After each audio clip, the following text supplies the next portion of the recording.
Well, it'll be a half-hearted TDO. I can't get the second flame in there now. God, I hate being computer illiterate.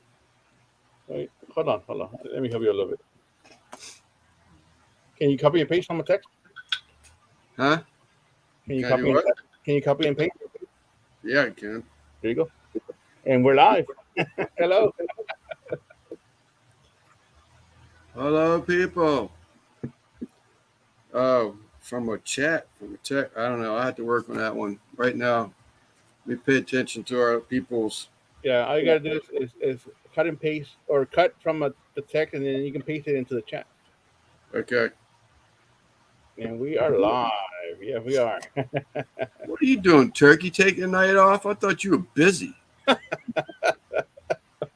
me send them the link. Hold on. Get them up here. He probably pop in. What's up, Mike? He'll probably pop in here. He's probably cleaning up, although he might be cooking. Mario, Bat 13. Hello, people. Yeah, the Don't forget your do your job. No, I won't. uh, I'm in charge of the job making here. Yeah, we got Simon in charge of the job. He did us a favor. So well, I told you earlier, George, but he did us a favor. So we're just letting him host. That way he can get his hours towards his monetization. Um, Where is that thing? Oh, yeah, oops, I did that the wrong way. Where is it? Right here. yeah, The the and actual. the other Mexican. Yeah. I told my wife at dinner. I said, I asked her what time it was. I said, what you in such a hurry for? I said, I want to get a video up today. So I think they finally got things straightened out with my account. We're going to find out.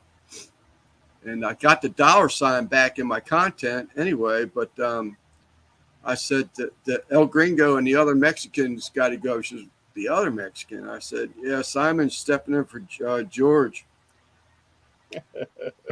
What'd you think What is about up, that? Chuck? Hey, there you are. So, hold on. I have a phone call. Mario. So I was tracking some orders, man. It seemed like I gave the post office a compliment. So I think it was Anthony of Fire Cups. He got his towel in like record time. I was like, man. But then I was looking at all the people in Texas and Texas and where else was it? Texas and Florida. It was Tyler. They hadn't received their stuff yet. But yet Anthony's got his stuff in California. So I couldn't figure it out. But anyhow, looks like because Simon posted a picture earlier. Mike Brown posted a picture earlier. What's up, Mike? Another Mike. So, and Hammy should have got her stuff by now, too. Oh yeah. I got it yesterday afternoon. I opened it last night, but I had gotten it during the day. I was gone all day. Yeah, she should have got her first shipment from Christy and Randy. Mm-hmm. Lance, just watching crab cook. Sweet. I was trying to get it up before we went live, Okay. just to get it out there. I think we're starting to turn the corner towards this monetization thing. Google AdSense, I guess, is showing me some mercy, and it's finally going in the right direction. It's one of my fingers are crossed anyway. But Hey, your video has 15 views already on it. oh, is that right? Sweet. That's very good. But I missed it, not putting up videos. I tell you what happened was CJ and Mom and Papa Joe, thank you, Pat, had said something last Thursday. He was like, what's going on, man? Why haven't I seen a video from you for so long? And I didn't want to air everything out again on the public chat, especially during his live. So I meant to send him an email, but I hadn't yet. But Let me close my door real quick. I'll be right back. okay. So we went ahead and tried another one tonight. It didn't work the first time. I don't know what happened. It just kept searching and searching. It told me there was no issues found. It uploaded. Everything was perfect. Allowed me to go public with it, but it wouldn't stop searching. So once I hit reload, of course, you lose everything. And so I put it all together again in like 15 Oh, Russ, that was for you, buddy. I said, I hope he gets a kick out of this. But I finally got some crabs at a decent cost. My oldest daughter came through and said, Dad, you want some crabs? And I said, yeah. Because I refused to buy them around here at $250. What's up, Al? At $250 a dozen, I ain't paying that. So she had a bushel of lives, mixed ones and twos, for 150, and I said, "Yeah, we'll take them." So now I got to eat about 5 dozen crabs before they go bad. I'll start picking them here before long, just to pick them out to meat. Russ, have you ever froze a whole crab before? I tried freezing, cleaning, and freezing just the chest cavity, and then brought them out another date to thaw them out and to cook them later on, or to eat them later on. And after I warmed them up, and it didn't turn out too good. So I didn't know if you had a secret. I know it, Russ. They're killing me. Even $150 broke my heart, but um, I went ahead and did it. Daughter asked me if I wanted them. She had someone she knew was trying to get rid of three bushel, and I didn't want him to see it go to waste. So, oh yeah, he's in and out with his mom. So he did pre-warn me that he could have to pop in and out to help his mom. What's up, Chef? Appreciate you popping in. Appreciate all y'all popping in. I'm back. Yeah, thanks all for joining. It's Yeah, Rush said he's in the basement. no, he's not. No, he's not. Mm-mm. He said, I'll explain as soon as Simon lets me in the chat. Yeah, let me send you the link. Okay. I thought he was in the basement. Yeah, just a moment. Let me get him a link. I'll be right there. Archangel, you've received any packages from us yet?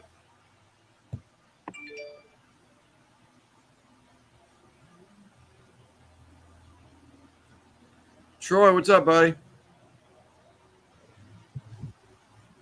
Yo, yo, yo, Santa with a lisp. Is that a reference to your comment you left, Simon? What was that? Well, you were either Simon or one of the elves. Troy V, yo, yo, yo, said Santa with a lisp. I don't know what that's all about. No, maybe not. Buzz Barbecue, what's up, Jay? Oh, you know what? I meant to text Daddy Dutch. I like to put that fundraiser thing he put in. That was sad. I couldn't imagine accidentally backing over my two-year-old son and having him pass away on me. That would be tragic. Russ, you got a link now. What's up, Christy? So Dutch did a little fundraiser last night, a short notice, and 250 bushel now. Well, I got one today. Yeah, I know it, Jay. It's crazy around here in St. Mary's County. These boys are getting rich. Randu. Hey, hold on. But anyhow, I thought about posting that link again, or letting him post the link in there again for that family, for that fundraiser, just to, even got $5. It's $5 more than they had. Like he said, and it was so true. He said, "What family do you know of that starts to try and raise a burial fund for a 2-year-old child? Never had life insurance, never thought about that. Baby's 2 years old, so Yeah, exactly. that would definitely suck. I couldn't imagine. Couldn't imagine." What's up, Al? Randy. I don't know if Archangel has ever replied or not. Oh, he did earlier. About where? Oh, yes, he got. Okay, thank you. There you go.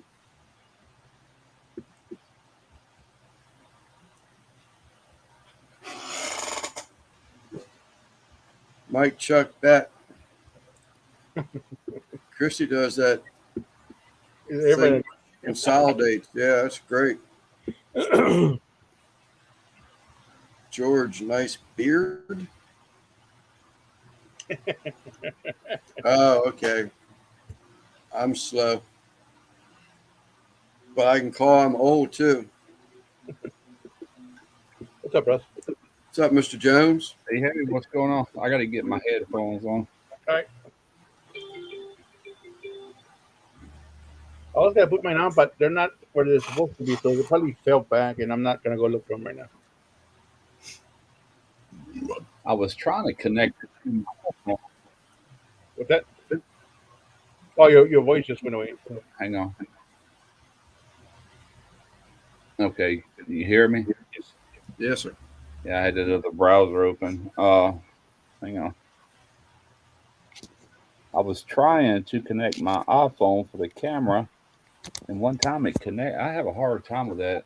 This thing, the phone can hook on the back of the MacBook, and it's supposed to detect it. And every now and then it does, and I can use the camera on the phone instead of the built-in camera on this. But Oh, oh well.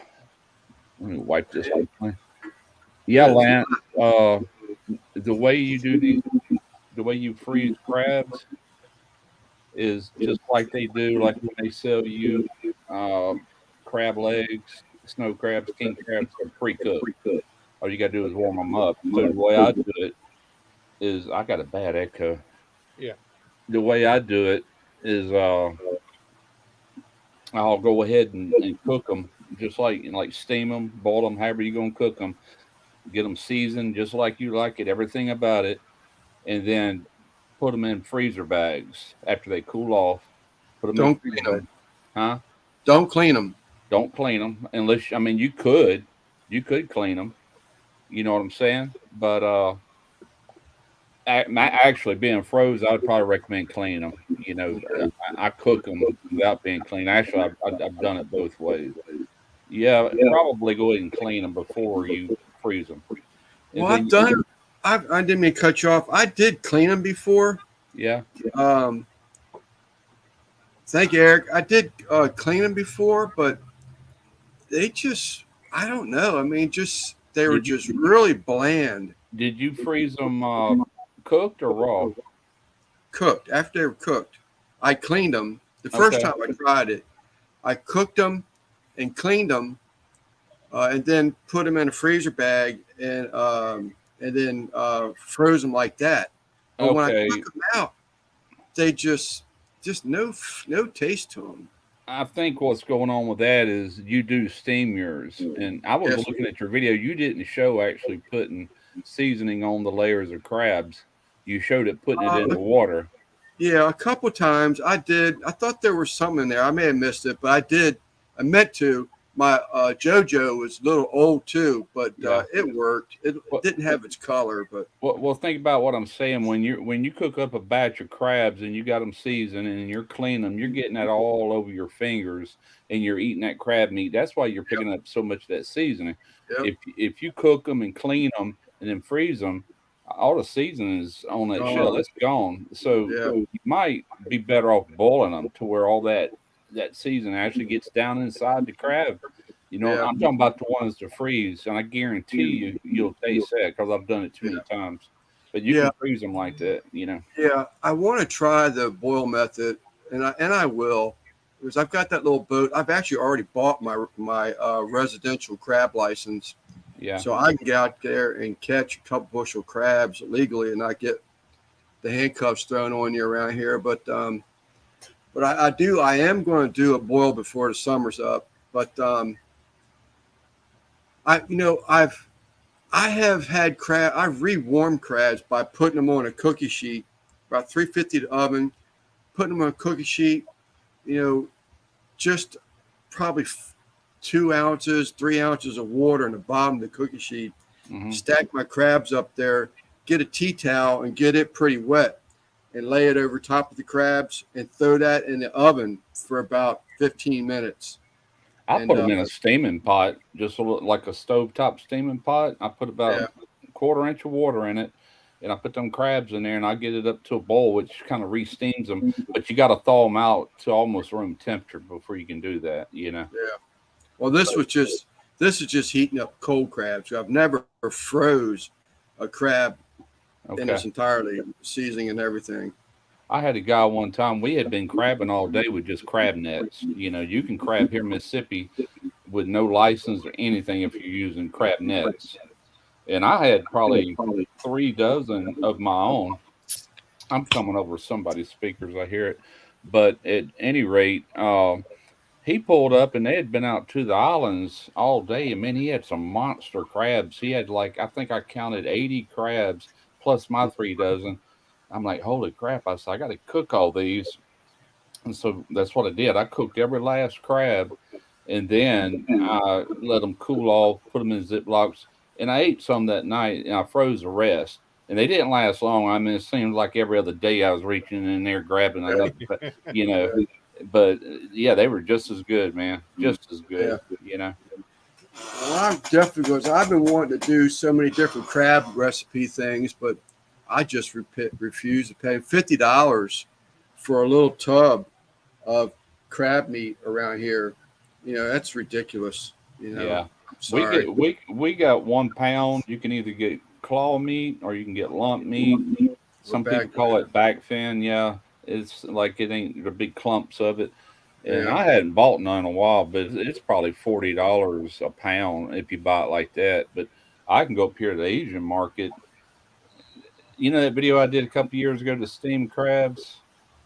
I did a couple. Yeah, yeah, Yeah, I burned a hole in my pot in the first, and then I bought a new pot and come right. back.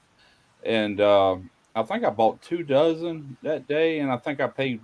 It was like 30 something dollars. I want to say $38 with tax and all for 2 dozen. That ain't real bad. No, no. Yeah, there used to be a guy that he went up. There's a place buzzed. I think it was buzzed in Tennessee bushcrafter Chris. Yeah, They used to live in the area of Maryland. I don't think it was Buzz. Now I think about. I think it was Chris T. N. Bushcrafter. Lived up near going towards Ocean City. I think it's Salisbury area, where there's a place called the Y River. Why it is, Chuck might even know about it, but why it is, I have no idea. No one can explain it. But the Is it the crabs, letter Y or the word Y? the word Y, Okay. Y River in Maryland, for whatever reason, the crabs that are in the Y River are fatter and larger in size than any other body of water in Maryland. Can't explain it. And this is going on for years like this. There's probably more food Not in there for them. Huh? There's probably some is more it food for them in that water. is it You know, shallower water? I don't know. The reason I'm Um, asking, I hear up in Maryland the reason the crabs get meatier than they do here is because of cold weather, and they put on those fat stores and they yeah, just fatten up so they'll survive. yeah. I They figured do. shallow. Go ahead. They will. They'll burrow in the mud, in the floor, in the grounds. Yeah. Yeah. Oh, maybe Buzz is aware of it, but I can't explain it. Why that for that whatever reason that river produces huge heavy crabs. Hmm. Buzz used to live around. I used to know Buzz family when before I was even 10 years old. Are you still hearing that echo? We met back here. Yeah. I might as well take this phone down since it ain't doing nothing. Chuck says he's had crabs from there before. Them ones that I did that video on, God, that's probably been 5 years now, but it was steamed versus boiled blue crabs. Yeah. They were sent to me by the Camerons up there in Maryland somewhere. Yeah, I saw their video today. She said she'll never go crabbing again. They just put out a video out, Yeah. and it was a total bust for them. Really? Yeah, crab. The water was so rough and wind was so high, it blew the boat over into the trout line. Trout line got caught in his prop. Had to Oh, cut that out. you talking about outdoors in Maryland? In Maryland, yeah. So I thought that's who sent you the crabs.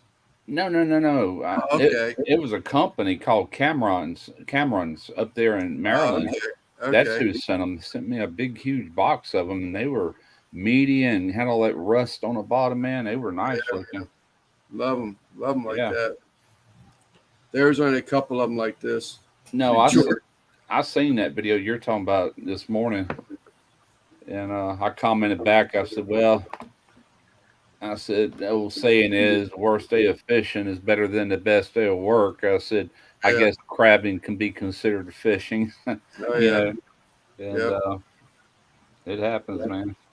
I want to know. I recognize the TDO in the chat. I thank y'all. Yeah, Guggen.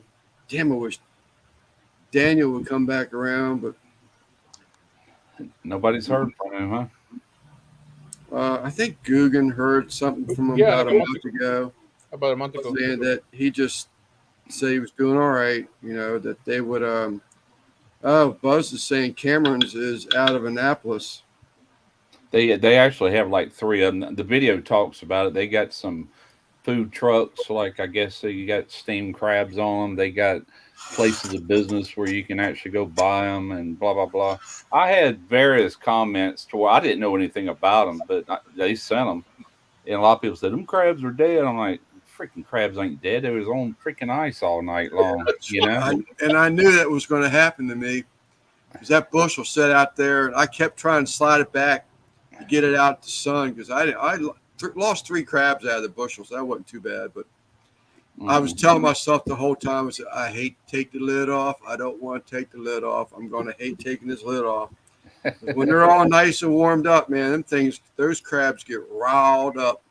Yes, they There's do. a couple of times in the video I cut it out where I'm chasing the crabs down the driveway a little bit underneath the car. I was watching. I was waiting for one to grab your finger or something. You had them tongs in there trying to push him back. He said, "Yeah, he's fixing to get I got." went to go. I Nah, went to. you should have recorded that as a short. That would have been funny. Yeah, well, I still have all that. What the bad thing about it, when I went to go chase that son of a bitch before he went into Honda, I thought I hooked my mic on something. It ripped the mic off of my pocket and out of my off my shirt. And I came back. I said, "Where's that damn mic at?" That son of a bitch was stuck to the side of the kettle. The wires all melted all over it. Oh God, I was waiting for you to say a crab had it in his claw or something. Fucker. But I luckily have. I had some more lapel mics. I got 2 more. I got this one and 2 more. So Yeah, that so sucked. As a matter of fact, I think there's one clip in that video where there's no audio. I was just talking to my son earlier. My youngest son, he's wanting to do crabs next week and shrimp. Wants me to make a gumbo. I said, I'll make you gumbo. I know what I'm gonna use. I'm gonna use that Uncle Larry's. I got 4 jars of that gumbo stuff. Yeah. I'll whip it up. I said, you buy the shrimp and you buy the lump crab meat. Bring it here. I'll make the gumbo. I ain't gonna tell him how I did it. I'm just gonna knock it out real quick and take it over there and say, here, you can reheat it. That's some good gumbo. Thank you very much.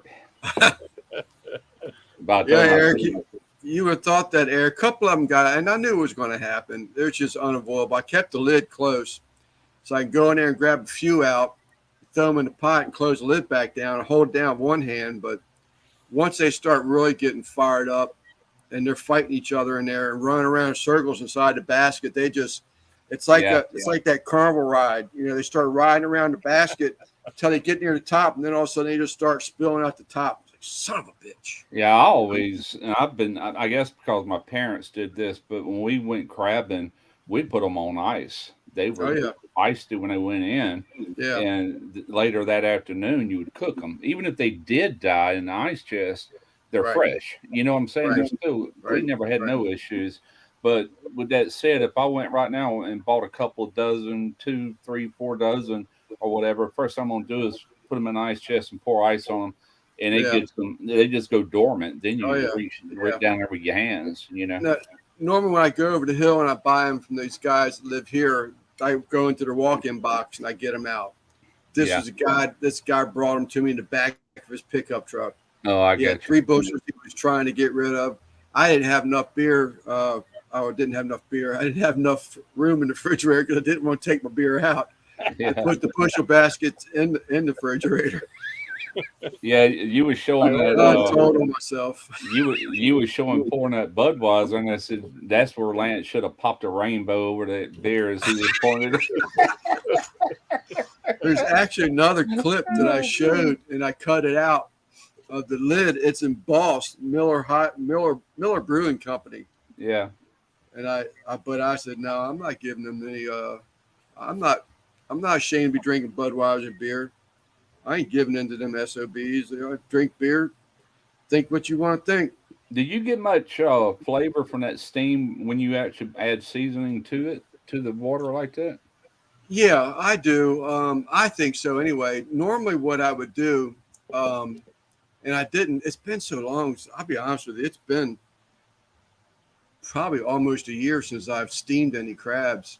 Yeah. Because I've just been buying them, by a dozen here, a dozen there. I just can't afford the whole thing. But what I'll do is I'll usually steam them up, and I'll steam them a little slower than I did today. And I'll cut the heat off early, and I call it permeating, whether it's right or not, but that's what I call it permeating. So I'll shut the flame off, keep that lid on there, and just let it like pressurize with the steam inside there and get inside the crab meat.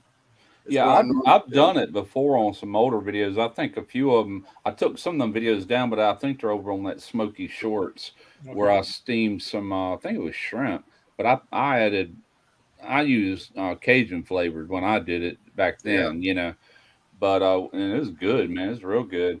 Yeah. But go ahead. I'm sorry, I lost my train of thought. I'm going to try that boil method. But when you start doing that citrus and everything, I was like, man, I bet you that really tastes so damn good. It is. But I am definitely going to try the citrus method. Yeah, I like the steaming method for the mere fact that it's way cheaper to do. You just, like that. What is it, JO number 2? And I think that last one I did Old Bay, that, and a little bit of that mustard powder, which is good. Yeah. But I know what I was going to say. I noticed everybody out there in Maryland, they had these steaming pots where they had to put the crabs in it. And every time I've steamed anything, I've got that basket that goes in there, and I'll go ahead and stack them up in that basket, get my pot up to a hard steam, and they all go in there at one time, Yeah.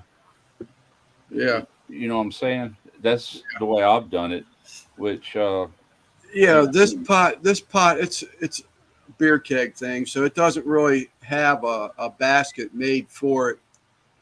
There is people actually. What's really popular around here, Russ, is that they buy these hospital utensil steamers.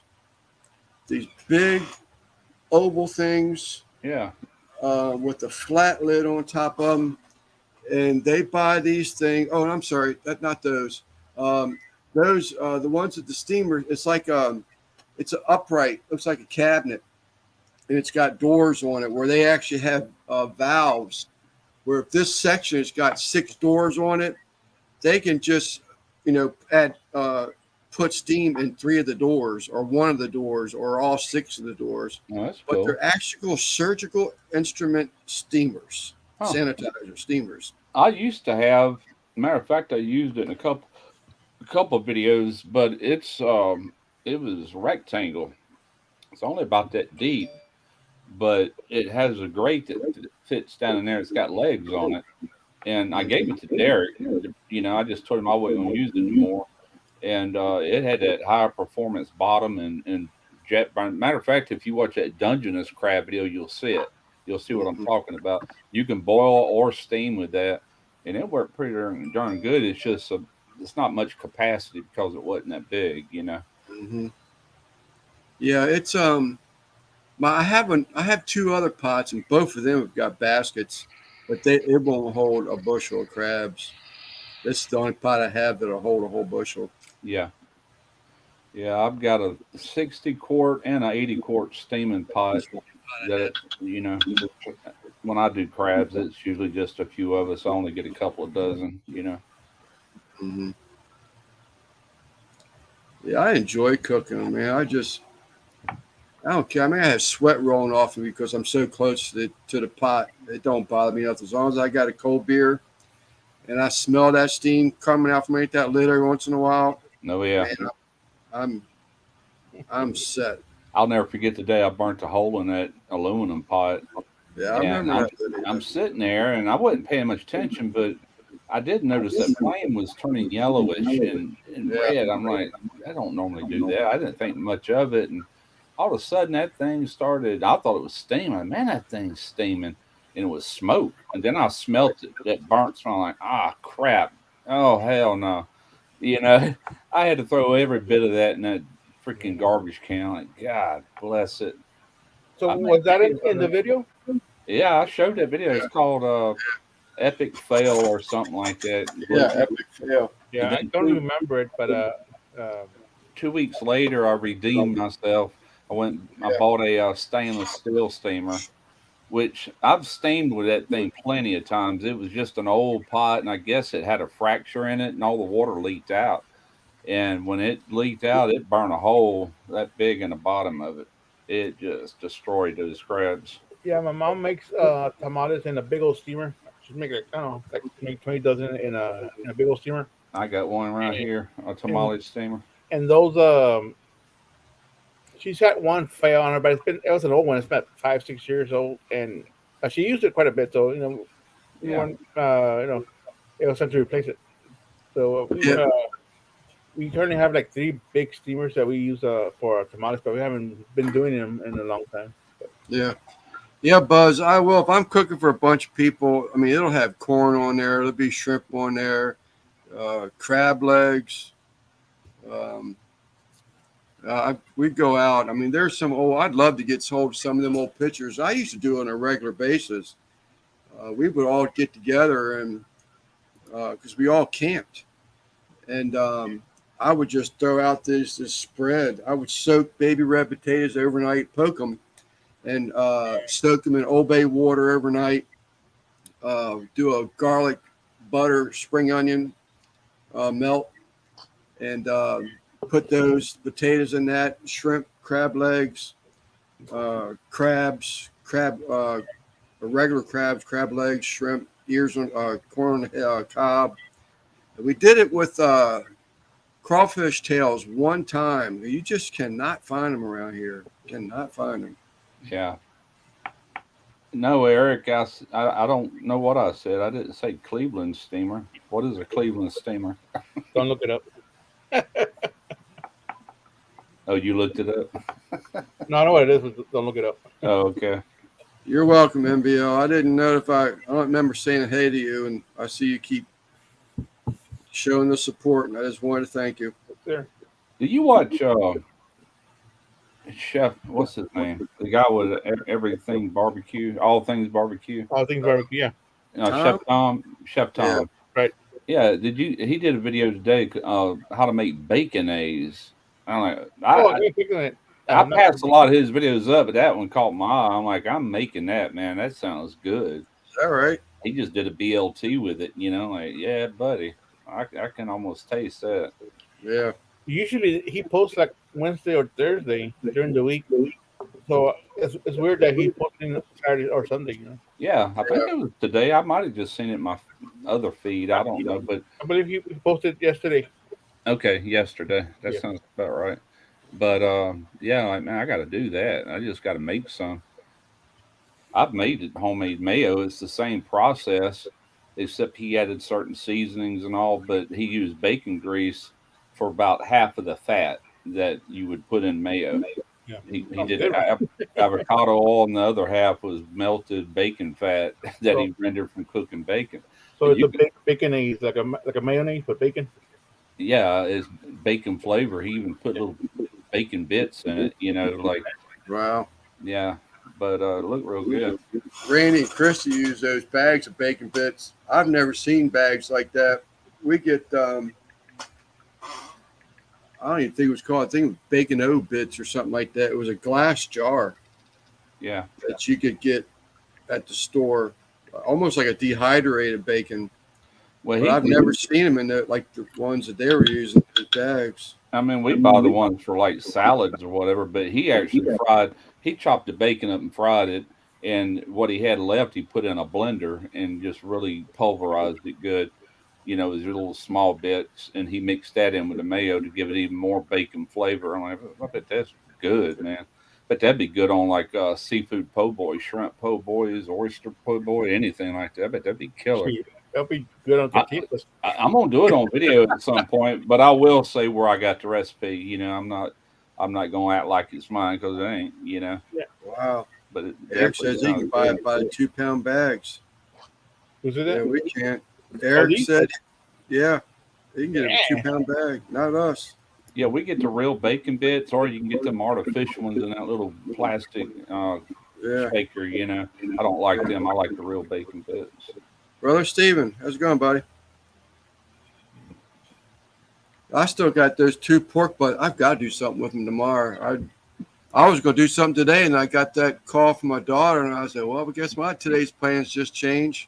I'm not going to pout about it. But what's up, Mike Brown? Appreciate the shout out today, Mike. The ribs I did on for that collab thing on the Old Smoking, I had bought those like 2 weeks ago, but I put them in the freezer. In fact, a week later, my sister bought me another rack of ribs because she wanted some done, but she never picked them up. So I did the video, and then last night one of my other sisters came by and they were hungry, so I cooked up that rack of ribs that I did with the side of corn. I don't. I think I posted a picture on Facebook on that one, but uh, the I was afraid that they were going to go bad because I kept taking them off out of the freezer and letting them thaw. But I was keeping them in the refrigerator, so I was trying to. Oh, you remember you said something about that a Yeah, couple weeks ago. You were wondering if they were any good anymore or something like that. That's right. Yep. But when they thaw it out, I give them a good smell and they didn't taste like they didn't smell like anything, so I used them. So. Yeah. And we didn't get sick, so obviously they were good. Hey Lance, do you have you ever embroidered shirts? Oh yeah. How about one like on a? Could you? Is it? I know it might be hard to do, but like just a pocket. Can you embroider just pocket, or the fact that you got cloth behind it create an issue? There's a possibility. It's definitely going to have to be a smaller logo if it's on a pocket. Yeah. Actually, I got a call from a lady today that I was afraid to call her back. Cindy, she actually is the one that did my shirts for my company 30 years ago that I still wear today. She's the one I walked to her house and I was just like mesmerized. This machine stitching out this design, and I knew right then and there I was going to somewhere along the line get involved in embroidery. I was just hooked on it. Yeah. She called me today, and it's her dad that I used to work with UPS. He retired. He started before me, and he went for 35 years and stepped out. And I had six more years to go before I went out. And when I left, he came to work for me, so we got to be pretty close. Well, he was in Florida on vacation and had a stroke. His left-hand side of his body don't have any use in it. And his speech is real bad. And I visited him a couple times, but I felt like I was making him feel bad because I couldn't understand what he was talking to me about. You know, and so I started seeing him fewer and fewer times, and I felt bad about that. Well, when I got a phone call from her today, that's the first thing came to my mind. Is the old man passed. He said, it was Nelson's probably 15 years older than me, I would say. And out of 80 then. Yeah, and I was like, God, please. So I went ahead and called her back, and it went into voicemail. I was like, shoo. I said, but then same token, I was thinking it still means bad, could be bad news, you know. But yeah, she called me up and she said, no. I said, I so didn't want to call you back, Cindy. She says, She says, you know, when I left that voicemail, she said, and you didn't answer the phone, she said, because it's not like Cindy and I talk weekly or anything, but Yeah. she said, I was afraid you were going to think it was something about Dad. I said, yes, ma'am. I said, I thought, you know, that Nelson had passed on or something. And she says, no, they're doing real good. Both of them real good health. She says, but I'm slowing down embroidery, and she's supposed to be giving me all kinds of embroidery hoops, which may allow me to do the pockets, Okay. a bunch of threads and stuff like that. Chuck is supposed to be sending me a cloth type coolie like this here. Yeah. He's talking about, you know, wanting it embroidered.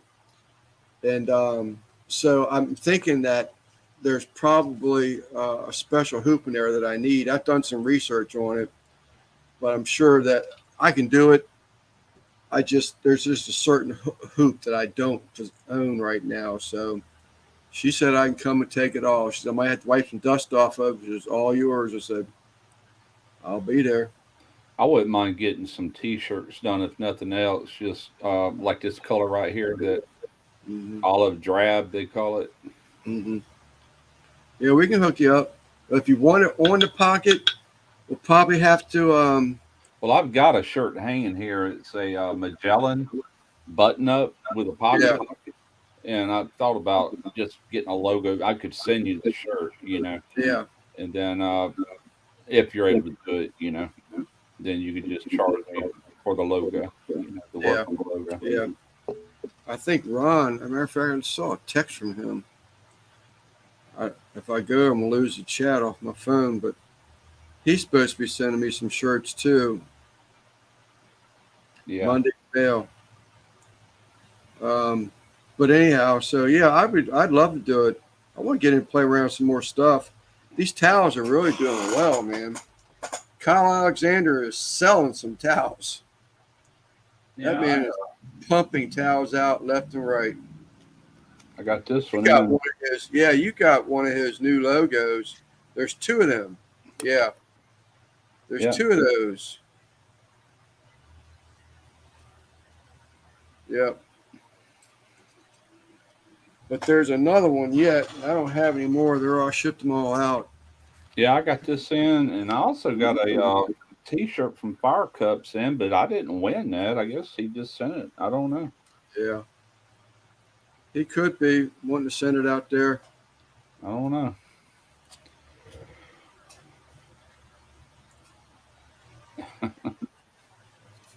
Let me go get a beer. All right, I'm gonna have to get one myself here in a moment. Yeah, I grabbed me two before we started, so this is number 2. That's what I should do. Just grab a 6-pack and lay here. Well, I have the koozies, so they stay a little cooler a little longer. So Yeah. Dad'll get one of those lunch boxes, insulated lunch boxes. Just keep a 6-pack in there. There you go. I used to get shirts embroidered years ago through that bluecotton.com. They usually took 2 to 3 weeks to get here, but I didn't have I didn't know what they would be like until they got here, but I've still got them hanging up in the closet, but I can't get in them. They're larges. Now I'm in an extra large. Yeah. They got YouTube on the sleeve. It's got a logo here, and I used to be a Tastemade partner, and over here it says something about Tastemade, which I'd never wear them even if they did fit. But they're black, and they got like a white inside collar, and they're nice shirts. But man, them things are expensive to have done. But me and black just don't get along. So what's Archangel saying something about the add? So leftovers, they add 5 pounds bacon, buffalo shredded. Shredder? I don't know. Yeah, any dark color, mainly black. It man, whiskers and things like that. It shows everything. I have to constantly knock it off. You know, it's like I got to get away from these dark shirts. And what's wrong with black shirts, Russ? It shows your I food just said on it. your face. Gray hairs, hit them. You know, just whatever. Food. Yeah, it just shows up stuff real bad. They're kind of a pain for me. What's up, Simon? What's up, Lance? What's up, Eric? Just enjoying the day. I hear beer popping. Anthony has a mad scientist using fire cups. He's about to blow up. I've never tried a fire cup. I don't have it. He sent me a shirt, but he didn't send me a fire cup just to try out. Don't tell Dickie that mad scientist is using fire cups. He has a fetish for Mr. Yoder. He's gonna Yoder all over himself. Well, he can watch that video on Instagram. Go on, Eric. I'm gonna have to tag him in it. Not much, Russ. Just hanging out. It's done raining and being crappy up here, so I'm like, I'll go hide in the basement. We had a bunch need of rain so bad. Yeah, we had a bunch of bad weather, but it was north of us yesterday, last night. It never did come down this far. I think Lev had to cancel his live because his internet went out because of the storm. Who's that? Yep. It's Oh, is that right? It's hot seat. Yeah. Well, yeah, that's what. We were all in the chat just chatting away. He said the storm knocked out the internet in his area. We don't have any clouds around us now. I mean, Yeah, we what's up, Dave? We She's Nothing. nice. yeah, it's clear. I mean, our lawns are turning brown around here. Spring, we were having so much rain. It was like, man, I hope this rain slows down here before long. But now we're in a position where you got to water stuff 3 times a week unless you want it to die. Yeah, I I like it that way. It can storm here for like a whole day, and 2 days later, it's dry outside. It all Yeah. evaporates out and dries up. In Yeah, I the get winter, it don't. In the winter, it stays like a sponge out here all winter long. If it's Yeah. a wet winter, you know. Oh, I got that garden in this year, and I just don't want to lose everything. But Yeah. my daggone cucumbers and all. Web got his towel. Thank you, buddy. Yeah. Everything's I just don't want to lose everything. Everything's coming up for me except for the squash. The squash is it's producing flowers, but it's not producing fruit. My squash is going crazy. Actually, my poblanos, I'm worried if they're getting enough sun because the squash and cucumbers are going shading it all. But Yeah. I don't want to dig them up right now. But You're gonna have But all spicy the other- cucumbers. yeah, that could be That will happen. They will. The spice will. cross-pollinating. Yeah, That does happen. yep. I do have another little quick video. I want to try a little recipe out for doing some refrigerator little gherkin cucumbers. I'm going to do a little thing on that. I showed Russ. Did you see that? Those red onions I sent to you. It never did come through. I'll tell you what came through. Hang on. Okay. I went to the Mennonite. They have first off, they just have rows and rows of greenhouses. Well, they'll actually plant. All right. You see that little thing right there? Looks like a little voice thing that's empty. Yeah, At the very yeah. bottom? That's what I Yeah. got. I got no pictures. Okay. Yeah. Oh snap! Yeah. But they'll reserve a couple greenhouses where they'll just plant like cucumbers. We went there. My wife and I went there yesterday, and we were amazed. We went in there. It's usually you can see all the way through the greenhouse, but they've got and people that garden more than I do. There's a name for a tomato plant, and I want to say it's predominant or some word that describes a tomato plant that just keeps growing taller and taller and taller and taller. You were telling me about that. Yeah. Yeah, there's a certain tomato plant that'll get so big. Mike Brown might know. Don't they There's- put them on? Don't they start wrapping around and stuff? That's what these Mennonites did, Russ. They had them there. I'm telling you. I've seen them before on something. I can't remember where, but they were like on 4x4 posts, and they were just going up like a vine. You know? Yeah. Are they like a climbing tomato? Yeah. Kind of like that. Yeah, well, they've got all these poles across the ceilings in there in these greenhouses, and it's just string everywhere. But you couldn't even see the back of this greenhouse. The tomato plants were so tall. Wow. And just loaded with tomatoes. Man, I But, love fresh tomatoes. There's a certain type that cucumbers will do the same thing. I've got my cucumbers climbing up the strings. I've got my tomatoes growing up strings, but they're getting so tall. I have to put cherry tree netting over top of everything. The blue jays are tearing up my blueberry bushes in the back. I don't know if I'll have any blueberries this year. Plants. You know what fixes them? Lead Pop- poisoning. Oh, I was gonna say pie plates. Yeah.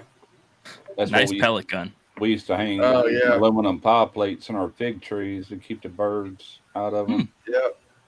Yep. Well, I'll do something to it, but You should And make there's- your. It's indeterminate. indeterminate. That's it. Yeah, it's determinate That's and indeterminate. And Yep. Huh. So the our blueberry bushes, they're about 10 years old or old. They just produce like crazy, and there's enough of them there we can share. But Yeah. it sort of freaks you out when you're back there in the garden. You hear all this rustling around, and it's damn birds stuck in the blueberry bushes trying to get out. That'll teach them. Yeah. or let the cats. Then when they Yeah. crap on your car, it's gonna be white and purple spots everywhere. Look what I got in the mail. What you get? Well, Here's the beard. that It's beard, a yep. lit beard cosign. Fear the beard, yep. I got a pair of them. Yeah, Troy, they got them pole dancing Mennonites up there. This beer company. Yep, I think that's cool. I like that design. Yeah, I got that on the back of my shirt. Yeah, Yep. I'm officially an ambassador for them now. that's all right. Hell yeah. So what does that mean for you? I get a discount code for everybody. Nice. So, yep. It's dibs. Save 10% off. Dibs. Yep, it's dibs. We're doing Meat Sticks logo. Hell yeah. I tell you, I was a little worried about that one because there's so many colors that are just not in the barbecue colors. Because there's a lot of sausages and cut sausages, and now you're seeing the inside of his sausages and stuff like that. I was like, man, this is ink work. There's no way that this guy's going to be able to put a stitch together and make this stuff look good. But I was pretty impressed. The problem is he's got a lot of colors that I got 41 colors in stock, and I need to get about 6 more to make his complete his order to make it look right. So Cripes, well, you're slinging them towels, Lance. You're going to need another machine. I don't know. I'll just work longer. I ain't paying out more for that. It's too much money, and I'm too old to put out another 12 grand. Oh, we'll get it paid for. Don't worry. Yes, yeah. Look inside the sausage exactly. I was like, there ain't no way that detail is going to show. But it looked pretty good. It looked pretty good. Man. Oh, yeah, it's another weekend, boys. Another weekend. Yep. Yeah, I got a bunch of catching up to do. Got to get them 2 pork bellies. They get seasoned up and get them going. Got to get that done. Now I got my $sign back. We're gonna see if this one works. Hell This yeah. crab cook. If it did, then I got a couple more videos I want to do. I got another Popeye video I want to put out. I've been sitting on for a while, and I'm ready to get back in the groove of things. Ain't gonna make no money, but I'm putting content out, Yeah. and I'm You never know. I didn't do a video this week. I was going to. My back has been out, man, ever since we did the crawfish last weekend. I woke up Sunday and, man, I couldn't even walk. There was one night I had to get up in the middle of the night, and I got up. I couldn't move, man. I was just standing there. It was hurting so freaking bad. And finally, I started taking baby steps, and by the time I got in the bathroom back, it was where I could walk anyway. But it's my hips, my lower, I don't know, man. It's just all jacked up. I'm going to have to hang you upside down for my traction machine, Russ. Oh, God. that ain't a bad idea, NBL, but that ain't a bad idea. I got Ooh, crab pot pie. I got to do a video Wednesday with Keith Jenkins. I don't even know what he's making. I texted him today. I said, what do we need? What do you need? A stove, pot, pans, smoker? I said, I just want to make sure we have everything out and clean. He said, a little griddle. I said, yeah, I got that little griddle I've done videos on. He said, we can do just about everything on that. So we're going to prep inside. I said, the flies have done got terrible. Yeah. Is that for your channel or for his? It's for, he don't have a channel, but it's for my channel. I don't mind doing it with him because every time I do a video with him, they freaking blow up. You know, did the gumbo video, it got over 60,000 like in a few weeks, and just did the crawfish boil. It's over 80,000. I know. Oh yeah, that's right. You know, it's like with me and him together, it seems to do better than just me by myself. So Do what works. yeah, I've heard of that, Randy. I think it's called a vegan dill or something like that.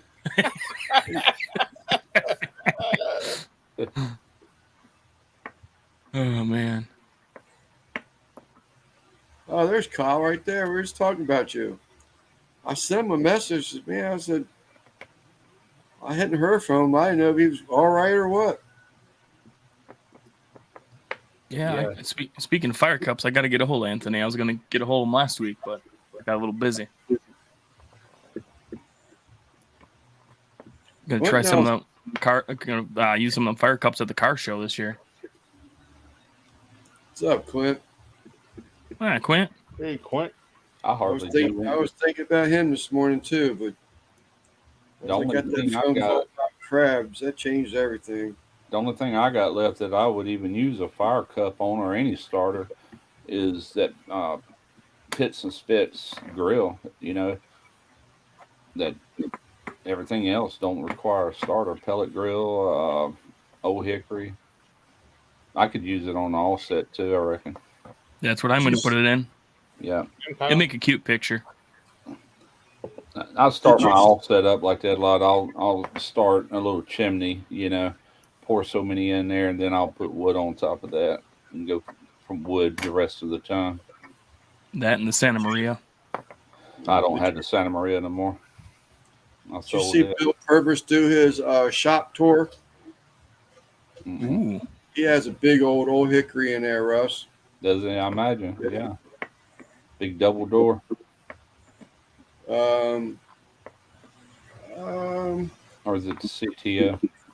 I don't think so. I think it had just arch top, front lift up. I was thinking. That mailbox design? Okay. Yeah, that's I could be wrong, but because he didn't really like focus on it, he was just panning around. So it was my old hickory, and Okay. Yeah, that sounds like a CTO, which is a little bit bigger than the one I got. A little bit wider, a little bit taller. That's it about looked taller. It definitely looked taller. Yeah, they're about that much taller than the one I got. About Yeah. that much, and probably about that much wider. Their controls are off to the side on a control box, where mine's actually in the front, you know, which I like because it gives me clearance to pull it through the patio door there. We don't have to try to come around the house. We can go through the house and out the front door. If I ever need to move it, I'm thinking about bringing that pizza oven over here. That's where I can actually use it here off camera. Nice. It's gonna be a beat to get loaded though, where it's at. So when's the Yeah. Uncle Tiki show going live again? This coming weekend, we should be going live. This coming weekend? Unless Dickie's working. Ever since he moved his family down, he's been real quiet. His wife's been putting him hard to work. So I think he lost the keys to his handcuffs, from what I've gathered. So I've got a key. It'll fit. Russ might have to send you over there. You're closest to check on him. Carl, that was right out of the box. They're With back. the legs it comes with. They do have longer legs available on the website, but I think the ones that come with is perfect for me. It's right I can get to the grade level and access the whole thing. Yeah, I watched like 3 of them cook. Some things they cook pretty good. Oh yeah, they I hold. saw yours. I saw your cook. I watched Trumpet's cook, and I watched Randy's cook. I was like, WAP, damn, that thing's cooked pretty good, you know. yeah, WAP has a video on it too. So I need to watch that video, but I've seen all the others. WAP is the other one. Those 4 with that hashtag. Sweet.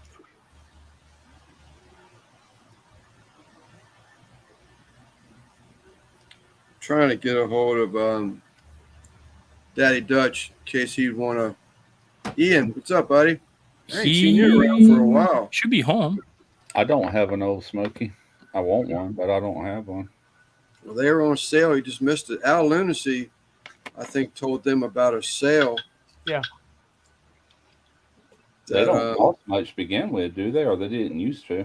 $86 full price, I believe. Okay, yeah, that's what I thought. The 20, That's not that's bad. the big one, the jumbo, the 22-inch. I really should buy one just to have here at the house because I've moved all my equipment over there to Mobile, and really the only thing I've got here is a Weber kettle. Yeah. You know, Well, it's the we same use size as the that. Weber kettle, the 22-inch Weber kettle. It's the same size. Yeah. Great. But a lot cheaper because it's aluminum. You know, it's not a metal or bigger metal like the Weber. Mm-hmm. Yep. But a lot of the accessories for that Weber will fit that Old Smoky. 22 and a half inch. Okay. Did you see Gabby Grill just made an adapter for the 22-inch? No, I have not. No. I I was flipping through my shorts and it flipped across. He made an adapter and he makes one all the way up to like 36-inch now or something like that. Okay. Adapter to fit other kettles. Yeah, Okay. he made a little bigger one. Yeah. I heard S&S Grills got a new, I guess it's equivalent to the 26-inch Weber. Okay. Really? I wouldn't mind having that, even though I got rid of every S&S product I own. Yeah, you should have mailed me the baby. I almost came down to get it. Yeah, I wanted that. We ended little up bugger. selling everything. He pissed me off, so I just got rid of all of it. You know, you say that. I know a guy that has S&S's. I'm put a bug in his ear to make sure he gets one. He said, look good in my yard. I had a gray kettle. I had a black kettle. And then I had that travel kettle. Oh, the baby. Yeah. And all the accessories. I don't have I wanted any just of a it. baby. Yeah. I'll have to talk to the boss man about that. The little Old Smoky is like $30 for the little one. I think the 14-inch. Which one? Old Smoky? The Old Smoky, the 14-inch. Oh, okay. Yeah. $30. I want that bigger one, and I would use that right here as a. Yeah. I got a little Jumbo Joe. I do have a little electric smoker here. Yeah. It's a little Weber, huh? I've had one of those, and then I had the one size up from that. I had the I little one. bought all those. I got it because I'm going to start doing some catch and cook videos. Cool. There you go. Yeah, I had the smaller one and that it could barely fit like 2 chicken legs on it. But it was fun because it was a quick cook and you could take it anywhere. I've been to some of these competitions with James Cruz, just hanging out with him, and he uses my Old Smokies for his chicken. That is his chicken cooker. Period. Does There's a good question job. for you there, Lance. I'm sorry. Yeah, I'm replying to him now. Okay. Thank you. Yeah. You Google that, safe search off. Don't be a bitch. Yeah, I bought a little Weber kettle, the travel one, when I was in Colorado. Absolutely love it. The only thing I'm not a big fan of the vents are on the side instead of the bottom, but it's for travel purposes. It still works good though. What was that little rectangle Weber that they used to have years ago? Oh yeah, travel thing. Yeah. Yep. They still sell it. The bail comes up and like locks the lid down on it. Yeah. That's Yeah. what my charcoal one is. Yeah, I gave $20 for that. It was still new in the box. Oh, nice. They had a yard sale on it, and I was $20. Heck yeah. Drove It up was like- there. I want to say they're like 60, 70, I think. Yeah, for the little Joe new. Yeah, it's a nice one. The first mod I did is it got that damn rivet that holds the vent on the lid. And Yep. the vent, it's got a little play. And I said, this thing, I want it. So I drilled it out and put a lock washer, nut and bolt on it. And now you get, it really works pretty good now. Yeah, I got to do a few little mods to mine yet, but they're great. When I was in Colorado last year, we had a nice Airbnb or hotel we were staying at in Estes Park, and they had them campground grills that are on a post. And we bought some Omaha steaks on our way through, and I looked at them grills, and I went to the wife and said, I'm not cooking a steak on them fugly looking things. I said, we're going to the hardware store, and I'm buying a grill. She's like, we're on vacation. You're not buying a grill. I said, watch me. So I did. My wife did learn, wasn't all that long ago. Don't tell me I can't do nothing, because that just makes me do it. Right? Oh, I told her. I said, this would be sweet. I said, eventually, I want one of them PK goes, the PK 100s, the little ones. Russ was saying that PK100 is that electric smoker I got from PSC Pro you're Smoker. thinking of the competition cookers, maybe. Yep. Eric? Yeah. The portable. Yeah. The PK. Yeah. I heard But you one night saying that. I think you were saying you kept saying PK100. I'm like, Yeah. No, it's the PK Go. Yeah. Yeah, they Russ was saying that they're coming out with 2 new versions. Yeah. Of that. Yeah. Jeff sent me. They're supposed to contact me in the fall. That he's already talked. He had to contact her anyway about something. Oh, some seasonings for the Iola car show, and let me see. I don't know if I still have that picture or not. That's been a few weeks ago. You sent it to me, but I'll look for it. Come on. No, I guess not. Maybe he emailed it. I don't know. But anyways, you can't see it very good. It's like an ad or something. But they're going to introduce it this fall. One of them is a PK100 like mine, but it's got a bottom door, like where your fire is, and it's on a cart, which mine has wheels, but this is sitting on like a 6-8 inch cart, which I wouldn't mind. That gets it more elevated. It looks a little bigger, but they're discontinuing the one like I got. The 100? Yeah, the PK100, and now they got 2 other options for like residential purposes. Ooh, that's a good thing. I guess I know what I'm getting for Christmas. I'll let Derek keep the one I already got, and I'll keep that one here. Maybe. I'll probably have to shoot videos on it, so I'll probably end up taking it over there. Who knows? I ordered half a pig, so if I ain't got bacon coming out of this pig, I guess I'll be making some. Yeah. Is that right? Yeah, that sounds cool. I like one of the farmers at work asked me the other day, he goes, "Are you interested in a half a pig?" I looked at him. I'm like, "Well, let me know how much." And I said, we'll discuss it. And I just asked the wife. I thought of it now. I was taking a leak. I hollered at the wife and said, "Hey, honey, would you be upset if we got a half a pig?" She goes, "No, as long as there's some pork butts in it." I said, "Oh, that can be done." There's one pork butt in it. Yeah. Yeah. And some ribs. Depending on which half you get. If you get the upper half, you get 2. Yeah. If he just cuts it down the middle, you get 1. One of these. Yeah. I was waiting for him. One testicle, you know. You get the ass end. That's where my mind was going. I was waiting for Eric was saying that. I was waiting for him to say, his wife would say, "Well, how does it walk?" Something like that. Got a hop. Yeah, my wife has been on me to make. I made a bunch of pork butts for my cousin's grad party, and she helps me do them. And she's like, "Them are some of the best pork buds you've ever made." And she's like, "You gotta make some for us." I'm like, Yeah, "All pork right." butts are very popular for a party. So Cheap. I'll do 3-4 of them for people, you know. So That's the best, man. For Very like if you're versatile. gonna cater. Yeah, it's they so fit a lot. easy. You season the piss out of them and let them go. Mm-hmm. Like, that's what she's like. "This is really good." I'm like, I told her, I said, I did my usual recipe. I I've did some always said hog that waller on it. And pork let her go. butts. If you're starting out in barbecue, that's what you need to start with because it's such a forgiving meat. Run it hot, low and slow, however you want. It's still gonna be good, you know. Christy, everything went good today. But yeah, no, I learned something though doing pork butts. Don't buy a pork butt roast. They are a different cut of meat, and if you throw them on a smoker, they're tough as hell. They're meant for a slow cooker only. It's because I bought a couple and I did them thinking, oh, they're cheap, pork butt roast, whatever, it's all the same. I was wrong. Where does it come from? I don't know, man. It was tougher than shoe leather. When I threw it on the smoker, I always do low and slow, not hot and fast.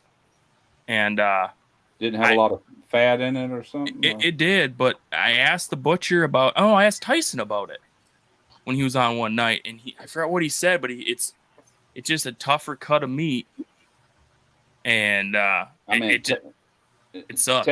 Technically, a pork butt is a roast. You know what I'm saying? But that's what's confused me. I'm wondering where it comes from. I don't know, man, but I literally smoked it all day and hit 205, and it was tough as shit. And then we threw it in the crock pot for another like half a day, and then it was done. And I'm like, I guess they meant pork butt roast. Mom used to do pork roast with the bone in pork roast. Throw sauerkraut on them or something like that. That's how I always thought they were really good. Dark meat though. Yeah, Oh, so, Yeah, dark. sauerkraut thing and I- potatoes. One thing I've never done on my channel all these years, I only get the whole leg, with the picnic and the pork butt all in one with all the skin on it. I've never seen them. I probably have to go to a butcher and just tell them what I want. Guy I work with, actually a customer of mine, technically. He caters parties and that, and he usually does whole hogs, but he does Yeah. quarters like that. Okay. He What actually are makes his what are own you seasoning. paying for that half a hog? I have no idea. It's probably a couple $100. I Woo. figured. There you go. I figured as much. It all depends on if bacon's getting done or breakfast sausage. I'm not sure the full details. He's sending the pigs in this week, so. Is that the grind and everything packaged? Yeah. I asked the wife. I said if we get $300-400 into it, she's like, oh, that's fine. I'm like, all right. Because the last pig I got, the pork chops were amazing. Yeah. I don't know what I don't know what pig it was, what was done with it, but my dad got it for me for a birthday present. Huh. Yeah. I'm I getting did that. a little bit of feedback. Yeah, I hear that. I'm not sure what it is. I did I that hear whole that. hog, which that has been probably 5-6 years ago. But that was a 80-pound dressed hog. I'm talking about with all the guts and everything, 80 pounds. I think I paid $120 for that entire hog. But it was at an Asian market here. It's called the International Market, and you can buy that stuff cheap from them. And it's Yeah. USDA graded, Yeah, Uh, we had. I bought a huge pork roast and cut it up to like 2-bone chops. Now that's a pork chop. Yeah. I think that. That's a pork chop. I actually, when I did the pork butts for the party, I went to Costco and bought pork butts. I was pissed they took the bones out, and they skinned 90% of the fat cap off. I was kind of annoyed with it, but I was actually kind of, all said and done, I was happy about it because they kind of spatchcocked it for me already because they cut the bone out, so you can ram more seasoning. You flip it open and season the bejesus out of the inside, and actually it worked out better. Yeah, I imagine I could, Kyle. They would probably do it for me. You can go in there, man. They got whole hogs hanging. They got pork belly everywhere. Oh, yeah. Asians love their pork belly. But Russ, that's a good place to buy it. Did you see Bearded Butchers? They smoked a whole cow. Yeah, I didn't watch it. I seen. I did not see I the saw the ending of it. clips. I did not see the ending of it, but at one time it was flipping off that bit. Yep. When they were trying to turn it, and so I didn't finish watching it, so I don't know if it came out. Man, So you it's have coming to have off an- And then there was a clip where a cow had a big old hole in it, through the ribs. Yep. Where it got too hot. Yeah. Oh, really? Oh, okay.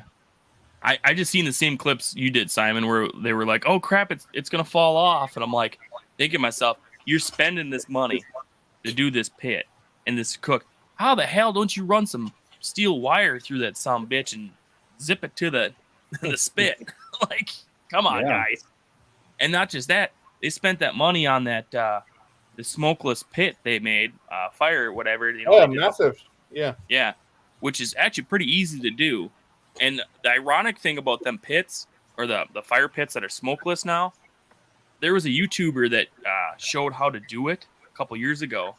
Well, in order to buy the rings, like Tractor Supply up by us sells them, some bitches know we do that with them and jack the prices up on the rings. They used to be like $30-40. Now they're like $75 for the galvanized rings.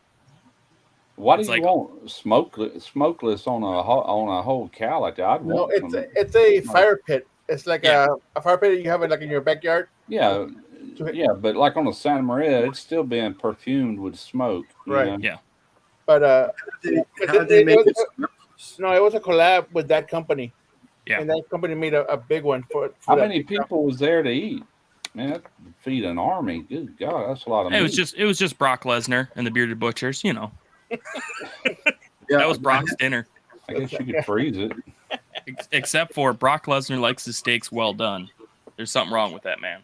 No But I ain't doubt. gonna tell that to his face because he'll kill me. Yeah, you got 27 people watching, man. That's crazy for me.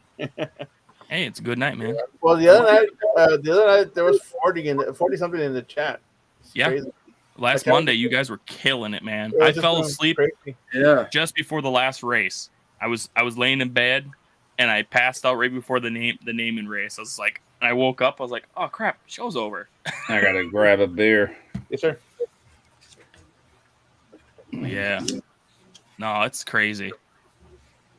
No, I actually this coming weekend I'm heading to Minnesota for a wedding actually on Friday. And I actually was going to try to get hooked up with Darren from Ash Kickin' Barbecue and Daddy Dutch because I think they're cooking against each other in a comp somewhere in Minnesota because I have all day Saturday to do nothing. But come to find out, my mother-in-law is going to be riding with us to Minnesota, so there goes my plan out the window. My shop had a back leg roast for sale. You just smoked into a ham. Way more lean than pork shoulder. That could be. Next time I see one, I'll take a picture of it when I'm at my grocery store. But, yeah. So Kyle did bring it to my attention about the towels. With next weekend being Father's Day on Sunday, we're probably going to move the live up to a Saturday. And going to do a little giveaway on Saturday of next week. You run till 8 o'clock and then swing on over by us and hop on in. Oh, this is true. Yep, I forgot about that. So, would think Dickie and him still going to be live for sure for being Father's Day weekend? We will be live. Okay. We could do that. Lance, I'm going to send you some socks, some tube socks. I need Dickie's logo to get put on eventually. Okay. I'm working on picking out the right type of tube socks. So, and I'll send you the correct Dickie logo since he hasn't fixed his yet, even though I fixed it for him. Okay. So, we got to get that crack-a-lackin'. Add it to your wall of fame behind you. Yeah. Now, I got 2 or 3 more to hang up there already. Hell yeah, dude. I still need to get you that artwork for Mr. Jeff. Oh, yeah, we'll get that figured out in the next week or so before the car show hits, because all I'm going to do is set it up and make people join the group and be like, hey, you want shit? Hit this guy up. Because we'll get the ad thing set up, and at least I know your ad will be right, because I tell you what, man, you post rules and groups for stuff, like in the Dead Bro group. I have a simple rule for people posting in their buy, sell, trade. It's got to be barbecue related. Do you know how many dumb people I get in there trying to sell the dumbest shit that isn't barbecue related? Well, At least once, 3 times a week. Yeah. Well, And it's just like, I get people like, I'll be nice and I'll take it down, but then I'll put a little note on there that says, hey, not barbecue related. And then some bitches the next day, oh, here's a bicycle, or here's a treadmill, or hey, it's like, motherfuckers. Right. It's like, I don't like to be the band hammer in that group, but I was like, you know. Well, that's why I was saying something to you last week and the week before. I said, I just don't know how you want to post it. Everything I have posted, but it's usually my YouTube videos. You're trying just to get it out there. It always got kicked off. And Jeff was saying it was that what's up, Tyler? It was that certain way you had to do it, and I just say, well, hey, Lance, you post what you want. I run that shit now, so it's fine. Okay. You post it how you want, brother. I'll let it fly. You just happen to know who the head admin is. Okay. So yeah, no, we'll get it rolling. No, so our rule was because apparently if you posted just raw links in there, apparently it hurted your YouTube channel or something like that, because Facebook didn't like YouTube and vice versa, and they piss on each other and however they did it. So that's why we always post a thumbnail and then put your link below it. But if you just want to let it in there, go for it, dude. I don't really care. I just don't want like who the hell was it? I had like a Zatarans or something like Zatarans from Louisiana that kept posting every fucking day, trying to sell freaking seasoning and shit. And I was just like, bro, once a week, calm the fuck down. Tyler, did you ever get that apron from Judge Jeff Wepner? Ooh, Tyler's here. Curious what you thought about that one. That's a nice stitch. Did you ever show us the completed apron of the logo? of.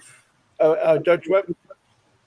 I I don't remember seeing the did apron. a while back when I did. He's given away probably half dozen of things over a year. Yeah.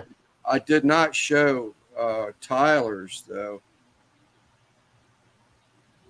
but I have shown it before. It's huge. I mean, his stitch out is probably like that. Yeah. I'm gonna have to get Tyler's address and start sending my tumblers to him. Ooh, Mike G, the Weber 7th anniversary kettle. That's a hella deal. Really? I think that's so expensive. Wow. He said No, he still for got it.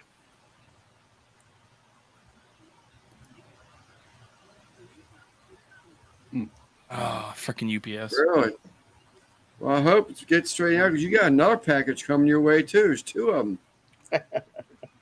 Lance, did you label it not porn on there for him? Then Porn, UPS might deliver it for him.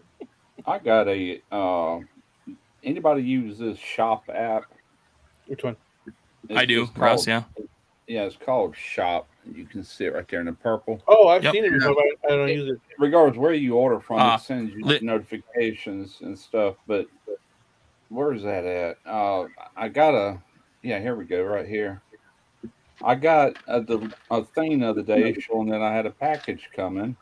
And yesterday, and I just got a package from Darren Wilson, the guy at Fire and Water Cooking. You know, I've been showing a few of his rows. It says delivered. I'm like, well, first thing, I just got one like a week ago, but it went to Taylor, Texas. That's it?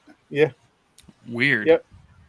Yeah, I'm like, I had something delivered from them actually, and it stood in some little town in Texas for like 2 or 3 days, and then it said it was on its way to San Antonio. It took like another day or so after that to well, get it. this came from Florida, and I've gotten other packages from him. I'm like, why is he sending me something else? He don't ask, he just sends, you know, which I ain't got no problem with. He just sent me that box right here, I think. Yeah, if you order anything from Lit, they use Shopify app for like checking out and whatnot. Well, Hey, speaking of that, Simon, if you haven't ordered anything yet, use code DAD DAD for 20% off for Father's Day right now. That's not Shopify. I can even order from Amazon, and it pops up on that shop app. Yeah, But yeah, this is what he sent me last week, and I've already got all this stuff. All-purpose black garlic seasoning. Ooh, Black garlic and herb compound butter. He just sent me one of them a few months ago. I used it in a video. I guess he's just keeping me in stock. I don't know. Then he's got a black garlic and coffee seasoning. I got some of that already. Haven't Who's used that? it. Darren Wilson, Fire and Water Barbecue or Fire and Water Cooking. Does a lot of sous vide stuff. He's been on YouTube for years, but never grew his channel real big. But you get some barbecue sauce. he's making some really good products. This is some tasty stuff. Then he sent me this black garlic stallion sauce. I'm gonna have to get me some of that, Russ, if it's any good. Black garlic, horseradish, molasses, savory, sweet, smoky with a kick of horseradish that makes your taste tingle. Handcrafted, gluten and MSG free. Blah blah blah. Sweet. Here's a question for you, Rose. Russ, what's the smallest burner for an 80-quart, 100-quart pot? Does the style of pot make that much difference with a good burner?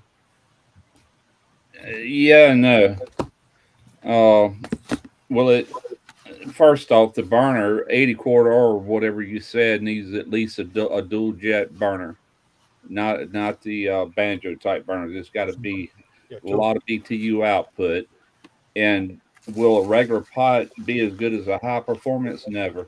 High performance pot is the same pot, except they got like aluminum, some sort of aluminum configuration, like either pegs, little solid patterns on it, and it acts like a heat sink. Instead of losing 50% of your heat up the sides, it absorbs all that heat and it exchanges it into the pot. Yeah, those pots have a thick bottom of aluminum with those pegs, but thicker. It's pretty thick to begin with. You know, the bottoms usually are, and then them pegs, and they're in a certain pattern. You know, that's the way rocket pots are. And then the high performance pot, they use like aluminum channels that does basically the same thing. Put it like this: you can get 15 gallons of water, which is a lot of water, boiling, and I mean hard boiling in 8 minutes. You'll never do that with a slick bottom pot. And Holy crap, that's quick. they got their own burners on them. They're like, golly, 350,000 BTU burners. They're extreme. Yeah. Jesus. What up, For a Devil walk. Dog? Just for a walk. You can cook on a walk. Dude, has anybody done that before? I've not done it before, but I will be doing it soon. Because I watched the guy season 1, and then they were talking about it on a cooking show. Like, you know, you got to season it, whatnot, get the color right, and whatnot. And that looks sweet. Only problem with them high performance pots is they cost a lot. I mean, we're talking 500 up, depending on what size. You got to cook a lot of mud bugs to justify that. Oh, I promise you, and I'm feeling it right now because my dumb ass gave away a 160 quart rocket pot to an ex boss of mine when I was working. He was my general foreman. Just gave it to him. He come by here one day and got it. You could steam with it or you could boil, and I have regretted that so much because, like with the steaming method, if you got a high performance pot to steam with, man, you can knock them out in a hurry, you know. But like with the stainless pot that I did on this recent video, it took twice as long to steam them as what it normally would. And we're only talking about this much water in the bottom. It just, that and the burner I used on that was only one jet. I think I could improve it by just getting a dual jet, a Bayou Classic. And I've got one out here in the garage, but it's so dilapidated. I'm like, I just need to buy a new one. I don't know what they cost now, but they used to be real cheap, $30 for a double jet burner, you know. Oh, they're expensive now. Everything's expensive, man. It's crazy. Wait, I got a can of Christie here. Squirt. It's Christie size, short. The land size beer there. Right? Oh, yeah, that's right. Yeah, Lance, you're drinking the midgies, aren't you? The little cans. 7 ounce, 10 ounce. Jesus. The 12. Heck yeah. I'm drinking good old fashioned vodka because I can drink today. So I already go in there and raid my wife's cabinet in the back, but I'm just sticking with a Miller Lite, I reckon. I'm trying to get into Speedo season, so I got to start cutting my calories, and the beer puts on the keg a little too much. Did you say Speedo? Yeah, you bet your ass I said Speedo. It's Speedo season, baby. Hey, Tyler, you know why you can't send George his knifey one? Because you're sending it to the country of California. And they don't allow such sharp, pointy things. You got to label it rubber knife. Then they may let it in. Where Angel, Tyler, where Lance, I just checked it again. But yeah, I just checked on the shipping system, tracking it, and there's like 2 or 3 packages that have just been sitting still in transit since the 4th of June. Crazy. So you sent me stuff the last couple of weeks, and I got it like within the week. Anthony, that's why I saw Anthony in California. He got a towel, I think it was. And I was like, damn, why no one else has said anything? I haven't even heard from MMA. I thought that she would have got something. Canada does take a little bit. It took, I think, 13 It says days. it was delivered. It says, Oh. It says it was delivered. But she also has to go to the post office to go pick it up. It doesn't go to her house. Yeah, she's gotta go. Oh, she's got a P.O. box? No, she's got possibly, yeah, but she's in Canada. So and then she lives not in the city, so she's got to go to post office to go pick it up. Declared as a kitchen appliance. Real. Jared Dyer, have I ever tried to weld the tubing on the bottom of your pot nut? No, I have not. I haven't. I remember Todd Tunstall, the guy that invented the Cajun rocket pot. All those were spot welded on. Now the high performance pot, they do have like little TIG beads on there, but he was telling me that the aluminum that those pots are made with is kind of wound. It's not like solid sheet aluminum. And there's a certain technique for welding those to where it don't just separate, you know. And I've never done it, no, but he could just be full of crap too. I don't know. To me, it looks like aluminum, but who knows? Devil dog squirt is delicious. It's definitely not pee. And I got that 120 quart high performance pot, and Derek lost the lid to it a couple of years ago. He wanted to borrow my pot to do a crawfish boil down there at the sailboat on the docks, and they did the boil and everything. And instead of taking the pot and cleaning it out and everything, they just went on about their business, and the wind blew it off the pot and into the Gulf of Mexico. And I was like, great. There you go, Eric. Yeah, try squirt sometime. It's delicious. I got to buy a new regulator for that pot. The one that came We with call it that up here. Whiskey Old Fashions. We call that sour. Yeah, whiskey sour. Squirt. She was in the chat, Christy, in the very beginning, MMA, but Yeah, but that was like at 1 o'clock my time.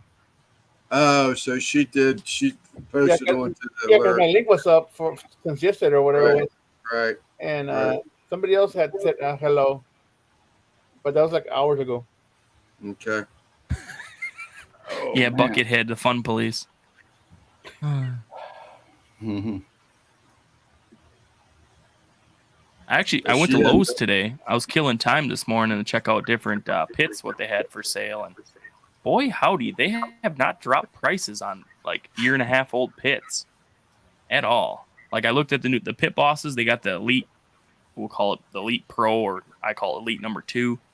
They still want $1,300 for it. They should have went down to under 1,000. It's probably going to get higher before it goes down. The way relations are going with China and all that, you'd be lucky to get a Chinese pit over here. You're gonna And have then probably they wait till the end of summer sale.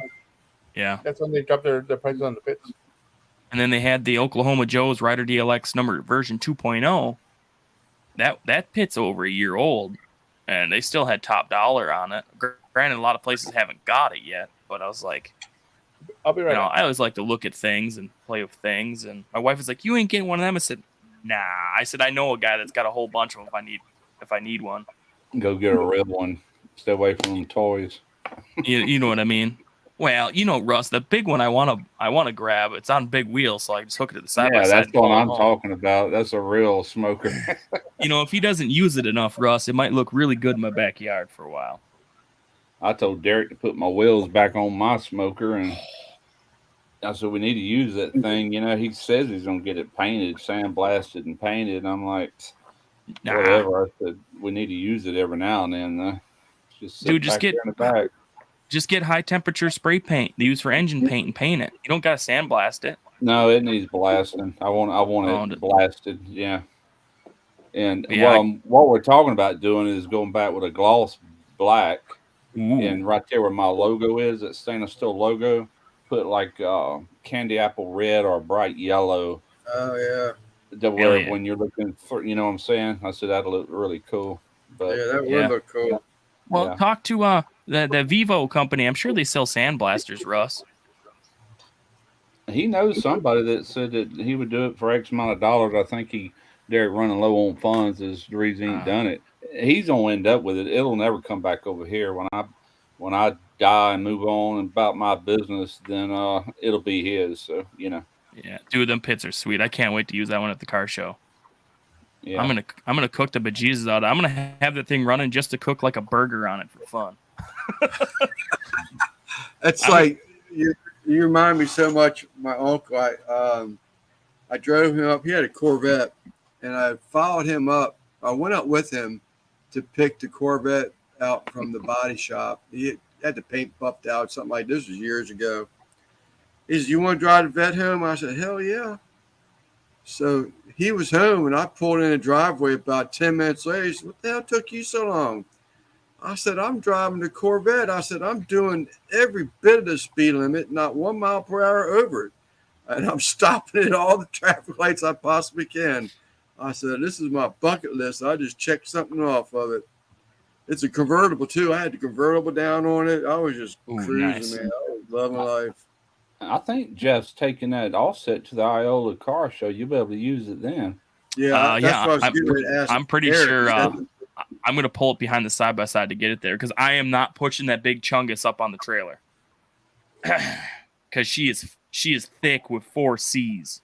Hell, even mine, man.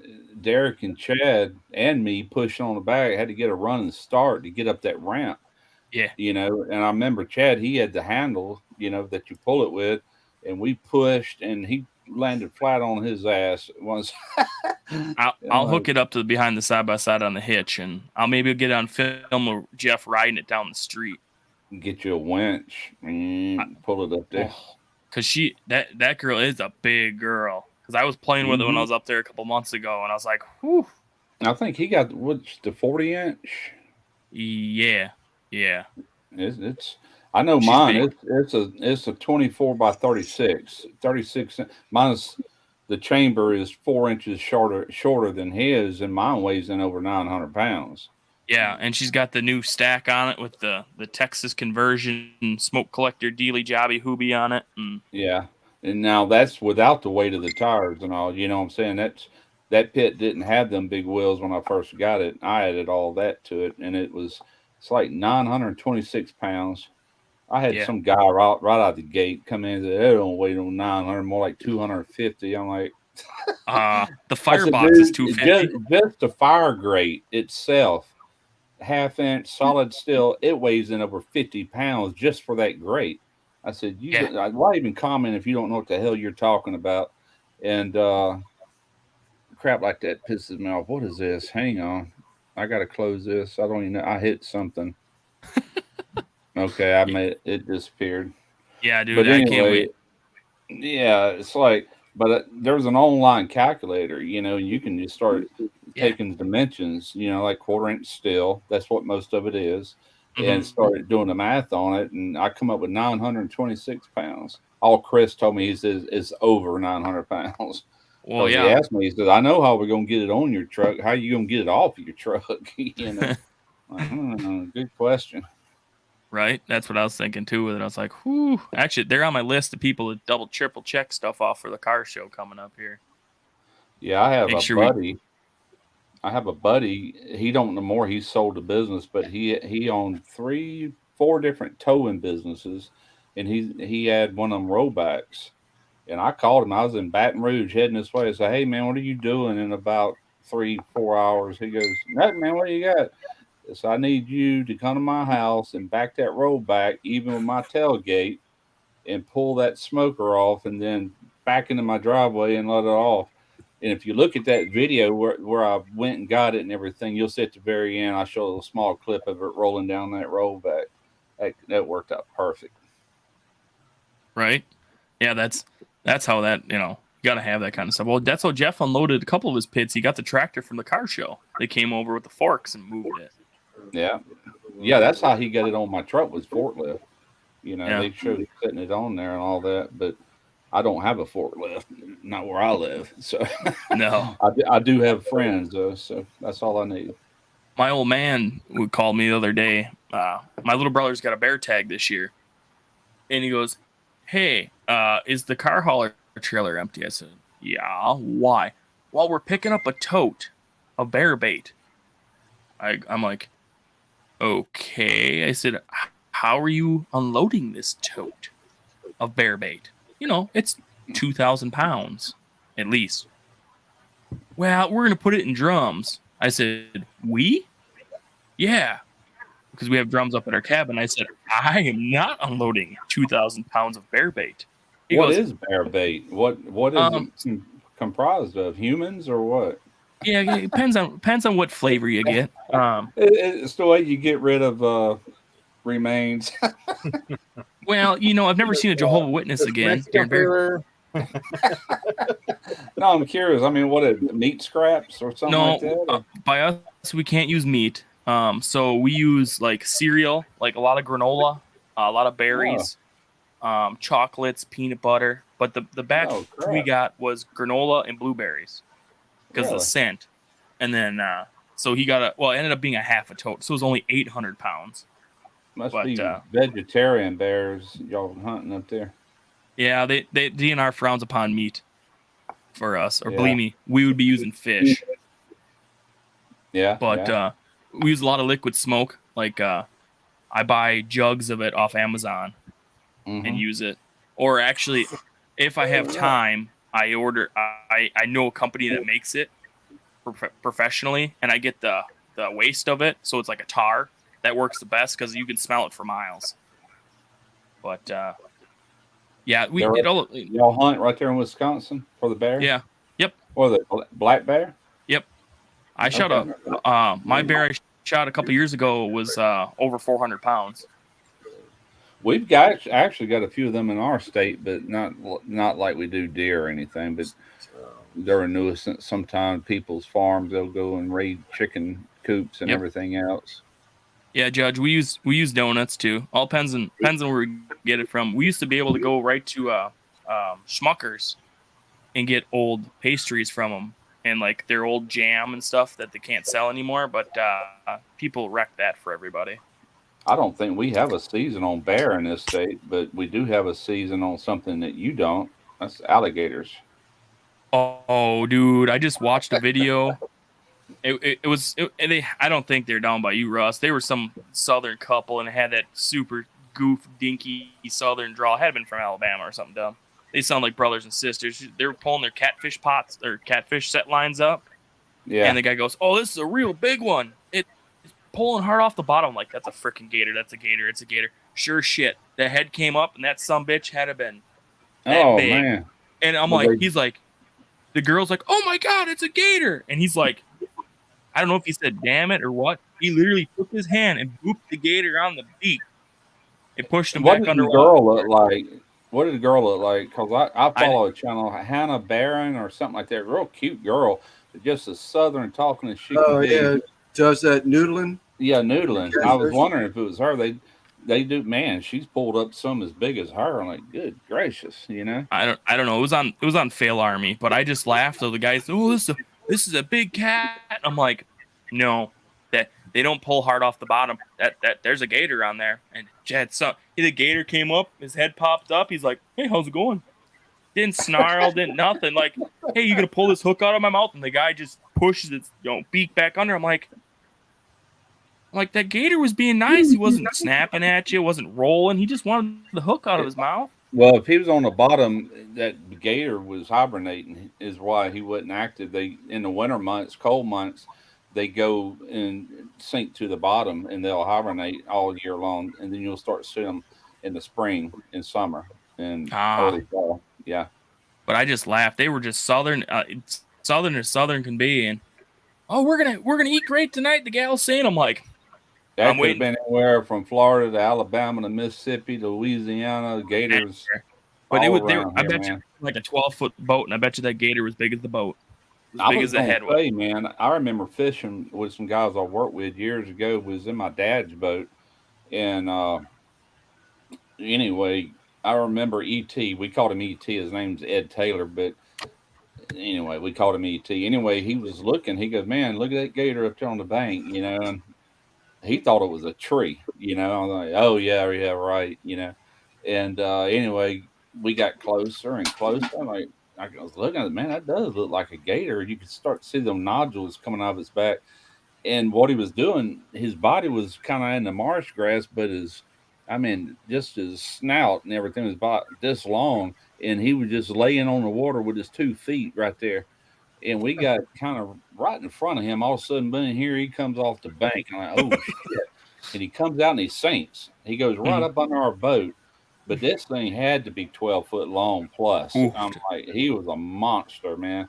And it's funny, or it's ironic, because we were fishing in Alligator Bayou. I mean, they're all in there. But typical size you'll see is 6-7 footers, you know, some smaller. This thing was a granddaddy, man. He was huge. We on my honeymoon, we were in Florida.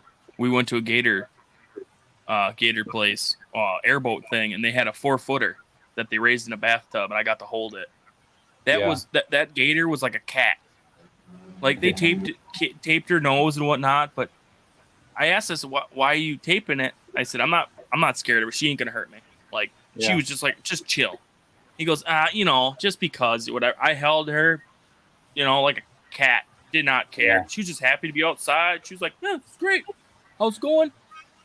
Well, that same guy, E.T., he lives out in Bayou Compass in Mississippi here. And I used to live kind of close to him, so we grew hogs together, raised hogs together, and all that. And he called me one day because, man, they got an alligator farm not too far from him, and I guess some gators got out, or it could just been a wild gator. But anyway, I got a gator in my pond out here in the front, and I'm worried about the kids and the dogs. And can you come over here with your SKS and shoot him? I said, yeah, like that. And man, I got over there. This whole thing couldn't have been 2.5 foot long, little Oh, small just a gator. little guy. And I felt bad for him in a way. And anyway, he took some bread and he threw it in front of him. The little gator kind of lunges forward and eats the bread, and he was kind of cute, you know. But anyway, I said, "You sure about that?" He goes, "Yeah." I said, "All right." Anyway, I put a bead on him, and his brains come out the side of his head. You know, long story short, but we cleaned him, Oh, and yeah. man, I've never cleaned a gator before till that day. And every time you take a knife like to get that armor off, he would jump. And when he done that, ET would jump. Reptile, you know, it's kind of like a frog. They jump even though they're dead. And we eventually got the thing cleaned, and I never did get none of meat. He kept it all, but no biggie. Yeah, I was laughing. We were down there. It was like 70 degrees out, and all the Florida people were wearing sweatshirts. We're on an airboat, and they're like, "Aren't you cold?" I'm like, "I'm from Wisconsin. It's about 45 degrees. This is short and t-shirt weather." And we're zipping around the bayou and stuff, the lake, and there's 8-footers, 10-footers, and everyone's like, Yeah. "Oh, that's a big one." I'm like, I'm not scared of a gator as long as it ain't bigger than me. I'm like, Where was this at? in Orlando. Oh, okay. I was gonna say I didn't know Wisconsin had gators, but they Actually, might. we did.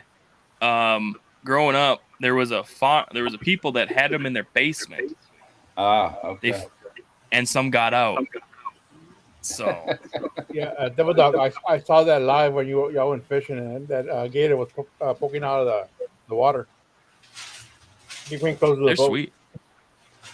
You can buy fresh gator meat around here, but I'm not crazy over it. To be honest with you, you know, it's all I, right. But I hear it's not very flavorful. You got to pack it full of seasons to get yeah, any flavor out I of it. did that alligator sausage about a year ago, and it was good. It was flavorful, but I'd rather have venison sausage any day over that. You know. Yeah, I saw that too. There was a shark Ooh, a and a gator. shark. A shark and a gator. Oh, And his sharks are phone. cool. I think he lost his phone too, didn't he, in the fishing trip? I don't remember. Yeah, it fell. He lost his.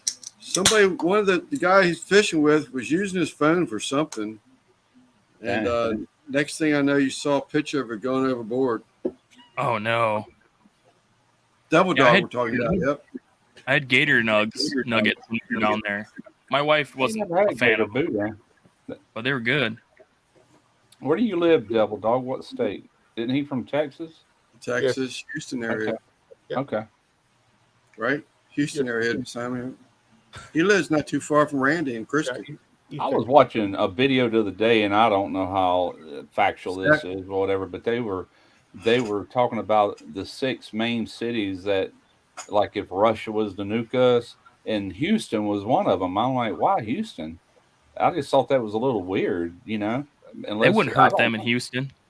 unless it's all the oil and stuff like the oil refineries and stuff. I don't know, Oh, but the king of beans is here. Zach's here. they were on the list as one of the targets. I understood New York and LA and all your big cities, but Houston's big, but it ain't nothing compared to those, you know. We're like number 12 on the list up by us, Russ. I imagine our Gulf Coast here, we got an Air Force base, we got a major naval shipyard here. You know, it's like I imagine we're targeted. Plus, we got oil refineries and chemical plants and all that. So, who knows? Yeah, they do got a lot of chemical plants over there in Houston. Yeah, a bunch. And Louisiana, you know, all up down the rivers. Shit. Now that That's I've just depressed because everybody. transportation, right? It's the whole reason behind it is transportation. What's that? It's not like they're not using the water to cool uh, the factory parts of the factory processing and all that. It's all because they can ship it via the water. Oh, the plants? Yeah. Yeah, they might rely on some of that water too to operate the plant, cooling water or whatever. I don't know about that. We have an oil refinery here, and it's the bayou and all that's right by it is all salt water. So, I don't know. But I know that usually stuff is built on waterways, but it probably is to where they can ship it out in tankers and, Yeah. and other parts trucked or whatever to make gasoline out of. But We I have don't, two power plants here. One of them, good old Biden closed down and that's sent all the boys and girls home with no jobs. So here's a severance check. This ought to last you 6 months. I didn't But think about that. Kyle, there's go ahead. I'm sorry. there's another one that's a nuclear power plant, and I haven't seen it for a fact, but this is what was told to me. There's a docking station that's however many yards offshore, and it's an underground tunnel that they have. So they pipe the operating fuel, to this nuclear power plant, but supposedly they ride bikes back and forth in the tunnel down there also to get to Yep. point A to point B. City of San Antonio has tunnels underneath the downtown area. The city employees will use it to transport, go back and forth between City Hall and all the government buildings underneath the streets. Yeah. So it just Well, in transport. this case, they were saying that they do the bikes because of rubber wheels because they don't want any chance of any type of spark. Well, Yeah. I mean, what happens if the guy wipes out? That's the whole frame's made out of rubber. I can't see riding a bike like that, but I mean, if he wipes out, the metal's going to scratch the tunnel and it's going to spark, isn't it? What was the Nah. name of that one chemical plant? Union Carbide or something like that. My dad worked at one years ago, and all of their tools are Like- made out of. Brass.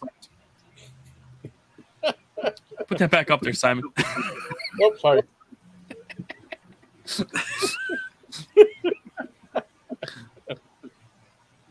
Here's his best. Oh, yeah, Russ, they probably had brass tools, didn't they?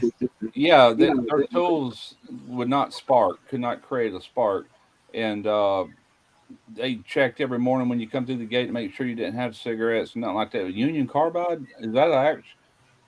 Yeah, Union something. Anyway, he's a man. He goes, that was scarier than being in World War II. When he worked there.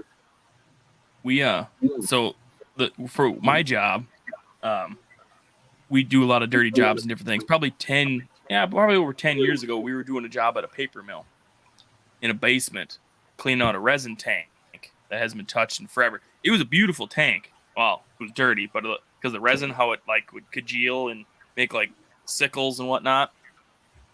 We had a supervisor at the time. He's like, we got to get saws in here and get this tank cleaned out because our 10,000 psi pressure washer wouldn't cut it. I'm sitting on top of it, like one level up, one story up from it, and I hear him saying, "Yeah, we need to get these power tools in there." I go, "You do realize this is resin, right?" "Yeah." I said, "You know why it's no smoking within a quarter mile of this tank?" "Why?" I said, "You bring a spark, I'll be 2 miles away, watching you fly through the fucking air." Yeah. And I kid you not, I made a phone call to my boss and said, "Hey, Dummy's up to it again." "What do you mean?" "He wants to sawzall the resin off the tank." He goes, "Absolutely not." Yeah.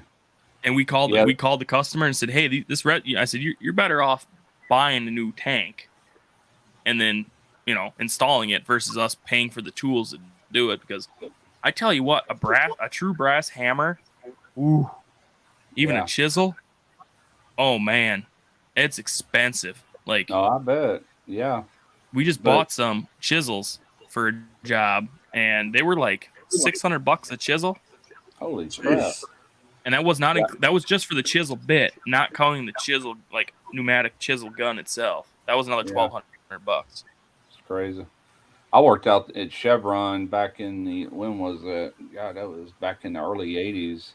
And I worked for Brown and Root. We were doing a major expansion out there, and we had to tie into existing lines, and that we had to get safety out there to sniff. They'd have a blind flange to like seal it off, and he'd have to come sniff around it. But they had stuff out there. If it hit the atmosphere, just got loose, it boom.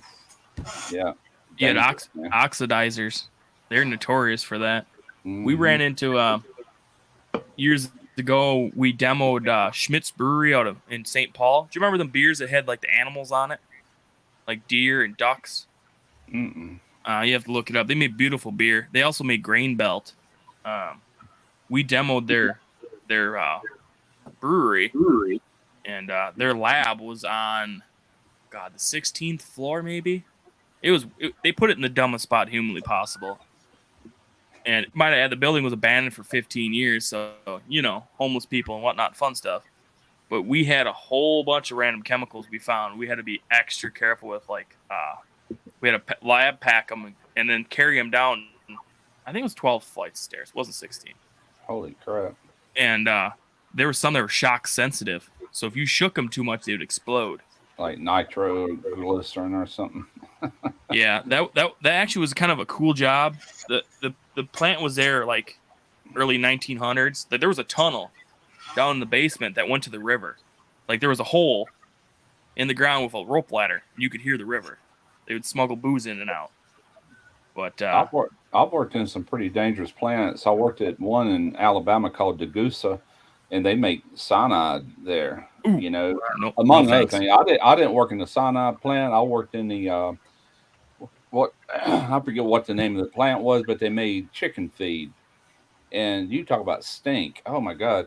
Every morning you had to go take all your clothes off, just down to your underwear, and put on these jumpsuits and rubber boots. And don't wear a leather belt, leather boots, or nothing, because you will not get that methionine plant, I think they call it. But they made animal feed there. It stunk to high heaven. Yeah, that stuff definitely. Ooh. And we were at that brewery for 2 months, I want to say. We pumped out their old their vats in their basement that had the yeast in it for the beer, and the yeast was 15, 20 years old. It was still alive. Yeah. So we'd haul it off, and if it got on you, like your clothes, the next morning you'd be growing fungus on it. It was actually funny because we banished one of our supervisors to the basement. That's where he was for 2 months. He never went anywhere else in the plant. Just down there filling trucks every day with the yeast. Wow.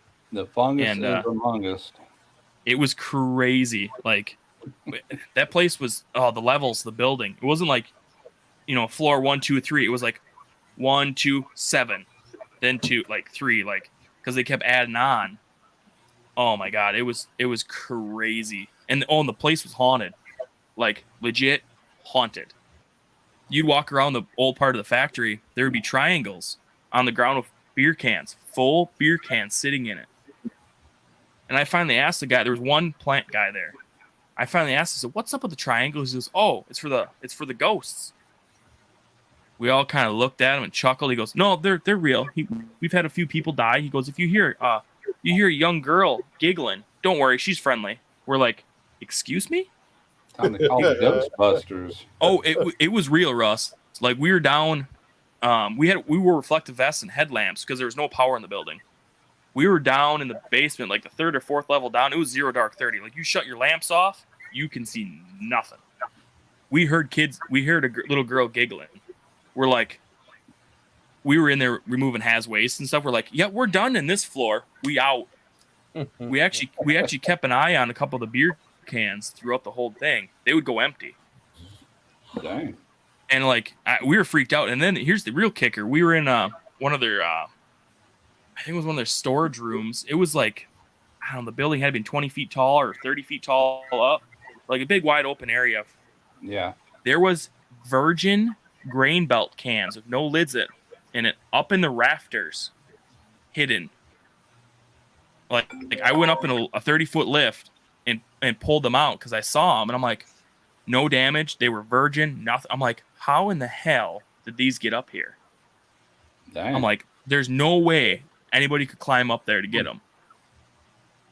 But yeah, dude, it was a crazy job. It was ironic. We were supposed to do it in phases. Like, we were supposed to come in, get the haz out, and then the asbestos guys were supposed to come in, and then there was the general garbage guys would come in, Well, the state of Minnesota is special. They did it all in like 2 months, so we were all on top of each other. The general garbage guys almost got taken out by a brick wall one day. We were going up and down the stairs, and they had little mobile peckers like busting up the concrete above us. And I just happened to holler at one of the black guys. And, hey, heads up, dude! There's a pecker above you. He's like, huh? I said, no, concrete pecker. And it just, 30 seconds later, here comes a wall down the stairwell. Just kawoom! I'm like, yep, there it is. It's like, and what was in the corners? There was Virgin Grain Belt cans. Like I didn't know they made Grain Belt. And that was the other thing too. We found cases of Virgin New Glarus bottles. If anybody doesn't know, New Glarus spotted cow is only made in Wisconsin. Well, apparently they made some there too. Huh. I read an article once that people back in the before my time, when people had babies, that was a long time ago, wasn't it? They would take the Mary booties. And Joseph. Once the babies grew out of their booties, they would take the booties. What? Wait, what? Back up? What did you say? I said Mary and once Joseph. The babies grew out of their booty shoes. I thought somebody had a booty. They would take those shoes and place them in the far west corner of the attic, and it was their belief that would protect the child through its life as it grew up to be an adult. I've read a story about that. I thought it was pretty cool.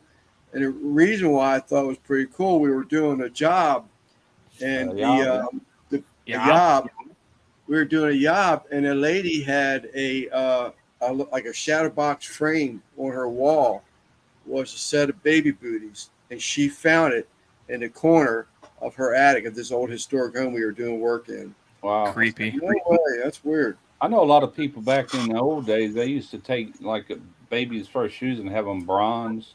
Yep. Yeah. You know? Yep, I remember that. Oh, Archangel, the smell of grease traps in the summer, I'll take that any day of the week over some of the places I've been over the years. I tell you what. Yeah, I was gonna. The smell of grease traps is the smell of money.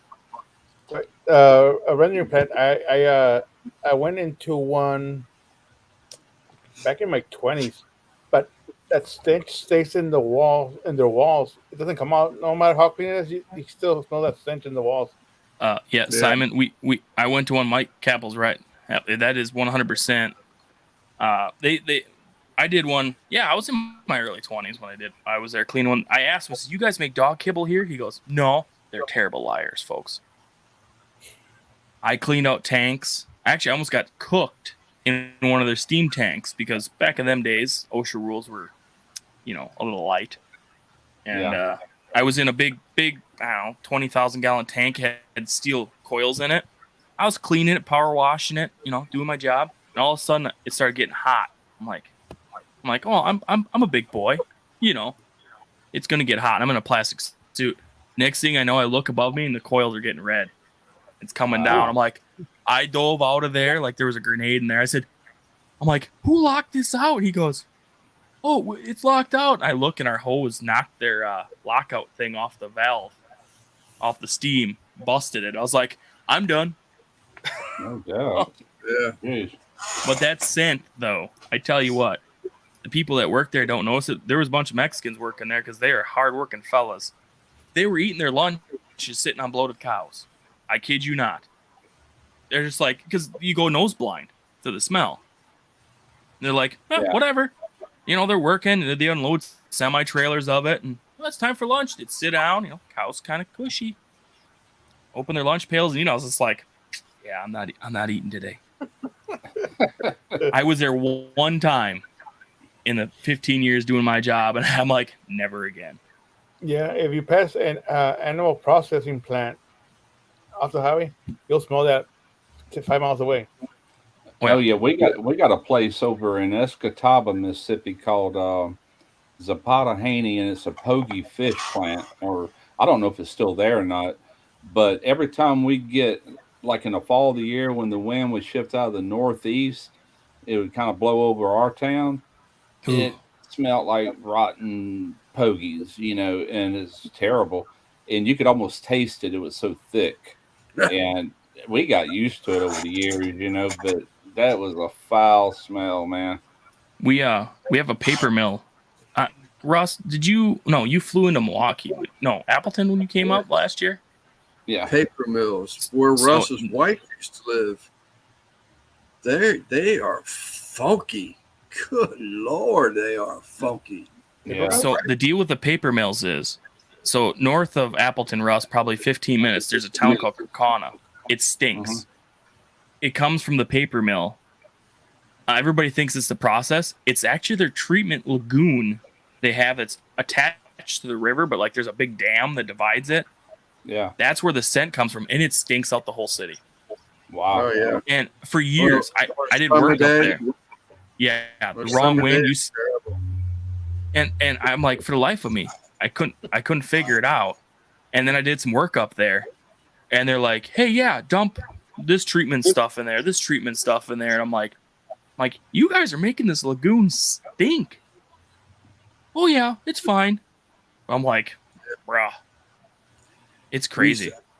You used to drive by that paper plant. You'd see these semis that would be backing down like a little bit of a ramp, and they would pick that whole semi, tractor and trailer, up and tip that son of a bitch up like it was a dump truck.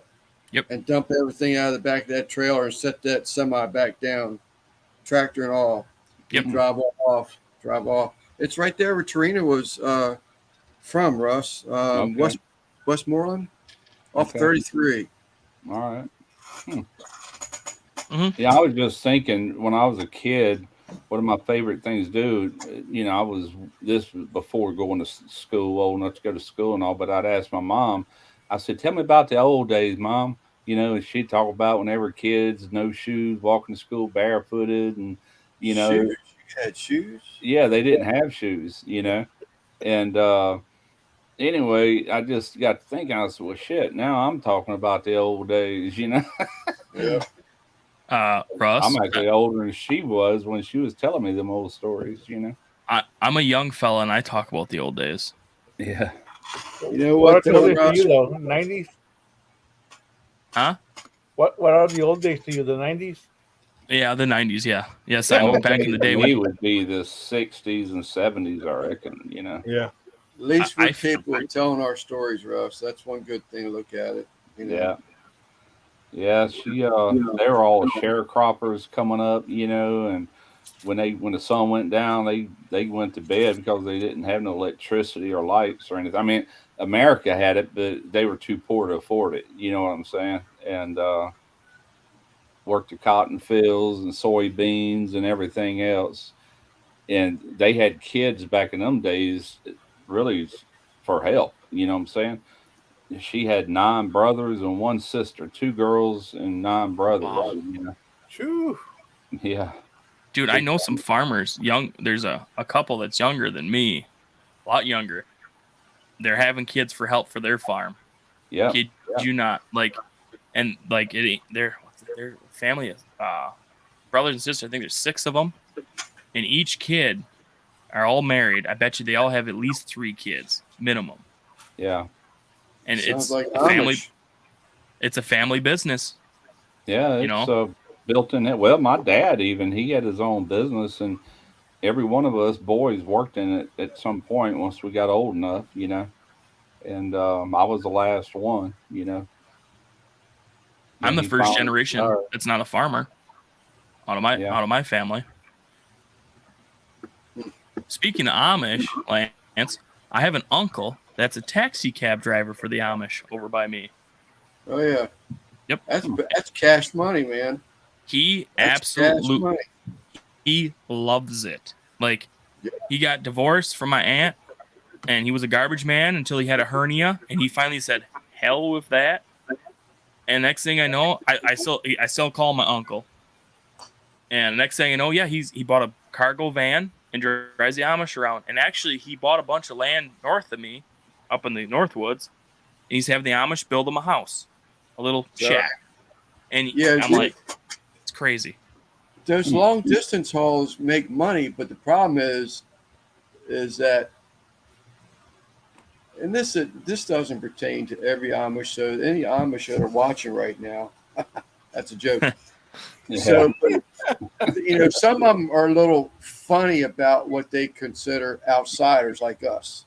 Yep. So you might be sleeping in that cargo van, because they don't. If you're taking them out of state in a cargo van for an event, that's usually because it's a family event, a wedding, usually a passing of someone. So you being in their home could be a little awkward. Yeah. So bring a bedroll, with you, or get a hotel room.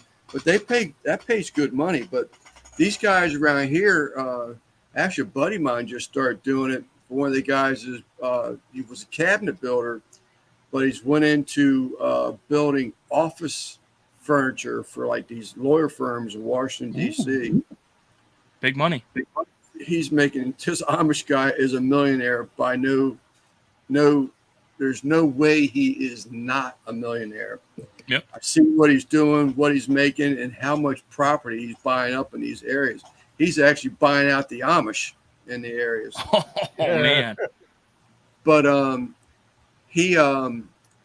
Bernie was saying that, and I do know that if I get a call from like a guy used to work with me and all that, like take him up to Tractor Supply or Lowe's, whatever, it's cash money.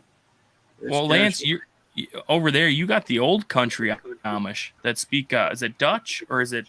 Yeah, it's a Dutch German dialect. Yeah, like did you ever see Amish Mafia? That reality show. You got the old school Amish over by you. Yeah, I was just thinking, Lance, that could be a good business opportunity. You could be Sleeper's Uber service. Yeah. I drive the Amish around. I've done it so many times, but it gets annoying because, you can make, $75 for cash for a 5-hour evening or something like that. But you spend so much time just sitting in your vehicle, waiting for him to finish a conversation. It's just like, I could be home watching Pornhub and I'm sitting here watching these two Amish guys talking. It gets annoying. You get the trips now, $30, and you're back home in 2 hours. Hell yeah! My uncle loves it. Like he'll take them all over, and like he's in the Amish community now. Like that you got to build their trust and whatnot, and so like he wheels and deals with different stuff. And I'm actually excited for when he gets his little cabin built from him, because man, you want something that's built good quality, you call the Amish. They are like the salt the earth people. They build good stuff, and they're stronger than an ox. Yeah, like because I was talking about they are so getting that reputation. Not getting, but that reputation is it's just embedded so much more in people's minds. I mean, these guys, they get paid whatever they ask for, and they know it. Oh yeah, something that they used to do for $20. I mean, they're doing for $200. Yep. And people don't bat their eye because the Amish are going to do it, the best way possible. And I can tell you, they're going to do it the best way possible. Oh yeah. Well, that's what I laugh because my uncle, his camp is getting built. I thought it was getting built on his property, but here to come to find out, it's getting built down south, and they're shipping it up. And I asked him, we're like, you'll have probably a couple $1,000 in shipping a building, in pieces. And I said, well, you're gonna need machinery, to pick these walls up and assemble it. Then I thought, I'm like, you bring the Amish with you. They do barn raisins. They pick the whole darn barn up like it's nothing. Yeah. I told him, I said, when you do that, I said, you need food cooked for that. I said, I'll smoke some meat. I'll come on up there. It's only like 3 hours for me. I said, dude, I used to take personal holidays so I could watch barn raisings. Dude, it's sweet. just to watch them, dude. It looks like ants on a hill, They're just like, and then the hill is just getting bigger and bigger and bigger and bigger. yeah. And next thing you know, you're hearing all these chainsaws being fired up. I watched one where they actually relocated a barn. They picked it up, didn't they? They just picked it up and yeah. went, no. Yeah. Yeah, it's crazy. Them boys, they don't mess around. Like, they know what work is. Like, especially the young lads, all of them, really. I mean, there's no. It doesn't matter how old they are. It's like you're working. Yeah, making me tired of all this work talk.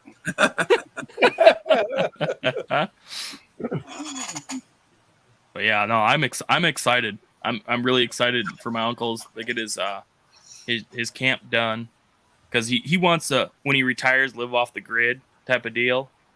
Like, he's got a bunch of couple, I think he's on like 100 acres with a couple other guys. Like, they have a big camp area set up, and he sends pictures. He's got a YouTube channel he was posting stuff on, but I think he fell off on that. But I was like, man, that's the way of life, Yeah.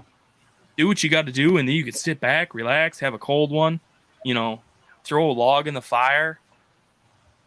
Heck yeah. It's great, man.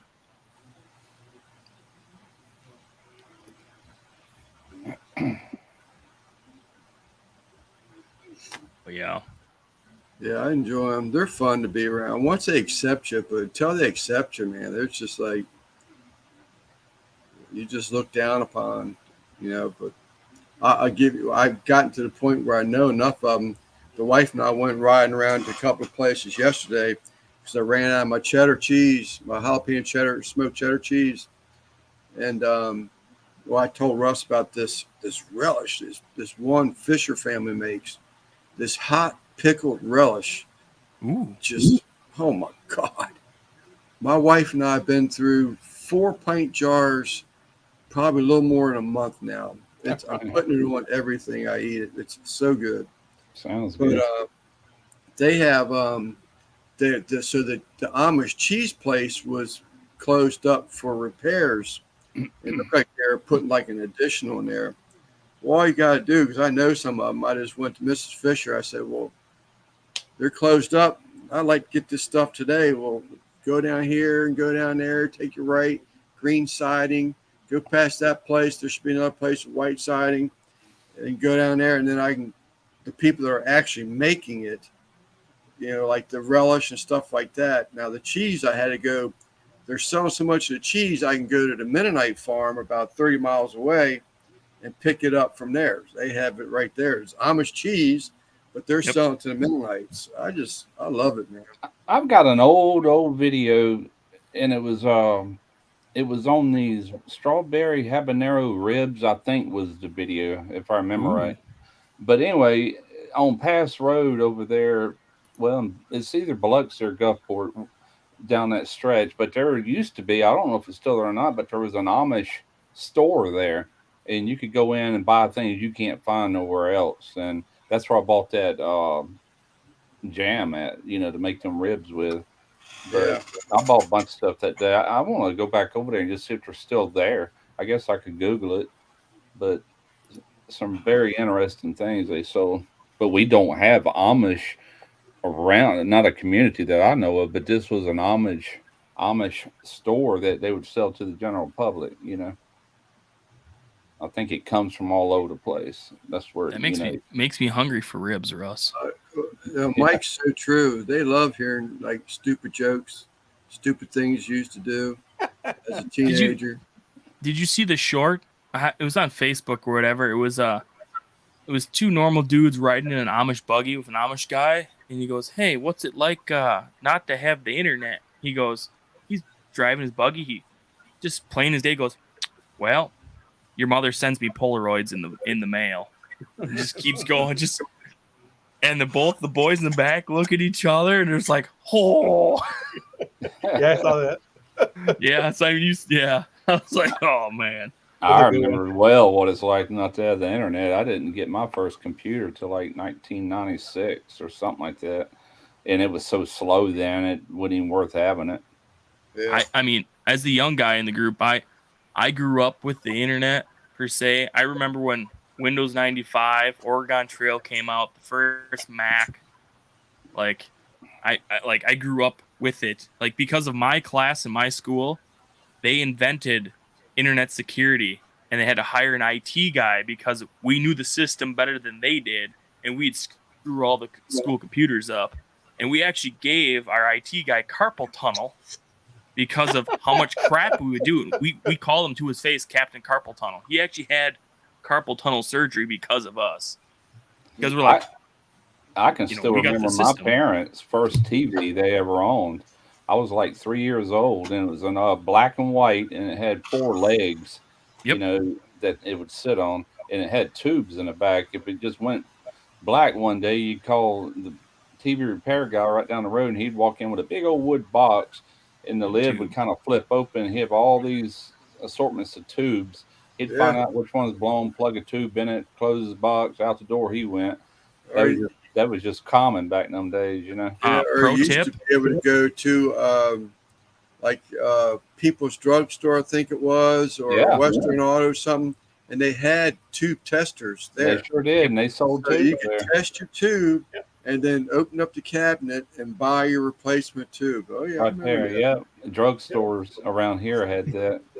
And So, who remembers I'm old enough going? to remember that. Who My remembers great-grandma going had to one. a department? Mhm. Who remembers going to a department store and buying 45s, whatever was on the radio, or albums, What's up, Gary? Been gone. Pro tip: don't hit them TVs with a crowbar; they explode. What's up, Gary? Just saying. Pressurized Pro tip. tube. Yeah, I recycled a few of them back in the day with my job I have. We had one. It had been old as you guys. We had it in a box, and I'm like, wow, we got to break this sucker down. I grabbed the crowbar, just reached my arm and whopped it. That cubic yard box is like 4x4, exploded. And I'm standing next to it. I'm like, oh shit.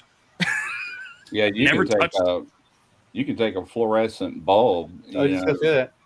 We used to throw them in dumpsters and they kind of explode. So Russ, here's the thing about them. They have mercury in them. Mm-hmm. If they're solid, they're considered a haz waste. But if they're shattered, they're not haz waste or general garbage. I don't know. Nobody told me all that back in the 80s, but I did apartment maintenance back then. When I got laid off, and we would have to replace them when they get dark on the ends. They were bad, and we would take them and go to a dumpster. We had dumpsters all around the complex and throw it like an arrow, and it just Yeah. I seen a guy back in the day, allegedly. I may have known this fella. We were doing a job, and what was not me. I can tell it was an old guy that retired now. We were involved with removing light bulbs in his brewery, and we were on the like a tippy top floor. Right, we went in. There was a room. It had been a janitor's closet. There had been 4,000 light bulbs in there, just lined. It was like a 10 by 10. Needless to say, the old guy saw it. We had to carry these all down the stairs. A bunch of us young guys walked away, and the old guy just appeared, and all of a sudden we're kaboom! We're like, what the hell? And he comes walking around the corner, dusts himself off. He goes, yep, didn't find no light bulbs. I'm like, I looked at him. I don't know. I just installed them on the back. That's motion sensor LEDs. Man, that sucker's bright too. Oh, cool. Ooh, that's beautiful. Yeah, those things are bright. Yeah, I have all those long strips outside. Was that a brick pattern on the right side? Is that a brick pattern to the right door? That's brick, real brick. It looked like a pattern of something in there. Oh, hang on. What's up, Boo? The wife has got a rug or something hanging on that dead bush. Okay. Yeah, just hanging there. No, this looks like there's something. Okay, maybe not. It's probably just a couple raised brick. Yeah, I don't know. It was almost dark, but not quite. And I just wanted to try it out. The second I opened that back door, they come on. What I like about it's got one big one in the center. It's got two on the sides, and you can turn them all the way out to get more coverage. That's nice. Yeah. Now remember that when you go outside to take a pee, you don't blind yourself. Yeah. Well, I had like a LED bulb that I had screwed in there, 60 watts, and we just left it on. I'm like, I'm gonna buy that to where it just come on if there's any motion back here, you know. That's a Because good idea. I got cameras set up, and you can see in color if it's lit up. You know what I'm saying? If it ain't, it's all black and white looking. Yeah. That's one thing I got to do on my garage. I got to get that. I got 2 floodlights. When I moved in, I'm an LED guy. I spent Oh, I like love it. $100 on 2 LED bulbs for my 2 that go off my garage. It lights up my yard, goes through the trees, and lights up the neighbor's front porch. Yeah. I didn't You mess get a around. The lot wife of light for not near the wattage that bulbs and all used to Yeah. be, you know. Oh, yeah. Floodlights back in the old days, or really not that many years ago, they'd get so hot and they didn't last long. They burn out quick, you know. my parents, we grew up on the lake. We had a floodlight from a prison, and growing up on the lake, we turned that on. You could see it from across the lake. That's how we'd find our channel at night. And yeah. That heat, oh man. But you turn it on, you could watch the meter spin up. It was like, Oh yeah. Yep. It was great though. Actually, I still have that light, but not on my house, so I'm not paying for that electricity. Boo got his Muscat's towel. I think Boo got the experimental color. Ooh.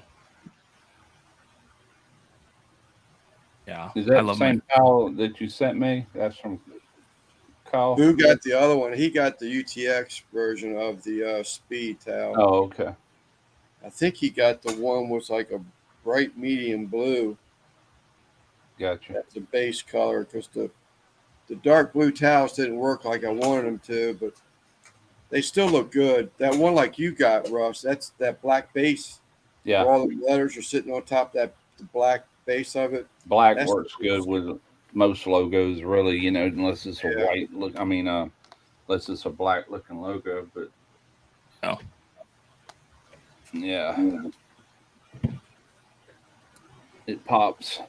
Ooh, that's nice. A lot of black in there that you don't see. But Yeah. if it was in your hand, you would see it. Let me. You got all the stickers. What you want? That's the sticker. Mm-hmm. Yeah.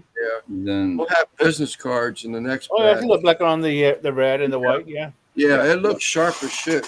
When it's in your hand, it really you need looks to advertise them as fishing towels.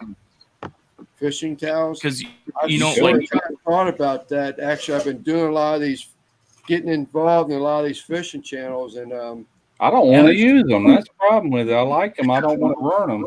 I got 3 of them now. I got 2 of mine and that one. So I used the first one I got, which was the Goodfellas towel for New Year's Eve. I used that one. The other ones I just keep in a box. Yeah. Lance first said you can hang it on your wall, and I'm like, man, that's awful humid down here. That thing could be growing hair in no time. Getting mold on it.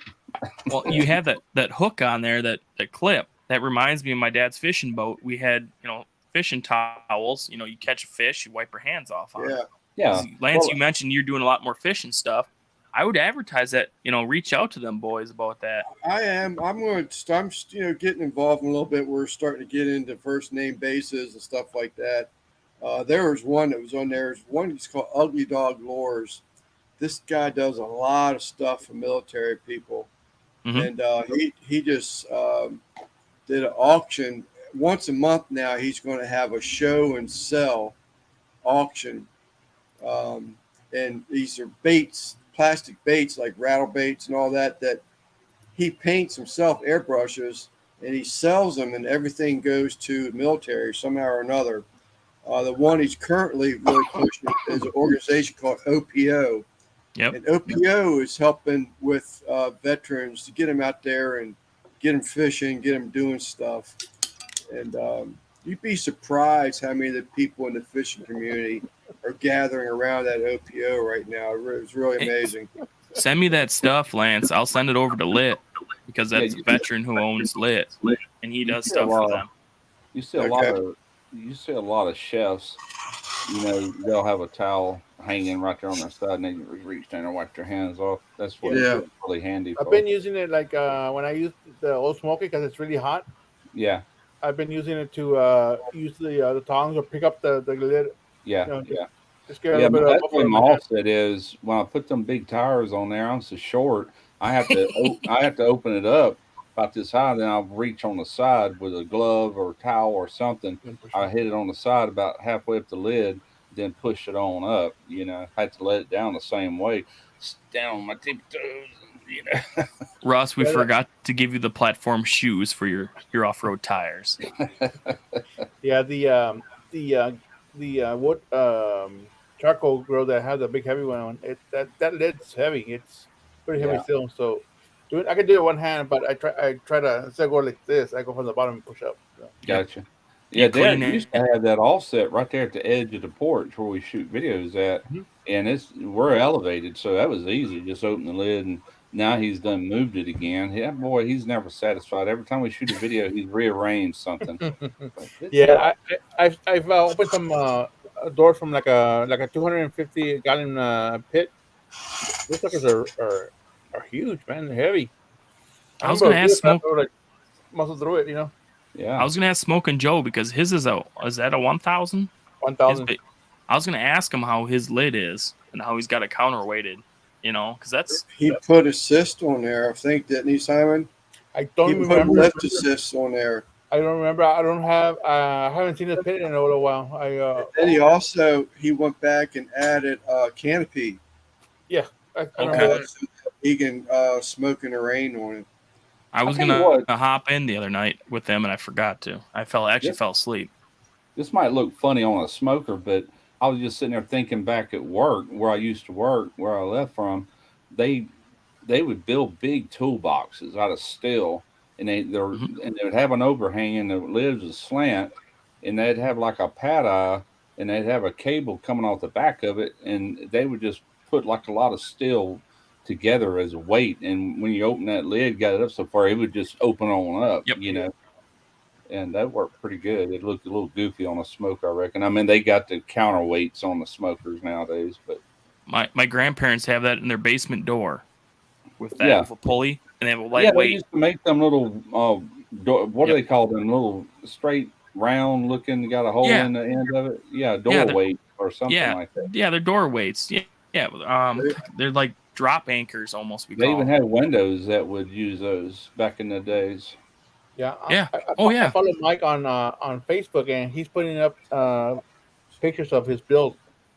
So he's got a good size pit going right now. Yeah. You when you get a big pit like that, you need like a cable system or a counterweight or hit the gym because you're gonna be cleaning that sumbitch a lot. You know. Yeah, here they are right here. Oh crap. Mm. Yeah, like that. Yep. Yep. yeah. Window weights, door Yeah, weight. because right in the corner of the Yeah, door, it would go up and yeah, down. yeah. I Yeah. remember Yep. those. They're in There's old a houses. this is a story you're not going to believe, but it's God's honest truth. Guy I went to school with, Rick Chapelier. He had bought a house down here, or he lived with a lady that was in the water just down the street from me. And you see how people have got those little attic ladders, right?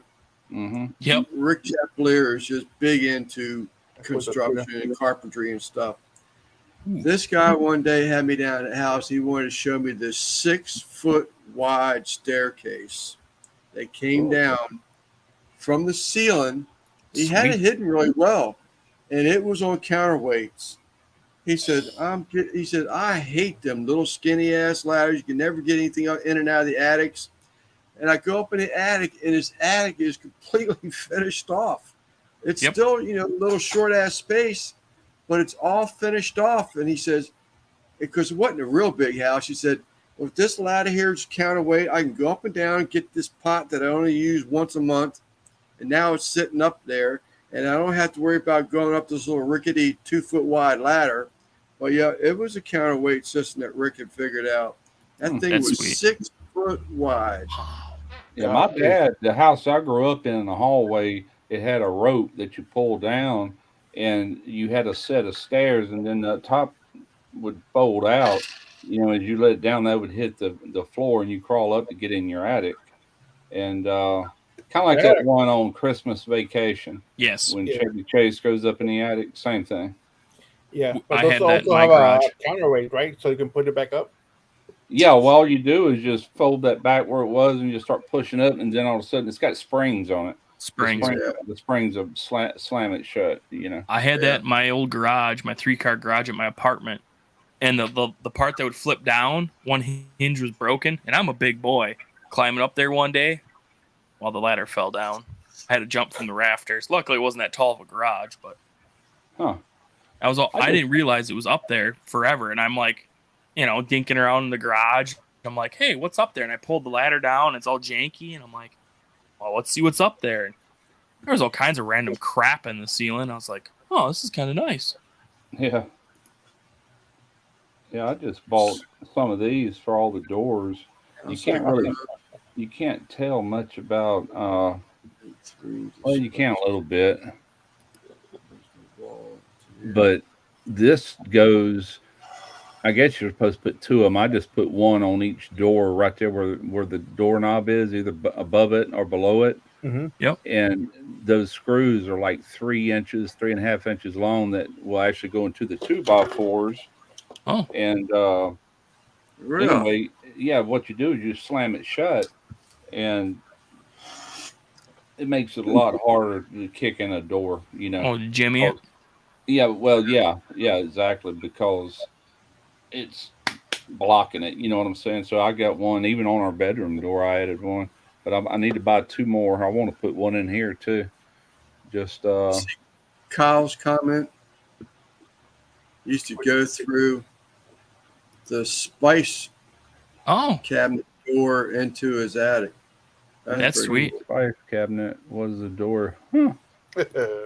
Not Madwood. Got a competition next week, so we're here getting ready. So, Terry, you're here, buddy. It's all that counts. In and out. You're still here. In and out. To go back Speaking to of Mike that. Koppel, I would think there'd be someone to be willing to reach out to him. I mean, I'm not going to tell him one way or another, but just something I'm just thinking off the top of my head was like, I always assumed that like a 4-inch square tube on a set of those arched half-inch steel brackets. But if you could fill that tube up with like sand, even like Lead. have a removable end on it, lead, sand, whatever, and just keep filling it up until you had enough counterweight on it. Maybe I don't know. Look at go on LSG's website. You'll be able to see pictures of the counterweights they put on theirs, and that'll do it. Right. Yeah. Or LSG. Actually, any custom built smokers down anywhere, Texas, for example. There's hundreds of them. They'll do it. Boom. Later, boo. Speaking of comps, I got invited to a comp from Lit Beard Co. the other day. From the boys from Burn Pit. They have one down in Milwaukee. When I had my meeting with my buddy Anthony, he goes, hey, do you do comps and cooks and blah, blah, blah? I said, well, I'm more of a guy behind a microphone, but I said, I know I cook, but I do comps. He goes, wow, they're having one down in Milwaukee. I'll let you know when it happens. You should really come on down and compete in. And I'm like, is Milwaukee south of y'all? Yeah, it's about an hour and a half, Russ. Okay. But I'm like, I looked and I'm like, I don't do comp cooks, but I know enough guys that do comp cooks I could get some lessons from. Because I can make hanging ribs that are, knock the socks off compete with anybody. But it's like, man. I'm like, oh, sure, man. But I was like, dude, I'm like, I don't make the boxes. I make, eating food, not pretty food. Yeah, and that's what they judge by is aesthetics, man. That's so many points and how it's boxed, and then it's so over sweet with the shit on it, you can't even eat it, but that's what they want. Well, that was the thing too. It's through the Burn Pit boys, so if it's not an SCA cook or whatever the other ones are. Oh, okay. So they might be a little more lenient. It'd per be se. nice if they had a comp that they would just take random judges, which a lot of them do. A lot of judges are actually trained the day of, what I'm saying, what to look for. But just on taste, man. Which ribs taste the best. Yeah.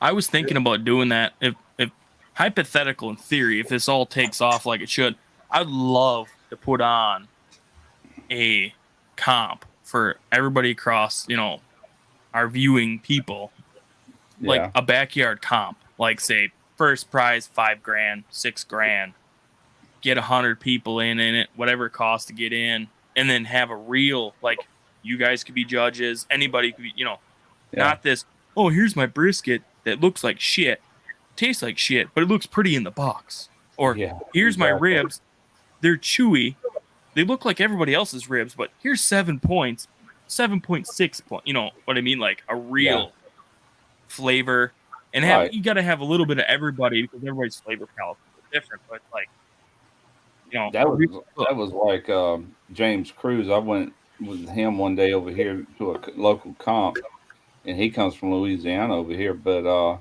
he did that brisket, and it came in first place that day. He won it, in brisket. And me and Jack's Drinkwater both tasted it, and I'm like, And Jack's asked me, he said, "Would you cook this at home like this?" He goes, "No, Exactly. I already knew that, but it's like I don't get it, man. Or like a steak cook. I don't want my ribeye looking like a hockey puck. Yeah.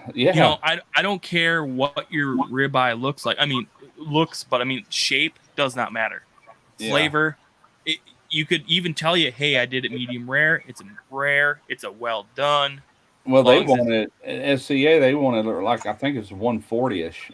Really more of a medium, almost getting into where I wouldn't touch it. Yeah, but long as the flavor profile is there, because then it would break down the it'd bring up like people's seasonings. What they that would make it shine more than like how it looks. Like, hey, I am rocking Uncle Steve's. I've got Suckle Busters. I've got this guy's. I've got this one. I've got, it showcase everybody's palate, per se.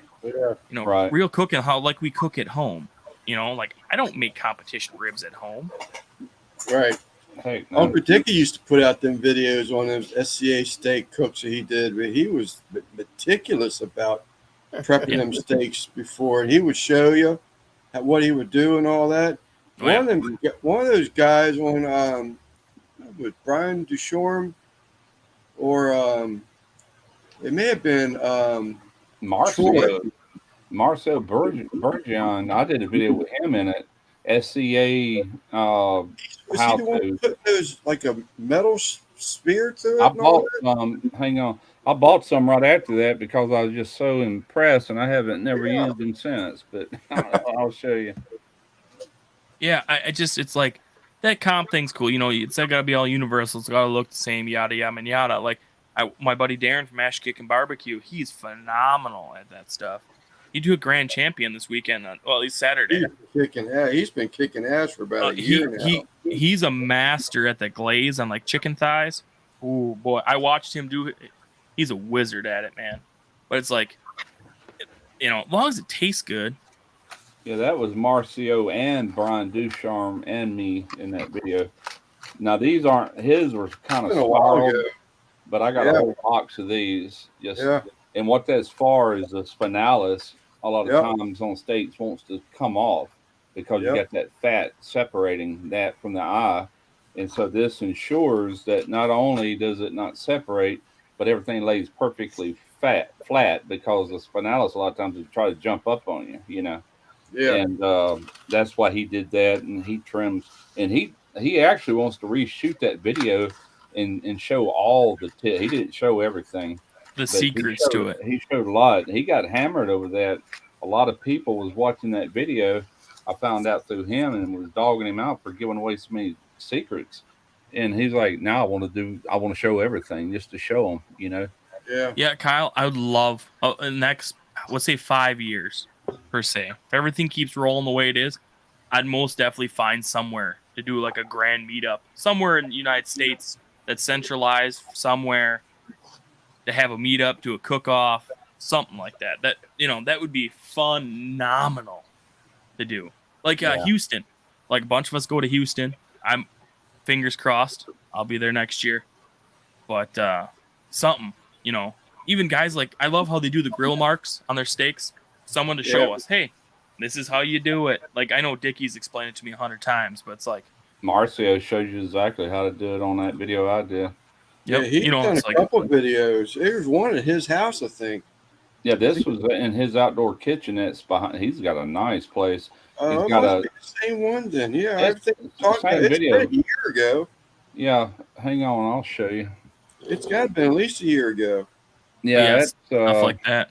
It's just that's you been know, over a year ago. That was 2020 that I did actually, that video. actually it's Man, kind of the old ironic. Ticker wasn't that good. Damn, Ticker can remember things 4 years back. I'm happy. But he also did a cook when Ducharme was having a big cook at his property or at the wherever it was near his property. He was doing some big ass cook up there too, but I don't think Yeah, it was. Brian's had him on a number of his videos. I'm trying to find it here. I got to scroll on back some. I'm not gonna play it. I mean, I just want to show you the video. Let's see. I'm at 2 years ago, so I'll be getting close. Well, I gotta go back 3 years, don't I? Actually, at the Iowa Car Show this year, that's what we're kind of doing for a cooking class is like backyard barbecue stuff. Oh, here Like, it is. you know, cooking for the average Joe. Like we're doing ribs, we're doing chicken thighs, we're doing a brisket. Like I actually talked to Ricer about it because he was gonna do no wrap ribs, and I said, hey Jeff, I said, no wrap ribs are great for like us. You know, we know what we're kind of doing, but I said for the average Joe, when I first started doing ribs a couple years ago, I googled it. You know, hey, how to do ribs, and it was always 3, 2, 1 ribs. I said we can showcase both. There it is right there. Competition State 101. SCA Competition State with barbecue world champion Marcel Bergeron. And he also did this tri-tip, and I could have fainted the way he did it. I got hammered on that video because he wraps it in foil. I'm like, ooh, boy, No. I'm fixing to get hammered over this one. And I did. But both of them it's gotten 42,000 views, 3 years. It's pretty solid. Yeah. But it's decent video, but you can see them spirally looking things. That's what he's got them in there. But he shows you. I'll see if I can do before I add my basket. Oh, yeah, this is that cooker too. That's right. Oh yeah, that's cool. That's right. I forgot about. There's one of his old hickories right there. He's got 8 of them. Holy mackerel, that's a big one. I'm just jumping through while he's prepping. There he is. Right, that's Marcio. There's Brian. Yeah. There Mike, the little short guy, is that Ducharme guy we're talking about. Yeah, Brian Ducharme. He's in Alabama. Yeah, no, he's back down here again now. Oh, is he? Yeah, I bought one of these timers after shooting this with him. I was so impressed. And then I'm like, why did I buy that? Well, I know why, because it's got multiple timers that you can go from one to the next in sequence. But I just use my iPhone now, you know. But I got it. It's right over here. Mine is blue. Russ, how short is that other guy? Because you're short. Is he like 4'2"? He's shorter than me. Oh man, he's got to be. He's probably about 5'3", 4. He's got to be Christie height. Yeah, here we go. Yeah, this thing doesn't this? If I remember It was correctly, resting more on the we're talking 4 years side of the heat. It's going to do some really good to it. And hey, let's throw another one in there. Can y'all hear that? Yep. Yeah. As you see now, that steak is sweating. Right. It's doing what I'm looking for. Beautiful, man. So we've got a little butter, and we got a little finisher that we're going to put on it. And Brian, you want to go ahead and grab that butter for us, and we're going to drizzle on it as it rests. Brings the fluid to the top. He needs. So that butter basically is going to melt now. It's going to go away, and that's just going to add some flavor. Okay. That's my finishing seasoning. The salt I love this. brings the juices to the top. top. And I like to press it down a little bit so it kind of goes away. I don't want the judges to be looking at all of that. So we're going to treat this other side. Look how that And as you steak's can tell, together. we do have a Crazy. favorite side, don't we? Anyway, That's the other side, right? Let me close that out. Christy, you're 4'13", 4'13" for the record. But doesn't he that cooker he had on there?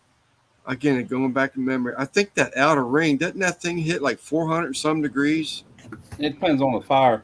That particular thing, who makes it? He talks about it in there. And I met the guy that actually makes them at Memphis in May last year.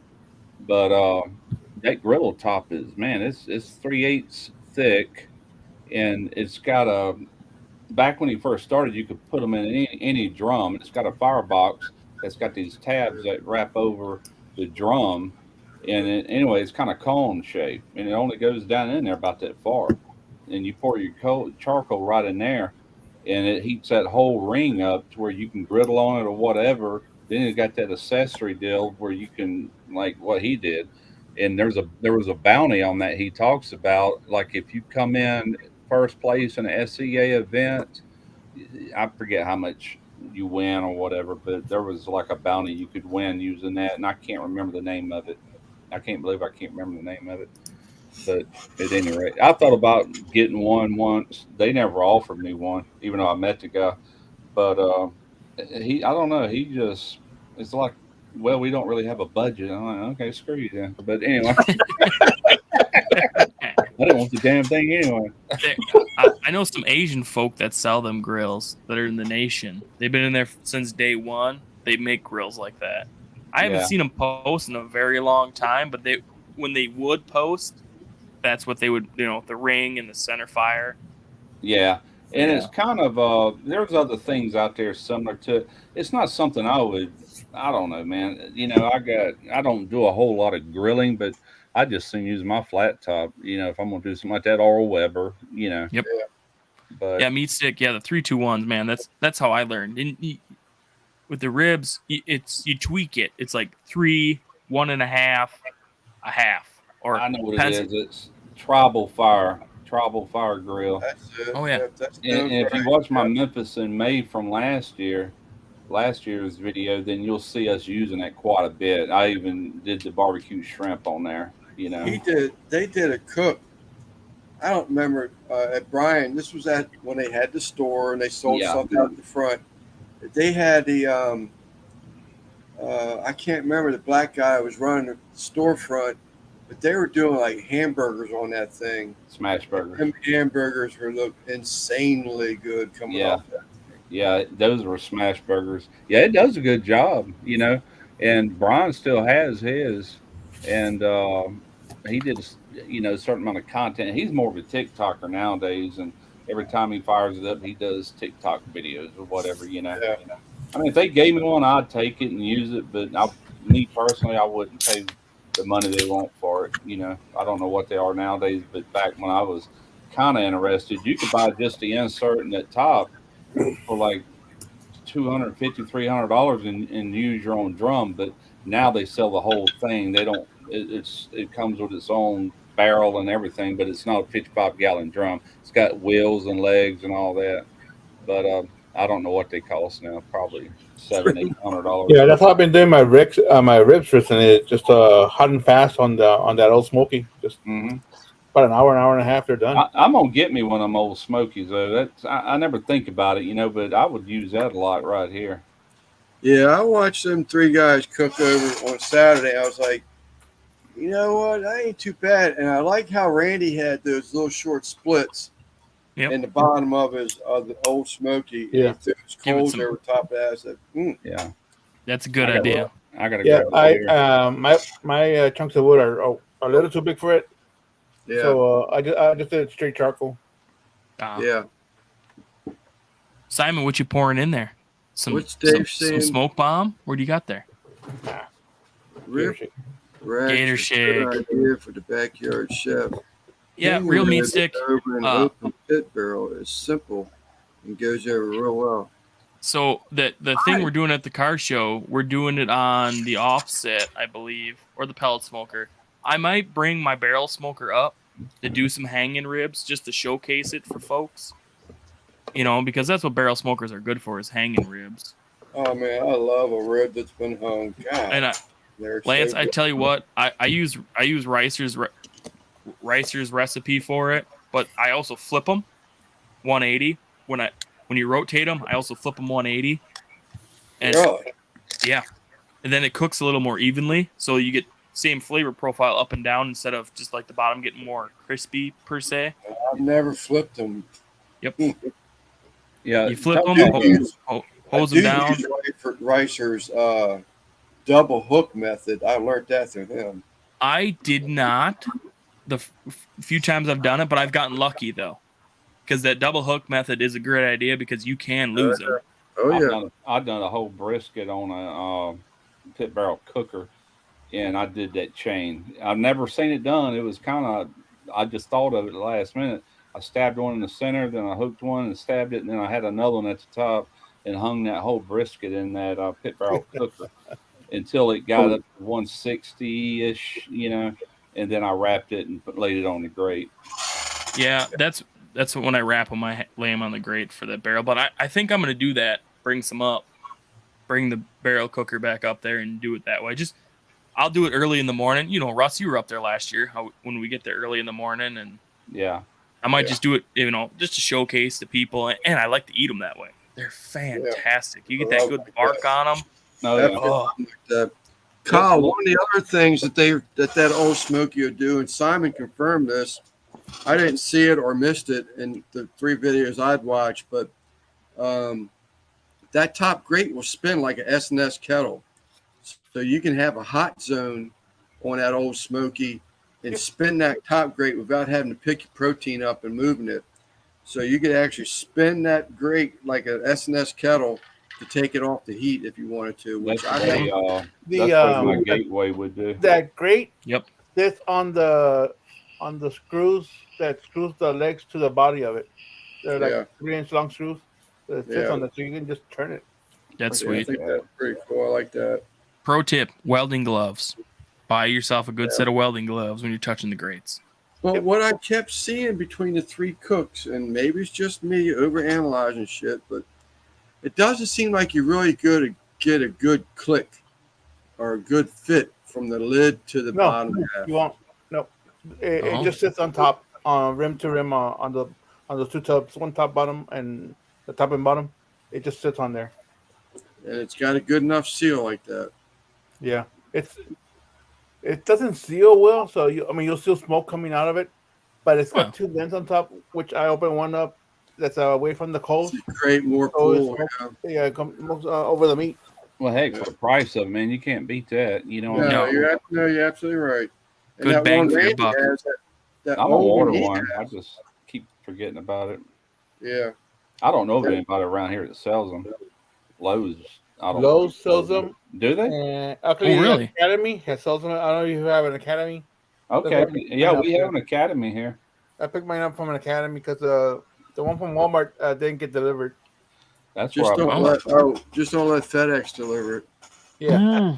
I buy my clothes at Academy. I buy guns there. I buy ammo there. I buy fishing stuff there, and I buy barbecue stuff there. That's a good store. Not for pits. I wouldn't dare buy a pit from them unless it was something like that Smoky Joe, or whatever it is. I bought that cabinet from there, the old country or old country barbecue. Yeah. They got good prices. I don't know. I'm funny about that. Someone should make a video. Best bang for your buck pits for the summer. I'm sure there's been out there some, but you know what I mean? Like bang for your buck, little grills. You got the Old Smoky. Like it'd be an easy click. Oh yeah, absolutely. The $29 grill from Walmart is good for burgers and hot dogs. Yeah. Absolutely, man. And plus that thing's so portable. You could take it camping to a beach. You could smoke with it. You could just straight up grill whatever. You know. You could probably do a good steak on it too, because the grate is very low to the charcoal. Charcoal, yeah. Okay. On that $29 one from Walmart. Yeah. Yeah, the one I have, I think it's 18 the full inches, size is 22 inches. You said the one I have is 22. That's a big one. That's one I would want. Oh, gateway drums are sexy units. Yeah, I sold mine, man. I hated selling that in a way, but we never used it and sell it while it was still in real good shape. My buddy Darren's got a couple. I still got the scooper for it that you're supposed to reach down and scrape, stuff out of the bottom. And if you turn it over, it's got a hook on it where you can lower your charcoal. And Derek brought it to the man and forgot to give him that. It's still hanging out there on our back porch where we shoot at. But I thought about it, and man, it'd been like 2 years since I did a video. I said, let's just sell it. he ain't got a lot of room there. You know what I'm saying? I mean, he's got a big backyard, but it's on a hill, and I don't want that stuff just out in the weather running. You know, kind of like my offset is right now. But Russ, you need a shipping container. Yeah. You're on the Gulf. Pick one up for $20. Yeah. But anyway, just getting rid of stuff. I got it down to really what I'm going to use. You know, the one thing I sold a few years ago I regret the most. I know y'all heard me said this. That's that cabinet smoker, that LSG Mini. Man, I hated. I got rid of that. It didn't take me long to regret it either. I've been debating on getting a cabinet smoker. I was looking at Pit Boss one because I do a lot of pork butts, and I almost bought one for the party I just did, just so I could fit like 6 or 8 of them in it. Oh yeah, yeah. Hey, Uncle Steve. I can get 6 on my offset. I know because I've done it. Yeah, I can fit 6 in my Oklahoma Joe's but it's tight. I like good spacing. Sure, yeah. And my buddy just got the Sportsman Pit Boss one, the smaller of the two. I think it's the 600, not the 800 or whatever. And I got to go over and look at it, but they seem like good units, for pellet smokers, Sure. But man, Greg from behind the garage, he's got one of those cabinet LSGs now. Yeah. Picked it up used, but it cleaned up real nice. They're good units. He's getting some serious smokers. I mean, some serious smokers. LSG's on my hit list. I'd love to have one, but one day when a ship comes in, maybe. Otherwise, I'm happy with what I have. I'm actually purging. I got 13 grills and smokers. The purge is coming. It's going to get knocked down to 10. I got 5 of them, and I'm happy with those. If I had every grill and smoker that I had from starting this channel forward, I think I counted one day, it's over 30-something smokers, and I've sold all but what I actually use, which the pellet smoker I'll still use. It's just relocated to my youngest son's house because he likes pellet grills, smokers. And ever since I got that old hickory, man, I don't want to smoke on nothing else, It's just, well, Ross, that old hickory is a unit, man. Yeah. I just don't want to, Did you do the wood chip thing in your pellet smoker yet? The LSG yet? No, man, Jeff was talking about that. We hadn't heard from Chris. I figured he would have sent me some just to do that, and he didn't. Well, I haven't heard from him, so I ain't worried about it. You can get any wood chip that you can buy from like Walmart and do Not it. according to Greg, he showed today in that video he dropped. Yeah. The chips are smaller than a dime. Oh, really? They're real tiny. They have to be almost the size of a pellet to work. Oh, that's just yeah. I figured there'd be enough torque in the auger it would snap them if they're too big. No, it'd probably cause a malfunction. Jam it up. Or something. Yeah. Oh, that's just... And every auger, if it's like a solid auger, more than likely it ain't gonna work. The one on the LSG is real short to begin with, and it's open center. Yep. And it looks like a spring in there, Yep. And it moves them.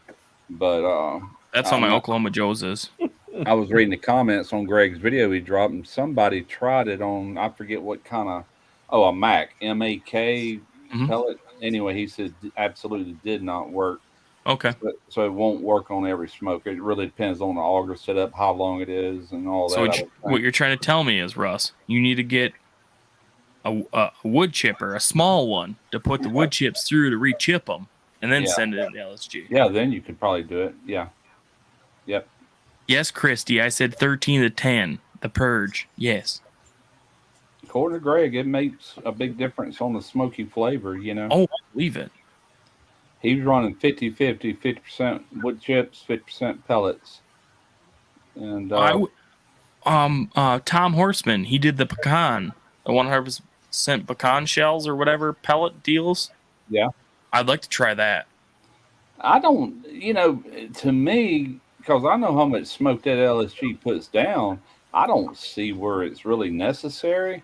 But a lot of pellet grills, that would be a good option if it would work on them. because a lot of them just don't have enough smoke flavor, you know. But LSG, yeah, man, it's got a Well, lot. okay. of Outside the LSG, Russ, I'm saying Yeah. for the average Joe. Yeah, like Troy V has smoke fire. Yeah, I'd be kind of scared of it. I know my rider wouldn't do it. If I had the 2.0, I know it's got enough torque. I could probably feed wood chips into it. Yeah, It would do it because of how it's set. But right. the one I was gonna get is gone. So Yeah, Greg was saying how good the smoke and all was. I'm just sitting there thinking like, well, the smoke's pretty damn good just with pellets. So yeah, I did that comparison against my offset that day, and everybody kind of agreed that the offset had a better smoke, but man, it was so freaking close. yeah. And Yeah, if I they didn't remember have that. something, if they didn't have something to compare it with, you probably wouldn't be able to notice the difference much. Yeah. Because the LSG is in its own category. That thing is a monster, man. Oh, is that what Mike Hoppel said? Smoking Joe tried, but he did that. He's a new, I guess, vendor for those pecan shells out of Louisiana. I don't know. Yeah, I know they make a pellet now that's 100% pellets. I just remember Tom Horseman doing it. I haven't seen the bags by me yet, but I want to try it. I've thrown pecan shells like on top of charcoal grilling steaks and stuff, you know. Mm-hmm. Yeah. And hickory nuts. I throw the whole nut in there, the whole thing. That guy Kevin from Man Kitchen Recipes, I saw him use a company that makes wine started repurposing their abandoned wine barrels and making pellets out of it. He said they really did add a good, nice flavor to it. Those Jack Daniels, you can buy Jack Daniel pellets. I've bought them before. I've also got some. I still got some out here.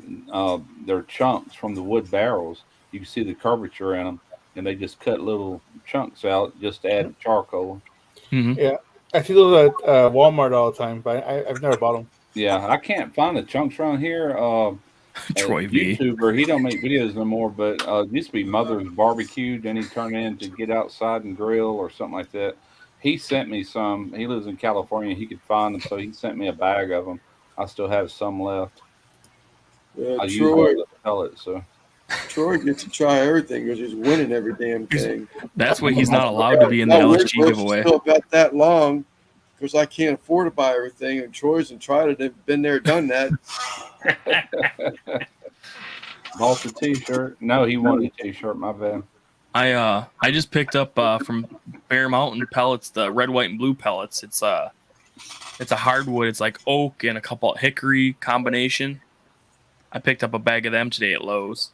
I bought some a couple of weeks ago when my son got that pellet grill over to his house, my youngest son, and we stopped by Lowe's because Academy because I couldn't remember how many pellets were in it, and to find out it was almost full. So I bought the bag and I was looking at the pellets and they had Traeger, that blend with whoever that guy is that has his rub. I can't ever think of his name.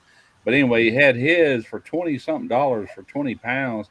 I seen that Bear Mountain for $9 and something like. I know what I'm going with. Yeah, Russ, I use Bear Mountain and I use Lumberjack, and Bear Mountain is pretty stellar. Mm-hmm. You can usually get it for pretty cheap, except for the red, white, and blue ones. I paid top dollar for. But I think that's what was in there because I won a couple of bags here. I don't know, months ago, and so when I seen it, I already knew it was a good pellet, so I just bought them. You know, the only thing I've had problems with is their apple. If you look in your ash in the fire pot, there'll be a weird like plasticky ash sitting in it, like a cluster of where it melts together. Really? Only with the apple. I run cherry a lot. I use their hickory. Never had any problems. But only the apple. I don't know if it's the process of how they do it.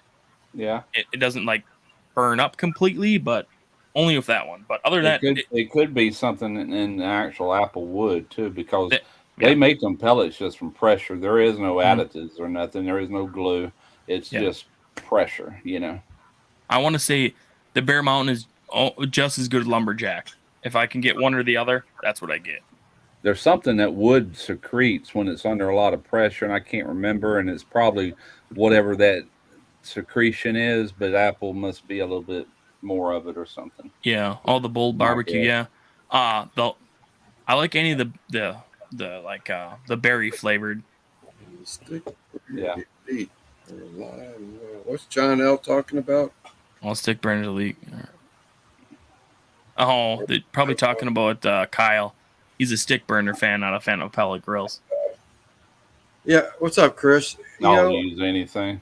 I love being the same way. I do love my stick burner, but when you're trying to get out a video and doing some other things, and you still got editing and all that, pellets has become so convenient. Well, especially this time of the year down here, it's so hot. You just turn it on and have a full hopper, and you ain't got to worry about it. But tending to an offset can be a chore after a whole day of tending to fire, and it's hot, and you're sweating, and But during the fall and winter months, man, I love an offset. It's like my barrel cooker too.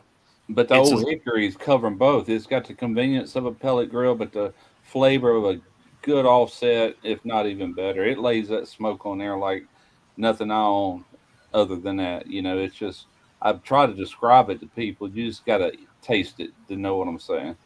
Yeah. It's not used in all these restaurants for no reason. It really does good, Oh yeah, the hickory, Mario, that is fantastic from Lumberjack. Yeah, I love lumberjacks. You just can't buy them anymore. Not around here. Yeah, I'm spoiled up here. Jeff had a bunch of them that they sent him that time, and they never sent him no more though. Yeah, I'm spoiled. I have my grocery store sells them. I don't see them around here. Yeah, is that right? Yeah, the grocery store sells them. They have a vendor, and then on Facebook there's two guys in Appleton area that are vendors. They're more of a pain in the ass to get a hold of. You got to message them and then go pick them up. But like my local grocery store, if I really want like their berry blend, I'll ask them. Be like, hey, when the vendor comes in, can you get a stack of berry blend? And they'll get it for me. So it's great. I was reading Kyle's comment. It ain't so much tending the wood; it's the fact that you're using wood splits, and there's certain gases that only real wood can produce, and pellets aren't going to do it. And that's why it's got that true barbecue flavor. But the old hickory has the same thing because it's real wood splits. Yeah. It don't have to be gas fired, but that's the way I run it. The gas is just for two things: to get it lit, get it started, get it up to temp, and then the wood maintains the temperature. But if it starts dropping, it'll reignite that wood 5 seconds and drop back out. It'll maintain that temperature. I use wood splits in my Weber kettle when I grill. Then my post, you'll see it. I'll make a divider wall of a wood split, for reverse sears, and then it'll catch. It'll burn a little bit as you go. Yeah. I'll use that Western wood or something like that. I get that from True Value and get those little chunks like 3-inch squares, 2-inch squares. Yep. Throw them in the coal basket. I've been using the coal baskets religiously. I just like the way it condenses the fire and the heat. Cleanup's a little easier on you. Come out on a kettle. Yeah. You already get you one of them slow and sear baskets just for that reason only. It's a very good way of doing like a minion method. You fill it up, you save a little space in the corner, and you get it lit. You dial in your temperature, and it's all coming from one side, and it holds a lot more charcoal than the little Weber baskets do, But I think they're pretty expensive now. They're stainless steel. I think I do got one of them left out here in the garage. I seen it the other day. Yeah, the good ones aren't. You can't get any more rust. They're made China metal now. No, screw that. Yeah, the OG ones were made in America. They were pretty priced, but they were pretty fantastic. That's somebody else going to suffer, man. If this China thing keeps escalating, S&S will be out of business. A lot of people will. Hey, the only thing I wanted from them was a travel kettle and that Clamato. Ooh. Yep. I like to have their kettle, but only because I'm not going to go out and buy one. It's a well-built kettle. It's better than Weber, in my opinion, way better. But yeah, I like that smoke hole. There's some features on that thing that I would be all over that kettle. But I'm not gonna go out and buy one because there's a couple of things. Yeah. That, I got my reasons why I won't, but I do want to get one of those. What is it, Old Smoky? Mm-hmm. Yep. Their mods are pretty cool that they put on the SNS. Yeah. You know, like you can do it to your own kettle. The only thing I played with a couple of them. They're sweet, sure. but the lid is not as round as on a Weber kettle. That's the only thing I didn't care for. We So, probably Charlie? send our scrap metal to China because that's where it originated from. You're not wrong. There's a ship that one of these, I think it was Ingalls, where I used to work, built it, and they took metal from the Twin Towers, all the beams and all that, and they made sheet steel out of it, and they built the whole front end of a ship. I can't remember which ship it is. And once it left, that's where it went, was up to New York to be like, yeah. I can't remember the name of the ship, but it was that whole front section was made with the metal from the Twin Towers that was recovered. I thought that was pretty cool. Yeah. USS Independent? No, that ain't it. I can't remember the name of the ship. I could probably Google it. Y'all carry on. What up, Chud? Yeah. We outlasted Chud's live. I'm not sure. Yep, he's in here. Yeah, we did pick up a couple new viewers since he decided not to hog up the internet. Well, you know. The Chud fame. He's not wearing Texas. He's a Texas boy. It's fine. One day. Kettles are great for cooking in a small group. Oh, here it is, right here. The USS New York Give it a run. Thank you for showing the grill. Yeah, I do like that Old Smoky. Here it is, right here. USS New York LPD 21, San Antonio class amphibious transport dock. The U.S. New York LPD 21 is a San Antonio class amphibious transport dock and the fish ship of the United States Navy named after the state of New York. Let's see. What warship was okay? Hey, has anybody used Jealous Devil before? I see it up by me every now and then. Was commissioned. I saw somebody post that they got their Jealous Devil for like $9. Oh, that was Scotty. Was Scotty got a box at Walmart. I see it at my my Tractor Supply every now and then. Sometimes the lumps, sometimes the briquettes. I've never heard anything bad about it. I just want to try it. Golly, I heard it's really expensive. 2009, man. I can't believe that's been that long ago. Yeah. It says, never forget the U.S. Navy's USS New York, an instrument of freedom and peace, was commissioned in November 7th, 2009 in New York City, cutting through the water with a bow forged from 7.5 tons of World Trade Center steel. The USS New York carries much more than just the name of the Big Apple wherever it travels. We got a couple of them beams up here, Russ, for like, you know, monuments and whatnot. I see. Yeah, 7.5 tons. That's really not a lot. It's somewhere on the bow section, but part of it is from that, you know. Yeah. 7. So if you ever smoked on a WSM, Simon? Yes, sir. I'm curious to how the Weber Smoky Mountain cooks and maintains and operates versus that new cooker that y'all got. I forgot the name of it already. Short term subs. The Old Smoky. Yeah. The Old Smoky is aluminum wall. It's all aluminum. So I don't know if the I would compare the WSM more to a drum smoker than I would that. Yeah, but that's steel, right? It's a steel body. Yeah, I'm talking about just the way it cooks. But the one thing that a WSM has that unless you add a water pan on a lower grade, it has a water pan that comes with it if you want to use it. You know, some people fill that up with sand to act more like a deflector. Ooh. Yeah, instead of water. That's a good idea. But I've never had the WSM, but I've had bullet style smokers that were built just like it. 2 racks, upper, Yeah, lower, water pan. I'd probably agree with that. It's like apples to pears type thing, but Yeah. I was just curious as far as it operates. I've never cooked on anything in that style. I actually have an old charbroil from 19 and this is when I walked away from barbecue grill, and I swear to God, I can pull it over here. I just unboxed it about a year ago, and it's from 1995, I think it is. I think the paperwork said inside the box. I still ain't used it. It's a bullet style charbroil or something. Yeah. I've never used it. T-Roy used to do a lot of videos on his. That was some of his most popular videos. A lot of fans out there. I would definitely. That's something else I've thought about getting, just never have. Never pulled the trigger on it. Right there. Yeah. Same. Oh, okay. This one is a smoky. It's a grill. This is who's that? That was a Dave. real Meat stick.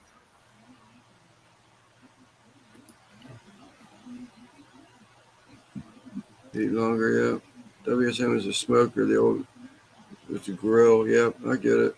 The Old Smoky does have a place for a thermometer on it, on the top shelf. Oh, you can always add one too if they didn't have one. So there's It's not a spot hard. for it, and they do sell it on the website as well. Sweet. The smoker looks like it's made for pork and steak. Mm. Well, someone I've heard a number of times that the Old Smoky is one hell of a chicken cooker. Yeah. I've heard that from a group of different people before. Yeah, that's what I I get was to do saying a- earlier. put on it, James but Cruz. That's what he does. I probably will do it just because. That's the best way to test a cooker is throw some chicken on it. Yeah. Yeah. For the price, you can't really complain about it. That's for sure. Right? Gotta love that yard bird.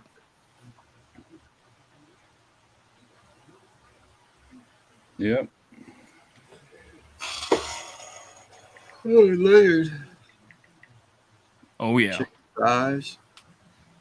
Good old chicken thighs, chicken breasts, wings. Actually, reminds me, I gotta eat. I haven't eaten dinner yet.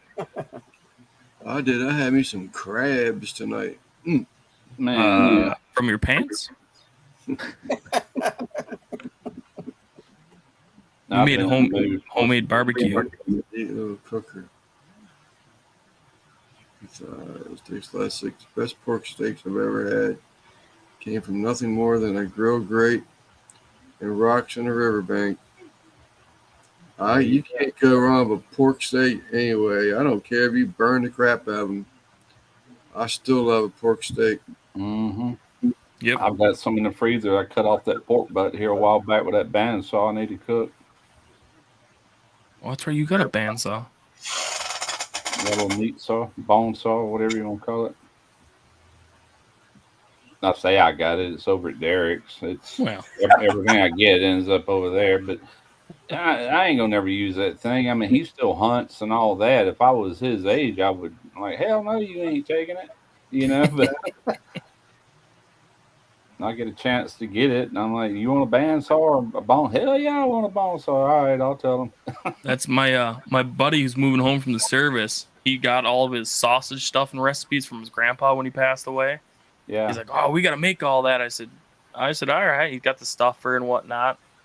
I'm sure it's not, a fancy stuffer by no means, but he's got the recipes and that. I said, he goes, "Oh, I think I can do that on my Oklahoma Joe's." I said, "Smoke some sausage?" And maybe, but I said, "I know a guy who's got a PK 100 I could borrow, he's make some also sausage in." He's also got some top end sausage equipment that I'm sure he That- lets you use. That he never uses. I know right where it He's is, got and it that collects dust. electric stuffer with that foot control. Man, that'll spit it out of there. With Jeff? So, Yeah, yes.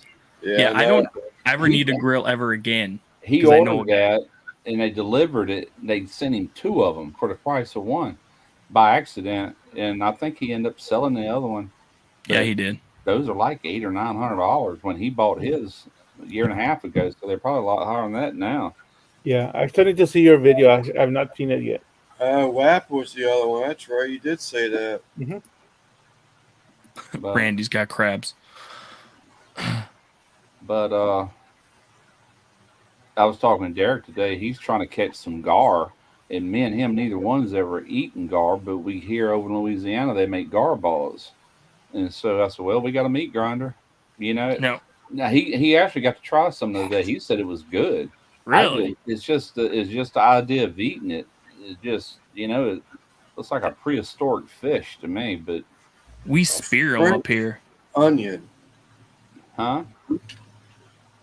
Dick selects a DDC. It's easier.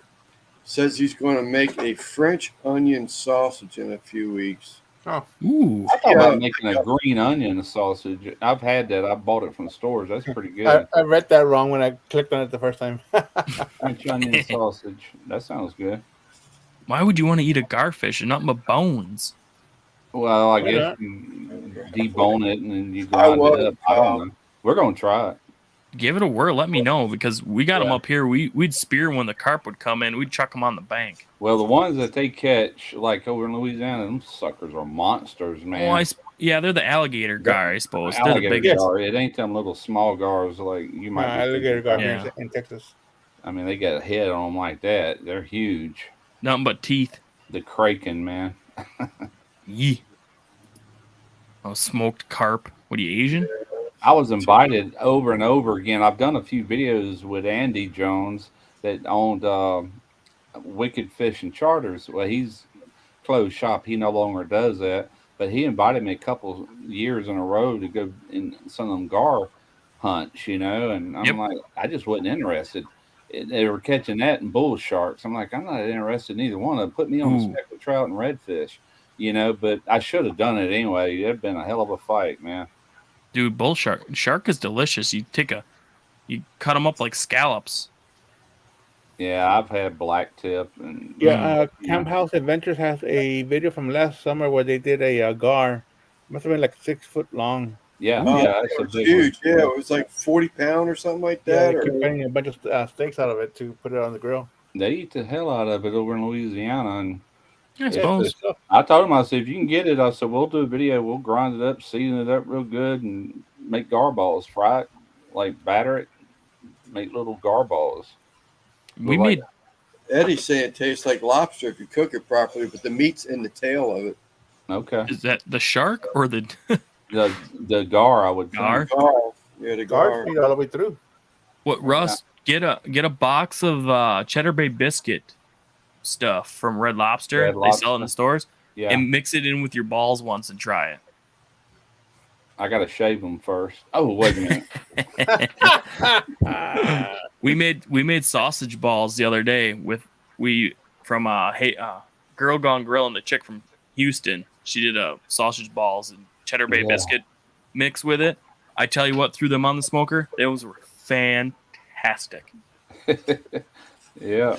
That girl's got it going on. She's on my hit list to get on the show. I got to get Randy or Christy to go. That's her neck of the hood over there. Christy, Who's play that? nice and go talk to her. Girl? Huh? Hey, girl. Yeah, no, Girl Gone Grillin'. I'll send you a link, Lance, and you'll be like, Is she the one that's in? I thought she was Georgia. What's up, Brandon? Randy? no, I thought she was Georgia. no, Girl Gone Grillin' is in Houston by Ramdy over there. That's the guy I used to go fishing with over there from Mandeville. That's a big old redfish right there. Yeah, man. Who? Yeah. Huge Yeah, fish. Andy Jones. I've done two separate videos on his boat. This is the boat that or the back or the side of it that we went on Wicked Fishing Charters. Yeah, he went out. I guess he ain't that much younger than me, so I guess he just finally retired. I'm trying to find a picture of one of them gars. I might have to Christy, scroll back. Oh, you're- there we go. Christy, you're my recruiter, not my pimp. There's one breaking the water. Big ass alligator gar. Jesus. Oh, wow. Yeah. Somebody was in a fight. The one I was thinking about, Eric, she was just on Lep's show a few weeks back. Oh, that's not neither of them. Hannah's Kitchen. Yeah. What's the name of the channel? I think it was. But yeah, no, it's the Hey Y'all girl. She's What's up, Randy? she's Oh, sponsored okay. by Bear Mountain Grills or Bear Mountain Pellets and Ever Embers. She's got the pellet grill that's an egg pellet grill. You ever eat gar, Randy? I don't eat them. I can go Have, catch one have you the same ever? size. What's that? Have you ever eaten it? Yeah, I've tried it a couple times. To me, that's a trash fish. Yeah. Well, that's the way I've always looked at it. But Derek tried some of the days. Man, that shit There it was is right there. delicious. I said, I'll try it if you can get one. You know, we'll try it. Well, like I said, I mean, it's edible, but that's not my favorite fish. I consider it a trash fish. Hmm.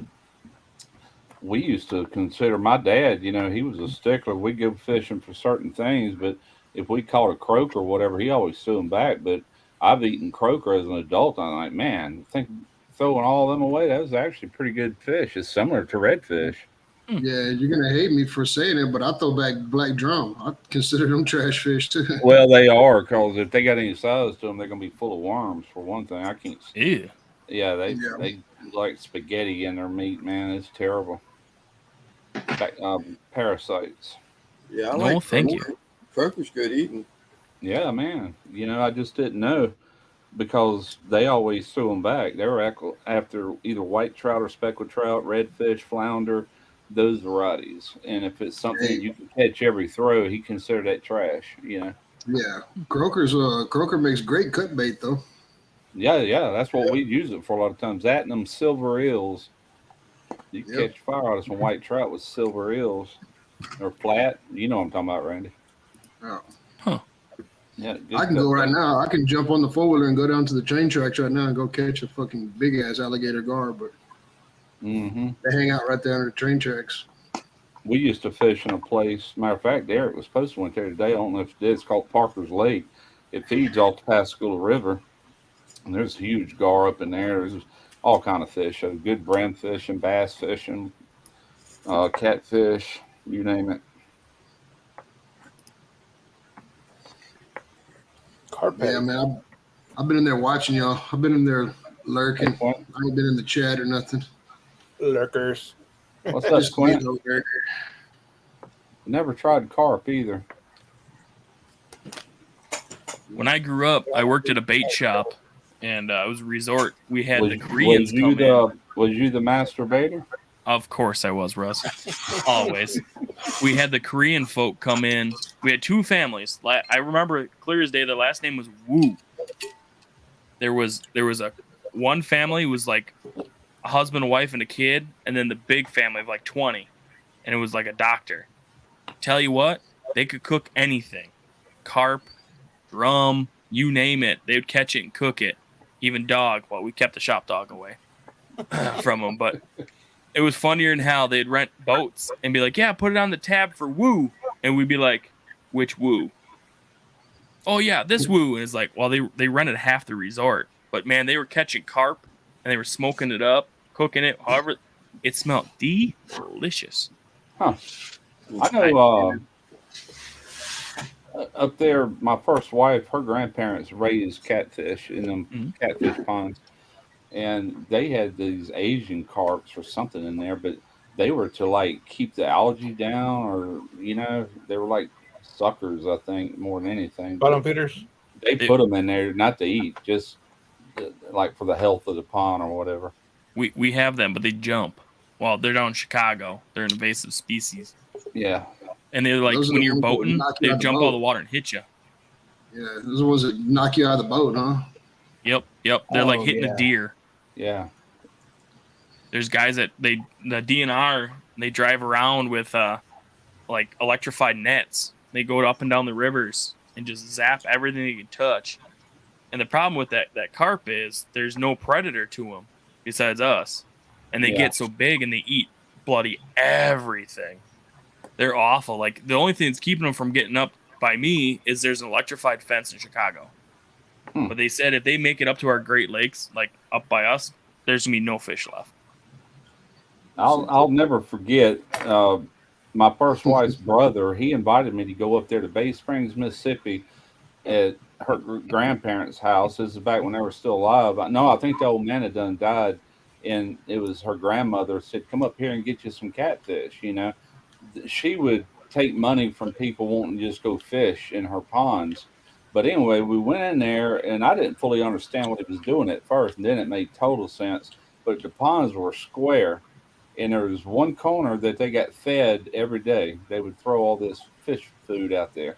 So what he done, or what she told him to do, is have a gill net and take a long rope and stretch a rope across the other corner over there and tie it off to where the fish are used to overnight going under that shadow that the rope's making. Then the next morning you have somebody over there ready to pull the rope and you throw your feed. And we done that. Holy smokes, man! That water went to boiling, and I pulled the net over there real quick. We had like a little batty, a little aluminum john boat, and we paddled around there and started at one end. It took us hours to get all those big catfish out of there. I mean, tons of them. It had so many she had to call people just to come and get them. And that was some good tasting catfish. I don't like farm raised a lot, but that was really good. I don't know what they fed them. They're doing that in Virginia, electroshock. The blue cats are taking over Virginia waters so badly that they're going, DNR is shocking the waters and harvesting them and doing whatever, transplanting them, killing them, whatever they're doing. They're killing them. They're just to get rid of them. They're so invasive. Just like in Maryland, snakehead. Florida, I just learned that snakehead is a huge problem in Florida. I thought Maryland was the bitch, but yeah, Florida, I didn't know that either. No, snakeheads. Those are the ones that chase you on land. They're poisonous. Yeah, no, snakehead is nasty. They got special grips to grab a hold of their mouth because they got a serious set of teeth. It ain't nothing but bacteria. So they got them gripper pliers you're supposed to use on their mouth, and don't get your hands near the mouth. Yeah. Yeah, people think catfish are great, but they're rough fish. They eat a lot of fish. And people are like, "Oh, catfish are great." I'm like, nope. They're rough fish, technically. Somewhere around here, I got a ball cat. But anyway, there's a catfish place up in Yazoo City, Mississippi called Simmons Catfish, and I've ordered from them before. And matter of fact, I did that New Orleans style thin cut catfish video a few years ago. That's where I got them. That's some really good tasting catfish. But to find out, we got a frozen foods place right over here off of Washington Avenue, and they sell them there. I'm like, well, crap, here I am ordering this stuff. But you talk about getting it to you fast. I ordered one day and it was here at the door the next. I was like, but that's some good tasting catfish. We did set lines growing up, and my dad always told me, he goes, good catfish, like we had a bulk tank that was hooked up to our well, like our artesian well, so it was fresh water. He goes, you want good tasting catfish, you got to let them sit in the tank for a couple days to clean out, or they taste like shit. Right. And that's what we did. Ran them through clean water, and they were great. I got catfish on my cement falling out in the backyard. Oh yeah. Do you? As long as I don't eat nothing around the stomach, I'm good, man. The actual fillets are pretty tasty if it comes from a good place. You ever go fishing back there, Randy? The kids do. Yeah. Give the kids weenies and little barbless hooks, and they get out there and fish them. They never landed one. Yeah, when I was working out there in Trinity, Texas, man, I'd stop by the boat ramp every afternoon and go catch about 4 or 5 and put them in my ice chest with the aerator and bring them home and throw them in the pool. Oh, is that right? Mm-hmm. Well, I got to do like Boo does. I got to go lean off the dock for a minute. All right. When Christy feeds the ducks out there, man, you get some big blow-ups out there, some topwater action, and fucking catfish go up there and eat that duck food. I say, watch out, they'll eat the ducks. I don't know. I'd like to see how big they are now because they've been back there for over a year. Smoke them some bitches up.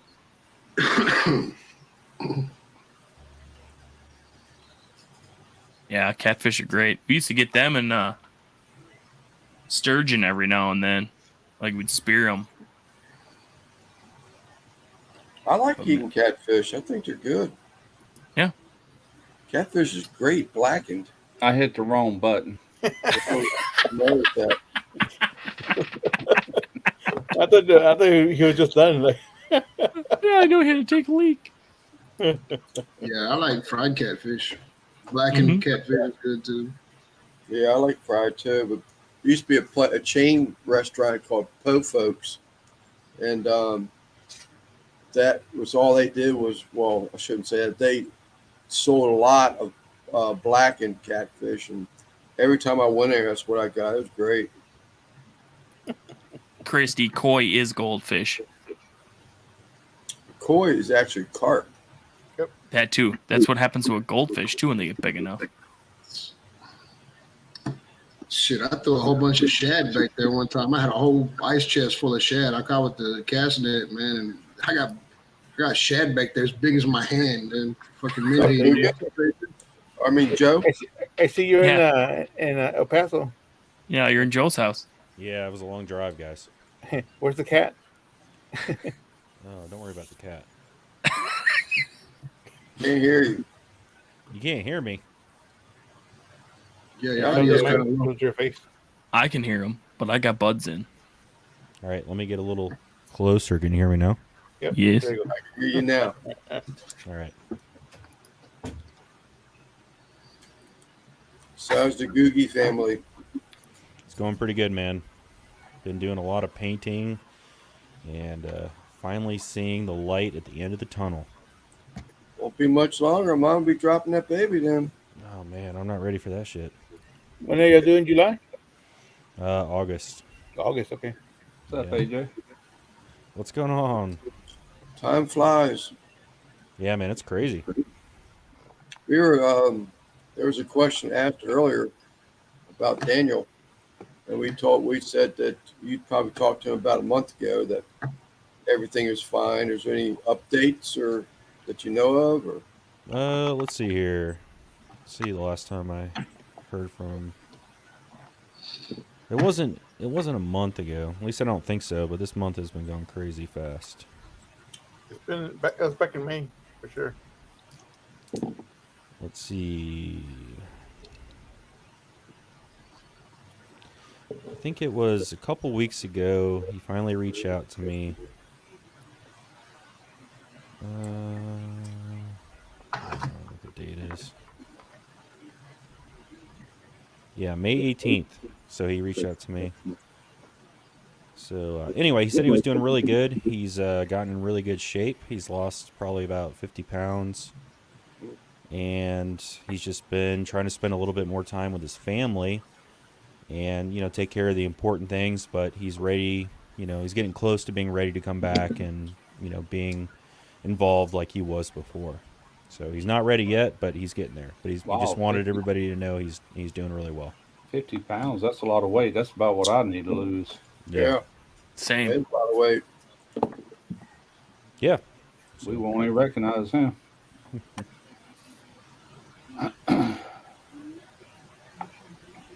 We're doing the next 3 weeks.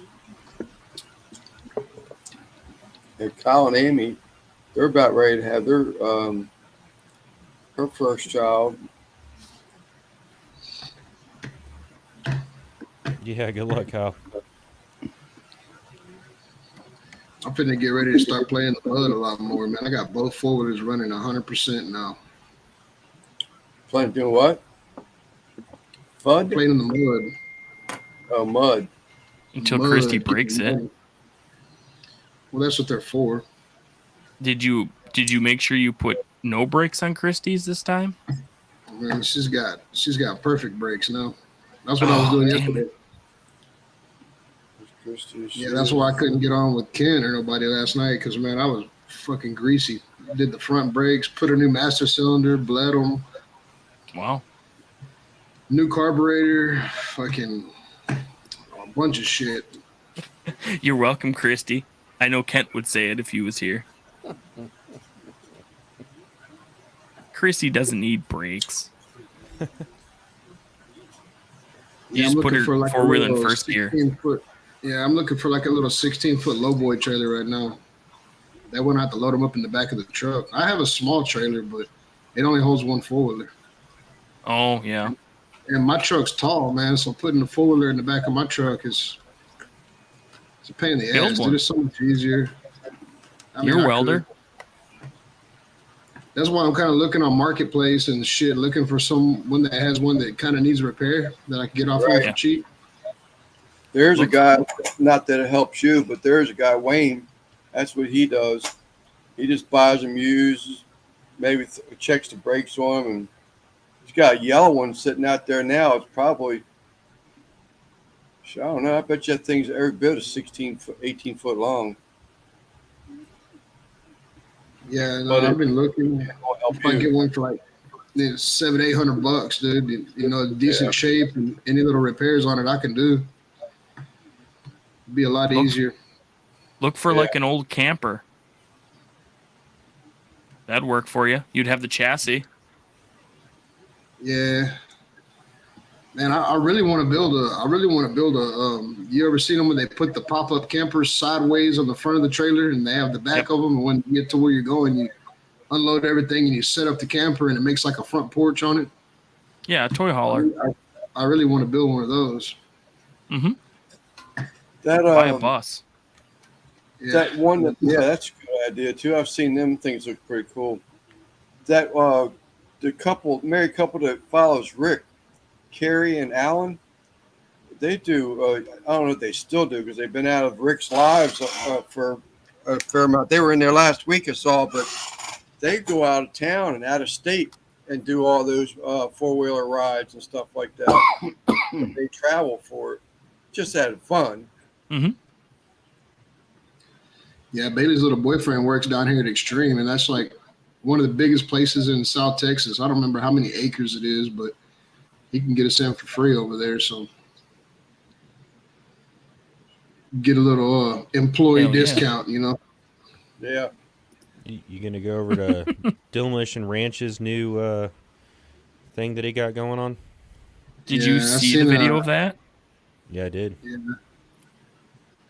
Where you had the volunteers there? Yeah, he had like who did he have? Junkyard Diggs there and a couple other Junkyard people. Diggs was there before everybody else. Didn't one of the guys get hit by lightning? I mean, from Demolition? I wouldn't be surprised. They were out there in a storm. I want to say, because if you watch Junkyard Diggs video, they went down the river and there was lightning and whatnot.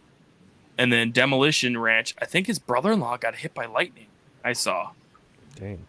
On one of his shorts, because they were talking about that. But yeah, Randy, get over there. That's your neck of the woods. Come on now. You're a YouTuber. Yeah, I don't know. You're famous for for good reasons. He's infamous. I don't know. Yeah, I don't know if me and Matt will get along. Oh, you'd be one of his boys. I watch him, but that ranch is kind of crazy. Yeah. No, he just seems kind of arrogant. I don't know if me and him get along. He's got a lot of toys. He's definitely changed a lot in the last 5 years. Before he was like a normal guy. He's got a lot of fame. He's got a lot of money now, and that abandoned mansion that he did, and now this ranch he's got. He's gotten a little out of touch, in my opinion. Is he the one? He owned Bunker Brand prior, didn't he? Yeah. Yeah, he still owns that. I thought he sold out, but yeah. Well, he sold it to. He sold that to Smile now. The other dude, Roman Atwood. Yeah. I thought they were like co-owners now or something. Yeah, what are you talking about? Demolition Ranch. Oh, I don't know. That TV show? It's a big YouTuber. Oh. Like 10 million. Yeah, he's a big one. He's a big one. I thought it was cool that Junkyard Diggs went down there. He's a pretty cool dude. He comes up by me every now and then. Yeah, I thought that was pretty cool. I like him. I missed him. I missed him when the last time he was up here because I don't follow him on Instagram. And I was like, I saw his video. I'm like, damn it! I was home when he was up here last. I'm like, I could have brought him a case of Busch Light. Mm-hmm. Like he was only like a half hour away from me. Yeah, that was a pretty funny video. They were drinking like Busch Light and digging through all the garbage and fixing a golf cart. That was pretty fun. Like $700 in batteries to get this golf cart going. Yeah. I seen at the very end of that last video he made, Donut Operator and Brennan Herrera came over there. I could fuck with Donut Operator now. That dude's cool as shit. I don't guess I've ever seen that one. Yeah, I enjoy Those are the junkyard big digs. boys. Yeah, those are the big boys in YouTube, man. Those guys, So they my need to little lose 50 400, pounds too, huh? my little 430 subscribers. Hey, my video does have like 250 views though from yesterday. Heck yeah, dude. All That's right. great. Good Hey. dude. Which Half of video them is did you me. drop? What's What that? video? What video? My old Smokey video. Oh crap! Did I see that one? I think you started a trend, Randy. I'm seeing everybody have a Old Smoky now. I don't remember seeing you doing a video yesterday. You sure it was yesterday? Guess so. The last one I Yeah, seen well, it was dropped on the 10th. Yeah. last one I seen was one you was griping about that you didn't like the way it turned out. Oh, the pork belly. Yeah. This is the Okay. one that I lost my audio. I lost my microphone. Oh, the one you was talking about that you might have to do voiceovers or whatever. Okay, yeah, I didn't even see it, which I don't think I hung out on YouTube hardly any yesterday. I'm getting to where I don't hardly go there anymore, man. Just and when I do, I'm watching other stuff. Yeah, I just we just rolled with it. I didn't have no audio at the end, but she didn't really need it. Yeah. I guess I had been yapping enough in the video that everybody was tired of hearing my voice anyway. So Yeah, you can always add captions, like you said the other day. yeah, that's what we did. Yeah. Has she done another Da Vinci video since that one, Christy? Not yet. Wonder if she's saying it now. I don't know how I missed that though, because I do check in a couple times a day. Chud's love. Well, boys, I gotta hit the bed. All I gotta right. work tomorrow. Yeah, me too. Oh no, I don't. Never mind. Shut up, Rust. I don't have a job scheduled for tomorrow, but I'm on call. So Hey, at least Christy didn't knock over your old Smoky this time, Randy, like she did last time with the tranny chicken. That Christy rage. now I've been using that little Santa Maria attachment on it, so I can see if something falls now. Dude, that thing's Yeah. wicked. Yeah, I made those kebabs on it. They turned out pretty good. Yeah, I'm man. subscribed to too many people. Yeah, man, that Yeah, I thing's tried pretty to sweet, cook, Randy. I tried to cook everything at once. Cook the corn, everything. Like I said, I mean, turned out all right. Probably be faster just to type in your channel Yeah, that was a good looking cook. videos. Cooking I a was whole trying to- meal on the pit. Okay, no, I haven't seen that one yet. Randy, Yeah, I what was time you going trying live to- tomorrow night? 8 o'clock ish. Whenever Rick ends. I'll probably hop on by you. Depends on work, but What's the show called tomorrow, Simon? yeah. What is tomorrow's show, Simon? Probably got it written down in here somewhere. Call the secretary, Christy. That's your job.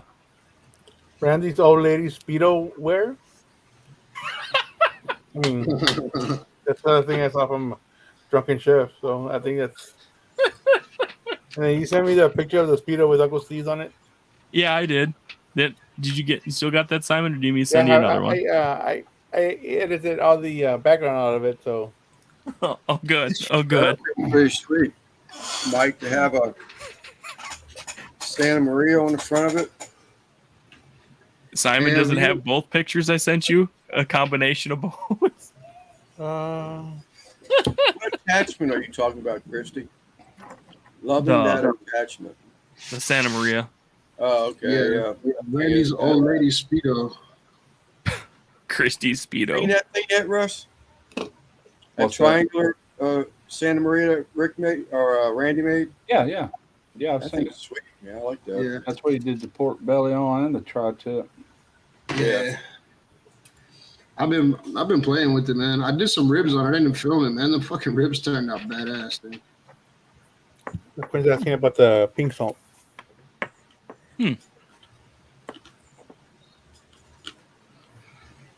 I don't know. It's about time for me to make some sauces. I think I have enough trimmings.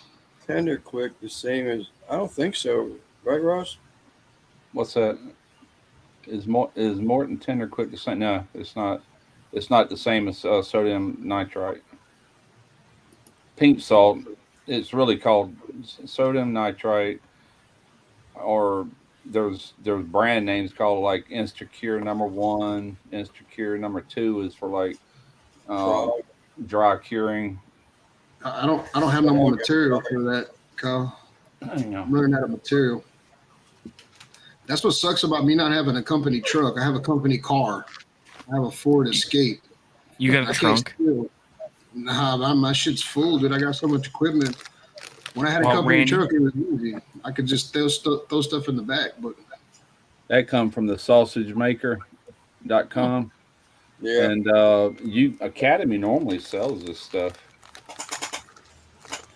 And no, pink Himalayan salt is not the same too. Oh, And when I say it's sodium nitrite, most of it is salt. I think it's got to have up to 6% sodium nitrite within this bag, if that is your cure that you would use for regular smoked sausage, bacon, anything like that. That's There you go, Randy. yeah, I'll see what's up. I can make a parts list, I guess. So Shit, you can send me bike anything, chain? any scrap metal, dude. I love, dude. I love having scrap around. So bike chain and some pliers. I got plenty of motorcycle chain. You don't know. I was just Yeah, thinking the things I could send Randy. Dude, I'm telling you, I'm like a pack rat, bro. So when I was working on Christie's 4-wheeler, like all the things we needed, like I blew a fuse and she was like, "Do you have any fuses?" And of course I got fuses. I got a whole box full of different kinds of fuses and wiring. One of the wires came out of the wiring harness. Popped a couple spoobies on that bastard and jumped it. Hell yeah. All right, boys. I'm going to bed. I'll see you all All tomorrow right, night. guys. Hey, Rick. Thank you. Night, guys. later. Yeah, even like old things, like old carburetors I work on and shit, man. Hey, I bought that carburetor for Christie's 4-wheeler and it came from Amazon. And man, they didn't drill out some of the ports. I had to actually drill out the ports and insert the brass fittings in for the pulse valve and shit. Like anybody else would have been fucked, Anybody else that didn't have any kind of mechanical ability that thought that was going to come as a plug and play unit, But you got to make it work. I don't got time to send shit back to Amazon. Yeah, another brand of that is Prague powder. Right. I've had some of that same brand, matter of fact, but it's the same stuff. And that Morton Tender Quick, I think some people do use that for cures, but you can't use the same ratio. I mean, it's different. It's not quite the same thing. Matter of fact, there's one right here. Hang on. Let me click on it. Let's see. Never mind. That's just a forum. But you could Google the differences in it. Whoever asked that question. It's quick.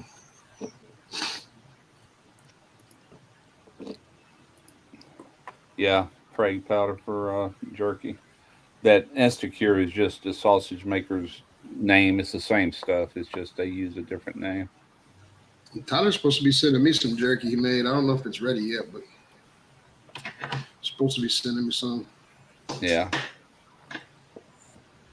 That's one thing I've never made. I've never made jerky.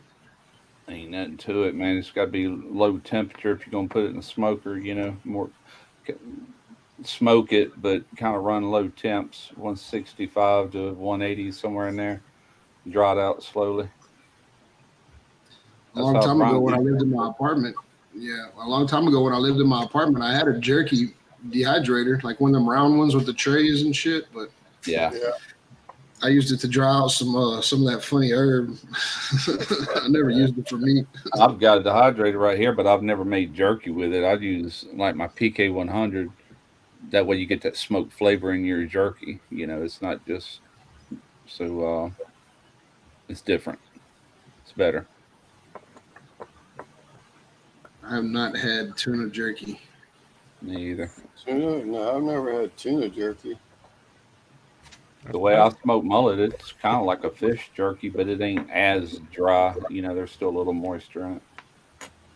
I've had a little tuna jerky in my life.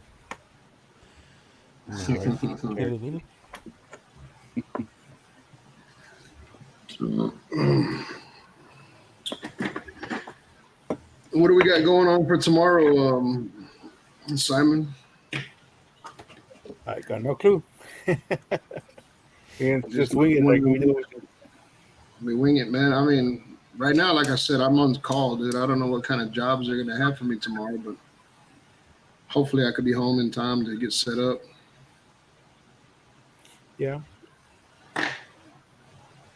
Or we can always like skip it if you end up working. We can just skip it for tomorrow. Yeah, I mean, Just depends. if I gotta work, there's no choice. Right. Unless Christy wants to jump on and take over. I don't think she wants to do that. Nah, I should be all right. I mean, I should be home by then, but never can tell, man. Even if we start a little later. What's up, George? Yeah, everybody wants me to throw fucking horseshoes at my shins. Did you saw that? Yeah. Man, dude, when I kicked the damn trailer hitch on my truck, that it hurts bad enough. I couldn't imagine having a horseshoe hit me in the fucking shin. Yeah, I hate hitting that shit on the damn receivers. The hitches, that tears you up. Smacking your leg in the corner of the bed hurts. Dude, I've smoked that receiver on my truck so many times, bro. I don't know why. I know it's there. I just forget about it. I go walk around the back of the truck. Yeah. Oh yeah. No, you think you hit it once or twice and it hurts so damn bad you'd remember it, but it's like me busting my head when I was working. I tear it up, man. Knock the skin off my head, and 15 minutes later, I hit the same damn joist. Do the same damn thing. Yeah. Yeah. That's why I haven't cut my hair yet, man. I have a fucking big ass gash on top of my head from when I was at work the other day. I haven't cut my hair yet, but I'm due for a haircut. So George brought home some leftovers.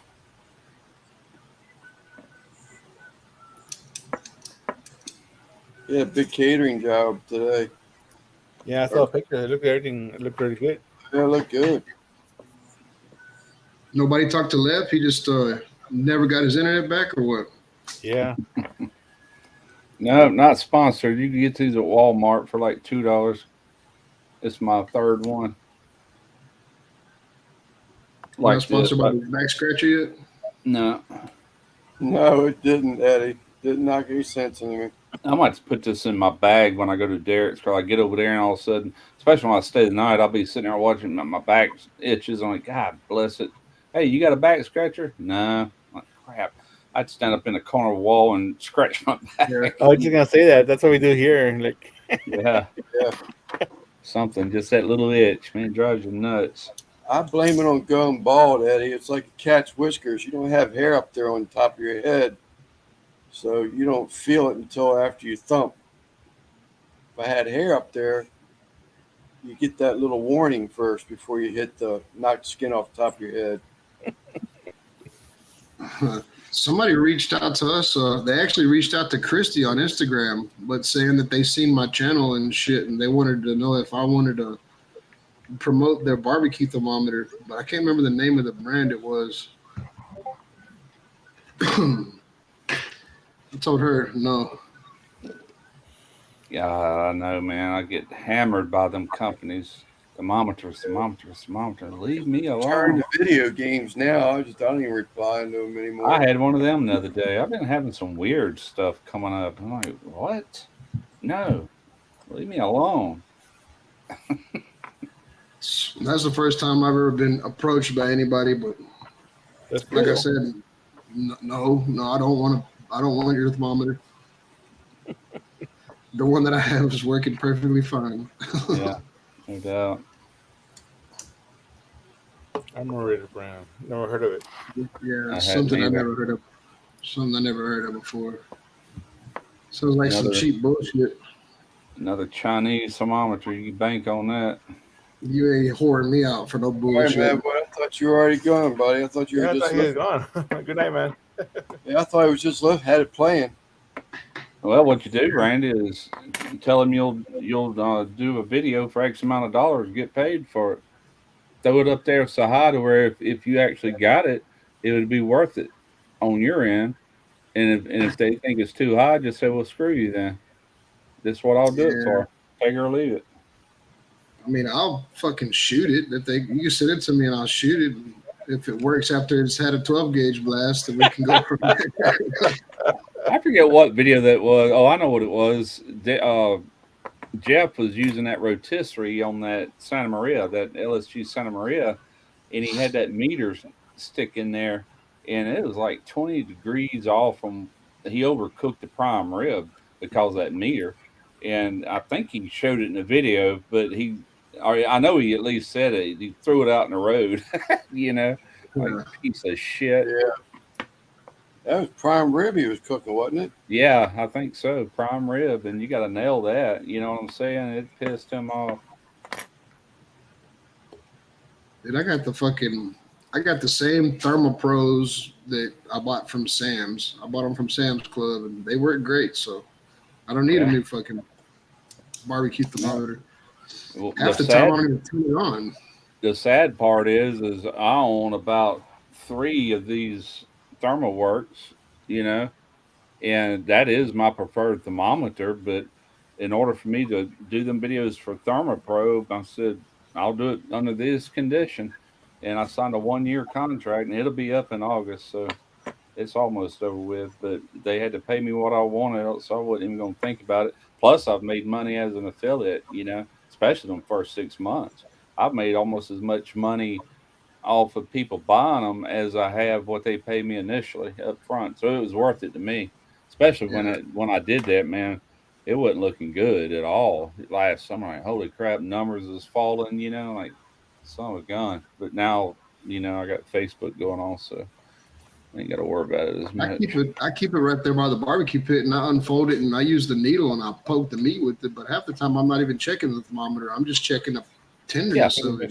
The only thing I really check as far as that's either poultry, just to make sure I've exceeded 165, and when I do a steak, I'll depend on that. I've gotten to where I do because you can nail it. You know what I'm saying? There ain't no guesswork. Anything else? I ain't too worried about it. A brisket, I'll go by color on that. A lot of times I'll check it just see where it's at, but that don't mean that's my clue to wrap just because it's reading a certain temp. A lot of times I won't wrap it until it's almost 190 because I want that extra smoke on it, extra dark bark, if I wrap it at all. The last one I didn't wrap it. I'll fuck with somebody trying to send me some latex gloves or some barbecue gloves or something right now. That's something I'm running out of. Yeah, I got that deal with that guy a year and a half ago. I still got a box of them up here. I like them gloves. I have not ripped one yet. They're, I forget the name brand, Nitro. Hang on. But anyway, they sent me a bunch of them, boxes. Derek still has some over there, and I still got this box here.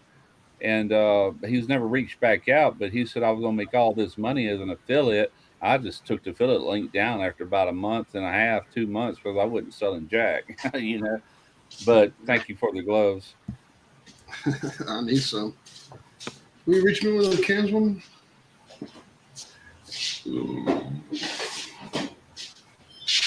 Thank you.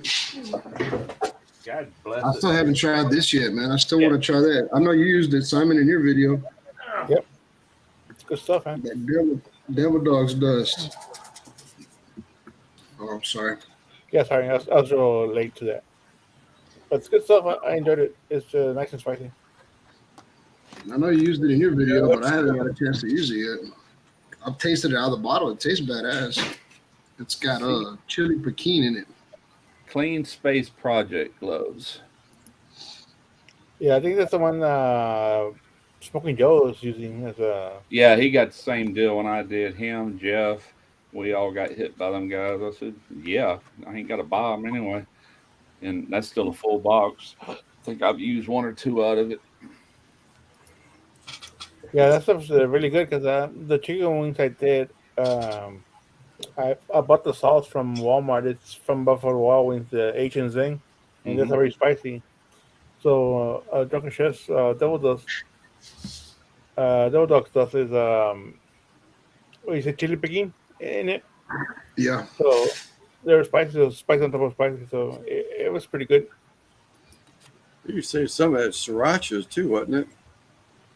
No, He used that's why he had texted me and asked what the Texas state pepper was. I said, shit, I don't know. So I Googled it. And come to find out it was chili piquin. But at that point, he didn't tell me that he was making this for Devil Dog. He just was curious. I didn't know they had state peppers. That's new on me. Yeah, I had to Google it. I know they got state trees and flowers and birds. I didn't know they had peppers.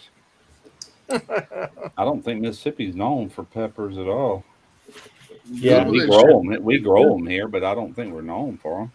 Yeah, I had told my mom to make potato salad. So I guess she misunderstood me and she made mashed potatoes. Let me Google that. I want to throw some You want Christy to- makes badass deviled eggs. I want to put some on some deviled eggs. I mean, what's more appropriate? Devil Dog rub on deviled eggs? Come on, dog.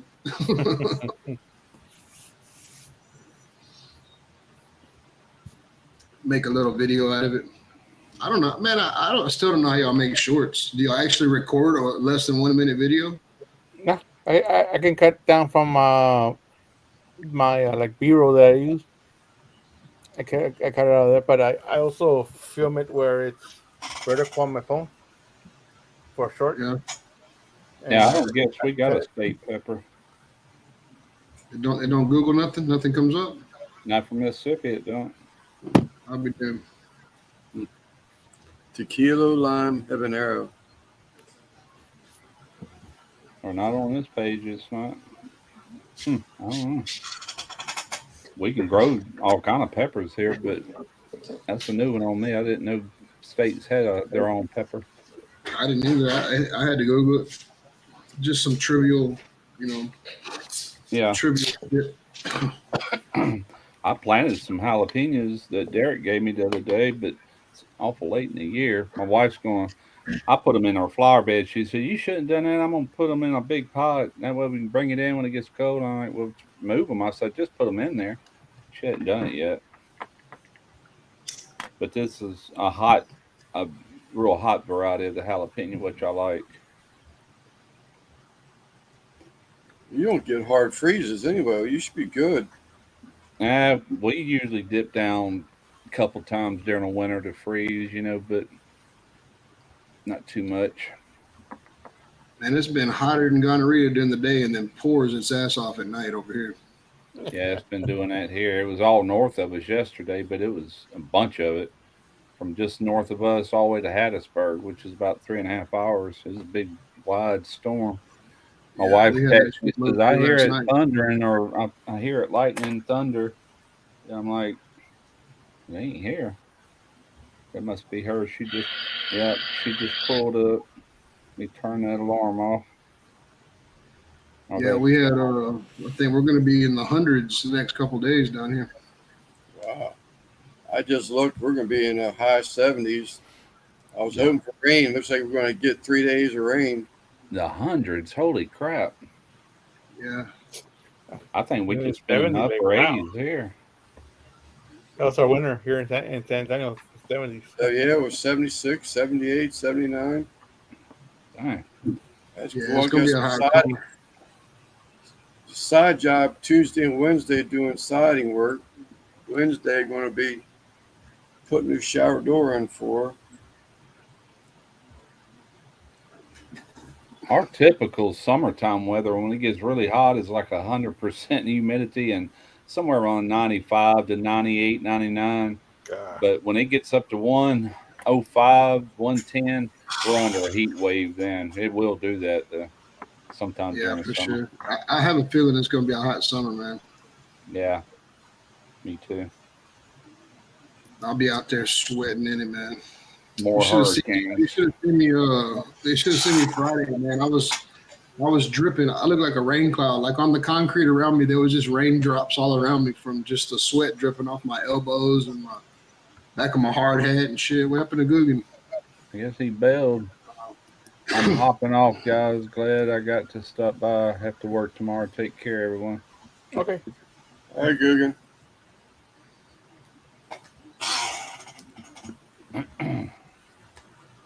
Yeah, it was hot. I figured you were on a fucking lie. What did she say? I figured you was on a fucking live. Thank you, honey. You're welcome, baby. You get my beer? No, you did. You offered. I said, well, hell yeah. You had to ask me but once. Tripping over every fucking thing over here. Oh, you got bottles. Well, that's all we had cold, honey. Okay. Don't. What's that saying? Don't Need one? gift horse or Yeah, give me. Yeah, come in there with a frying pan and smack you in the head. You got a refrigerator right there, Russ? Yeah, I've had all I want to do. A little mini fridge. It's actually a steak ager, but currently it's being doubled as a refrigerator. I had a horrible day. I've got enough cans left to get me through the night. That ain't no problem. Have beer for tomorrow.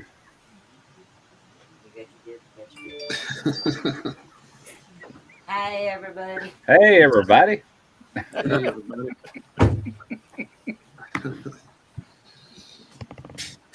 dark allurement? What up? Nah, she ain't stealing my boots tonight. At least those Miller Lite are twist off top. You don't gotta find the fucking can opener or a bottle Yeah. opener. I got one right up here somewhere. Somewhere. Where is it? Where did my bottle opener go? I stole it from her. She used to work in a. Where did she? Oh, she worked at a bar here up to last year. There it is. And I seen this one day later, and I said, "I'm stealing that." That's like the bartenders use. They keep it in their back pocket, you know. Yeah. And I've kept it ever since. How much has Chrissy had to drink tonight? Yeah, I've done the same thing, Christy. When you're not on a live, you just out of habit. Way back. Dumbass. You're not even on a damn panel, you dumbass. Yeah, and she couldn't hear y'all because I'm wearing these. So Yeah. Yeah, I seen a bartender over at we used to have this little sports bar called Slick Willie's. It was a little pool hall. Mm-hmm.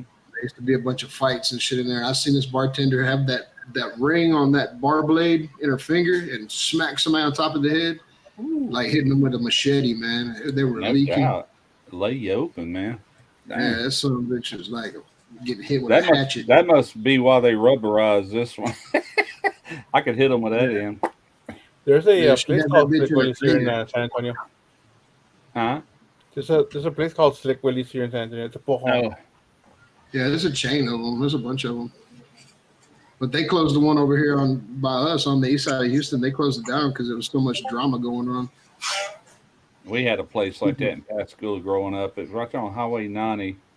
And what was the name of that thing? They had shootings and everything else going on in that bar. They finally closed. I almost said it. It was crap. I'll think of it in a minute. Yeah, there would always be there'd be fights in there and people start throwing pool balls. Fucking I don't think I ever seen the mirror behind the bar not be broken. Every time they replace it, somebody throw a pool ball through it. I was watching a video earlier and it was talking about crime rates in different states.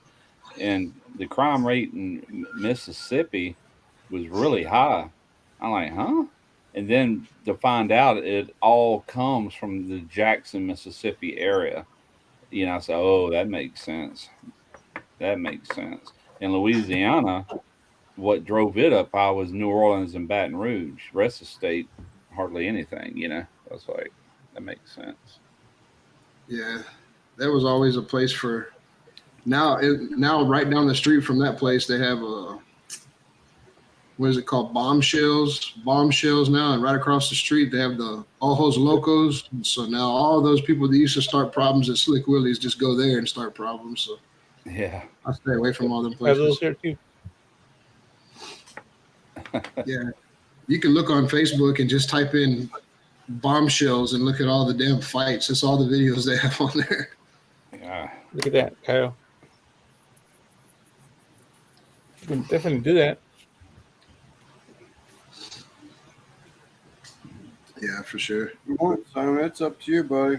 Let me You get said that. you weren't going to stay too long with your mom and all that. But Yeah, well, I think she went to bed this year. like an hour or two ago. So that's why I've been out 4 hours. And Wow. you've been on for 4 hours. Yeah, Yeah. hold on, let me set up that race. I'll be right back. Yeah, you still got. Yep, you still got 19 watching. What are y'all racing for? Oh, I know. Kyle's doing some more sleeper towels. I remember the name of that bar now. It's called Mountain Charlie's. That was a rough place, man. It was It before, sounds like I wasn't old enough to drink when we had that. I was just a teenager, and I heard all the stories. One guy, he was a big bouncer or something, and somebody started shooting him over and over and over again with a 22. You know, it must have been shorts or something. And he still kept coming. It didn't kill him either. It's like, holy crap. Hey, Lance, what kind of race do you want? I'm partial to boats myself. Boats. Let's do boats. boats. We can do that. I got 3 of my 10. We can just do all 3 if you want. First, well, how many people are in here? We got 7 people want to play. Type in Sleeper in the chat if you want to be part of the race. Are they for sleeper towels? Yes. Yeah. All right, I'm gonna stay. I'm gonna give someone else a chance to win one. Here you have one. I got What's one the already. what do you put? Hashtag Sleeper. what? Sleeper. Yeah. I gotta pull it up. 1920 sleeper. Oh, Hopple. Dang, where's the live at? You have it's on my channel. Yeah, I know, but it's not on my feed for some reason. It was earlier. Should be at the top. What is this heart shit that I started seeing? Is that something y'all put on there? Or is that something YouTube's doing? Is it No, YouTube? There it is. Someone was talking about that last night. They wanted to know what the hearts was. I've never seen it. Yeah. Can y'all it's see in. it? It's Can y'all down see where it? the dollar sign They would be. kept hitting it. They kept hitting it, and it didn't show up on the screen. I think it's only on YouTube. We can't see it on StreamYard. Right. It's just on YouTube. I guess I don't know what it does. I'm hitting it right now. I guess it just floats a heart up there. Yeah, it's like a live basically. Was there not? It Oh, we happens on TikTok. no hashtag, huh? I'll put a That's fine. It hashtag. doesn't matter. Well, fuck. Once you start pushing it, you can't make it go away. You can change it to something else. Oh man, my freaking back has been killing me this week. Mario, either one works, man. It's El Sleeper. Yeah, it's That's cheaper. sleeper. It's just Quint's saying it's just an emoji.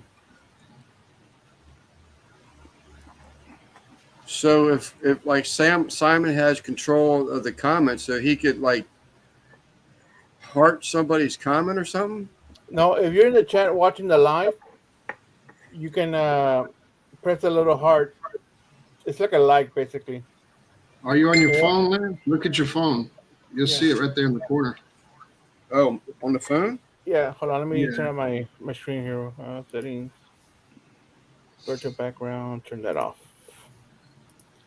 In the chat on YouTube, it's right there in the little corner right over here.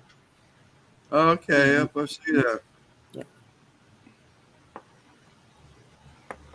There's a heart. There's a happy face. There's a surprise face. There's 100%. and there's a little, what is that? Like a little, Like an embarrassed emoji. yeah, but it's like a little horn, like a party favor type of thing. I had a Christie moment. Got a message on Facebook, and I'm looking for your live on Facebook. Oh, yeah, don't do that. Because I had to leave it so I can go look at that. I don't have the heart. Oh, you don't? The heart. Huh? Yeah. And that's on. Is that on YouTube? Yeah. Okay. Wow. Maybe an iPhone thing. I I don't have know. a Droid. Maybe an iPhone thing. Well, for a while, I got a Samsung. Oh, Lance got that old version. I got that old one. This one's this year. You got that old version of YouTube. Cameras on it. Yeah, you got it almost looks like my phone. all right. So far, I've got 10 people that put in sleeper in the chat. I'm gonna put sleeper in the chat because I don't have a sleeper towel. Oh, you don't? No. I was surprised you got a Randy towel the other day. I figured sure you had thought you had a Randy towel. Nope. Man, you know what? I was out in the shop till late last night.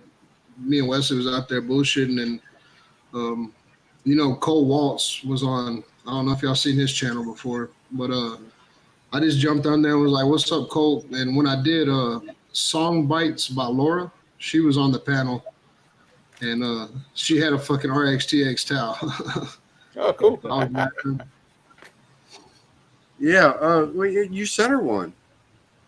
Yeah, So she's but got it already then. Okay. Yeah, but she got it and she showed me, and I forgot all about it. And she was like, "Oh, Randy's in the chat," and then she like was ruffling with some stuff. She picked it up and she was like, "I have your towel."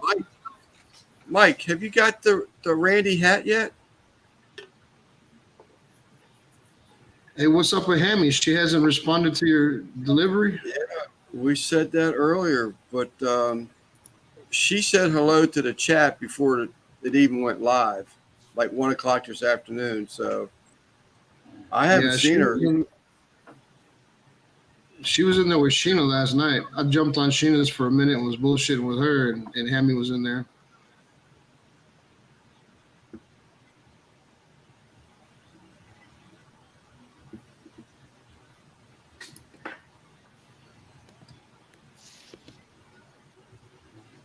You never know. It might be the mail just acting up from all this. It says it was delivered.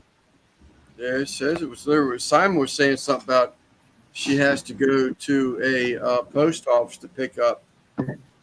The other thing is that I'm not too sure she doesn't have, because I keep it knocked down. I hope there's no Canadian mounted police in the chat, but her prices are inaccurate. Let's just say that.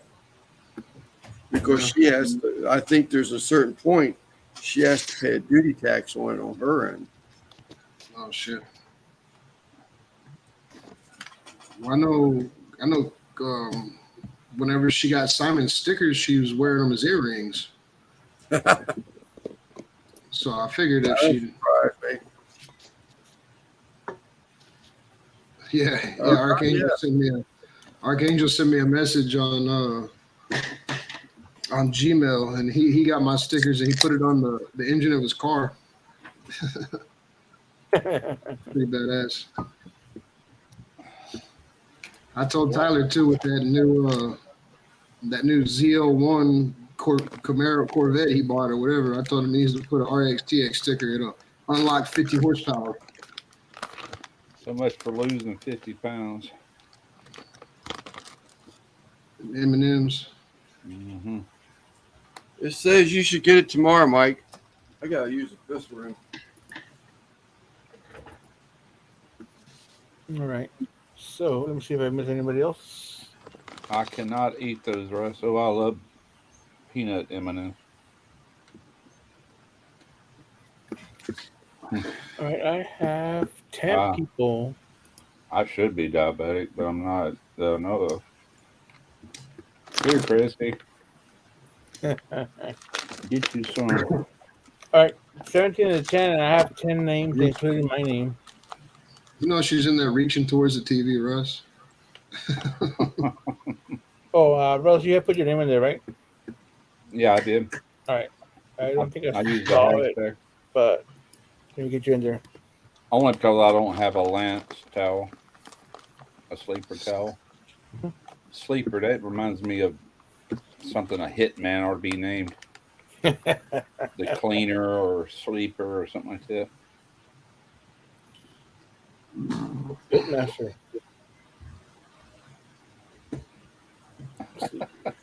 That's real talent right there. That's why she's my girl. I heard a joke about that shit one time. Like, dude was like in the hospital and he was dying from everything. He had like every known disease to man and all that shit, but he was asleep when his lawyer came in there to visit him. So his lawyer was sitting there waiting for him to wake up to fill out some paperwork and noticed there was some peanuts on the side of the table right there. So he started eating them. And when the guy woke up, he was like, filled out all his paperwork and all this shit. And the lawyer was, before he left, he was like, hey man, let me know what the brand name of those peanuts was. I ate all your peanuts. I'll bring them back to you. I'll bring you some more. And he was like, nah, those were peanut M&Ms. I'll suck all the chocolate off of them and spit them in this glass. Oh man. What's that? I was telling Russ about these onions at the Mennonite place. The greenhouse grown, $1 a piece for these things. Look how fresh they are, man. They ain't even starting to yellow or brown up or anything. I've never seen onions for sale that still had the green on them. That's pretty cool. Yeah. That's the Mennonite ways. Oh, yeah. All right, Kyle, I'm going to do first, second, and third then. It's going to do 3,000. Hey, I was looking at your cooker today on your video, Lance. The Amish people weld? Yeah. Yeah, well, that weld job, I thought someone was going to say something. That weld job was by a guy that doesn't weld for a living. No, I could tell, but I didn't know if they had like bicycle powered fucking turn crank welding machines. I thought they weren't allowed to use fucking electricity. Generators. Diesel powered generators. But All yeah, right, they have rectifiers, you can get them there, diesel powered. Yeah, they've got some serious welding shit. Some of them got some crazy equipment in there. Yeah, Christy could save those nuts and put them in a little bowl for D's and call them and write it on the bowl. Just call it D's nuts. These nuts. Let me go over some names today. The same thing, Christy. I was going to do the same damn thing. I was going to cut the roots off and put it in some water or dirt. So I'm going to grow these son bitches. Be free. We got some growing right here. We got some in a shot glass that are growing from last time I cooked.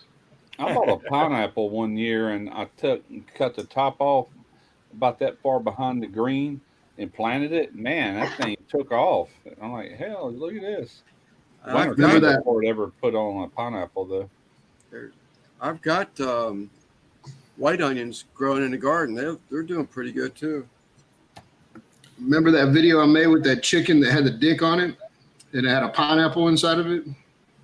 I did that. I took the top of that. Yeah. I took that pineapple. It's out there. I was over there the other day and I noticed it's still alive. It ain't growing, but it's still alive. Yeah.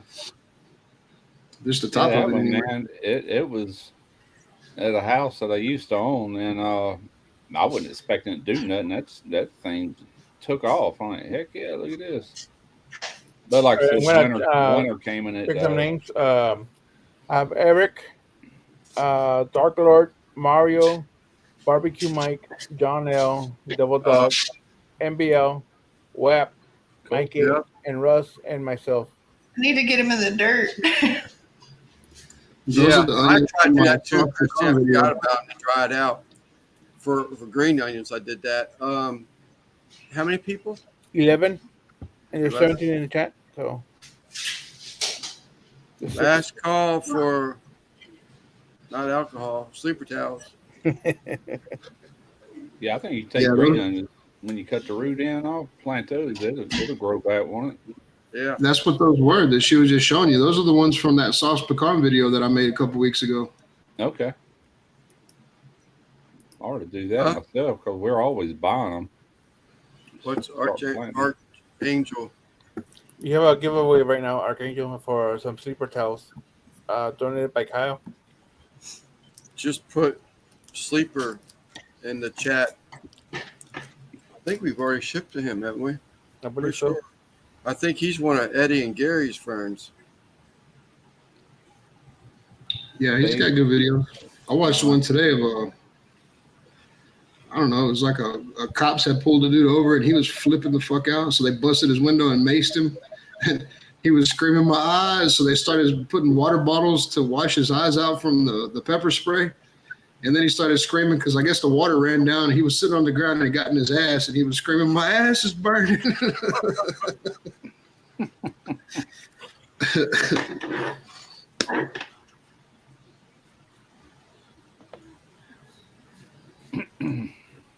Yeah, I don't know if you've ever been pepper sprayed before or not. That shit hurts, man.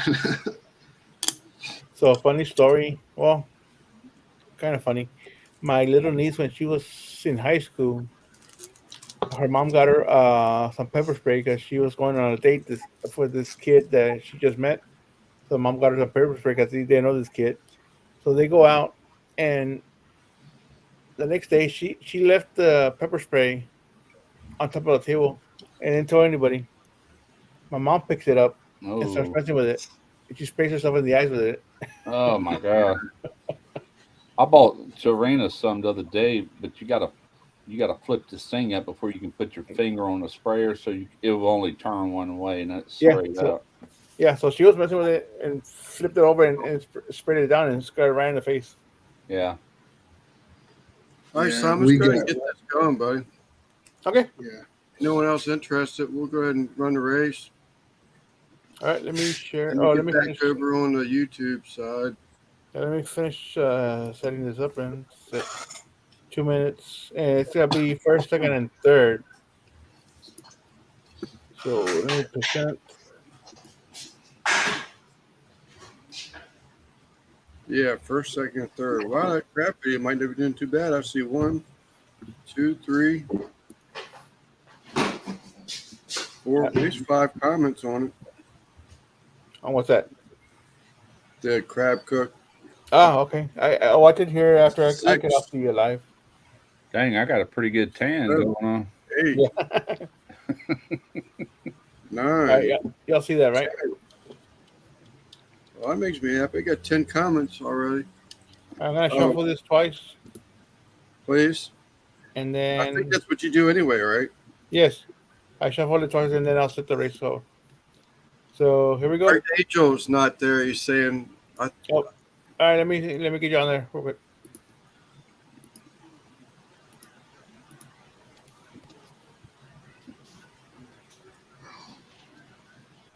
There you go. Hold up. What's Devil Dog saying wait for? Is he in there? Oh, yeah, we just Simon just got him. Got it. Wait. What's somebody else saying wait for? Archangel, we just got him. Right. Right? Devil Dog Lance. No, I'm making them. I stay out of the towel races because I can make any towel I want. Just ain't fair to take someone's possibility of someone else winning. Who won? Nope, nobody yet. Oh. All right, so Russ, I'm sorry. No, I'm sorry. I had to tell this with Rand because Rand just said that. Russ, I was in a chat last night and I felt like a freaking dinosaur.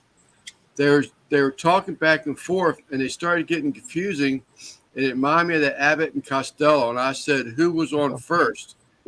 Abbott Costello Classic. No one in the freaking chat knew who Abbott and Costello was. Oh yeah, that don't surprise me. No way. Different world we're living in now, dude. all right. Okay, There you go. I'm sorry. Set the race for 2 minutes. Shuffle twice. And we're off. 1, 2, 3. second and third. Excuse me. I bet you Troy's gonna win somehow. Oh, he's not even in here, is he? Where is he? He was here earlier.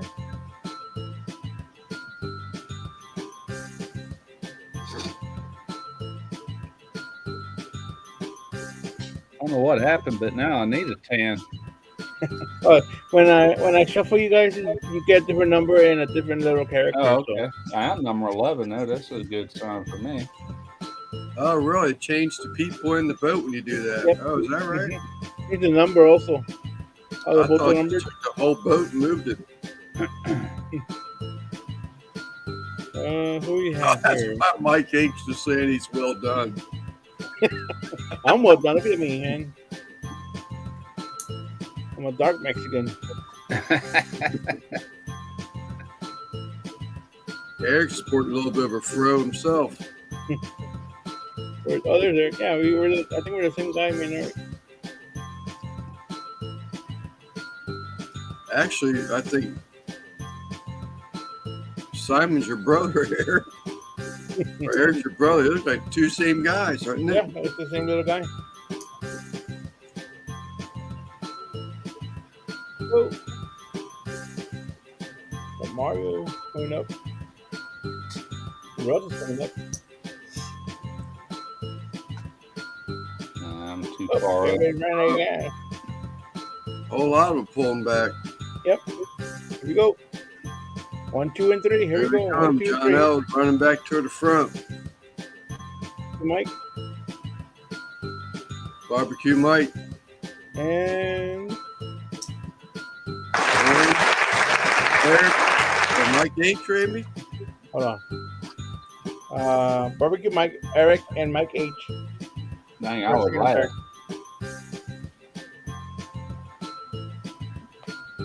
Yeah, Eric's the one that I don't have an address for out of everybody. I got his address. I'll send it to you, Lance. Okay. Okay, so we're good here, right? Yep, we're good. 1, 2, and 3. I'll take a picture just in case. I don't think Barbecue Mike has gotten any towels from us yet. Mike Hopple has gotten towels. So Mike, if you have a sleeper towel already, you can change it up if you want. Yeah, I guess I have no problem with that. I'd rather change it up and give you something you want than give you something you don't need. Congrats to all the winners.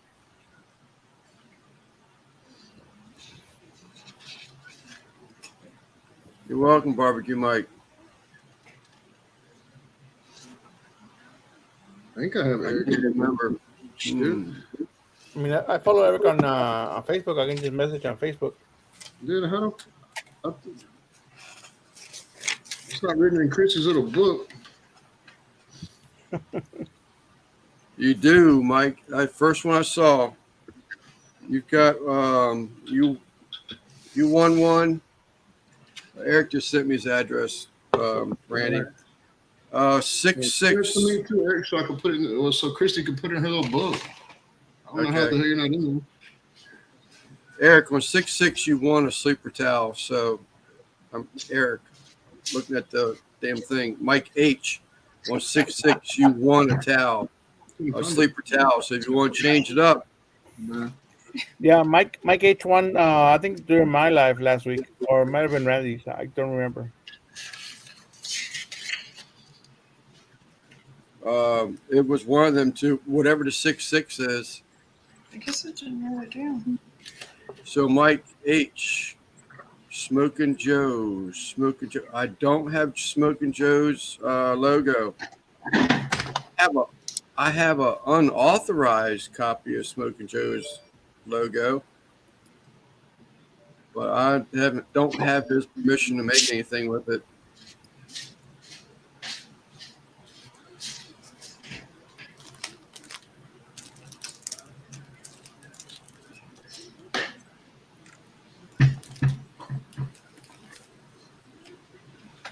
Yep.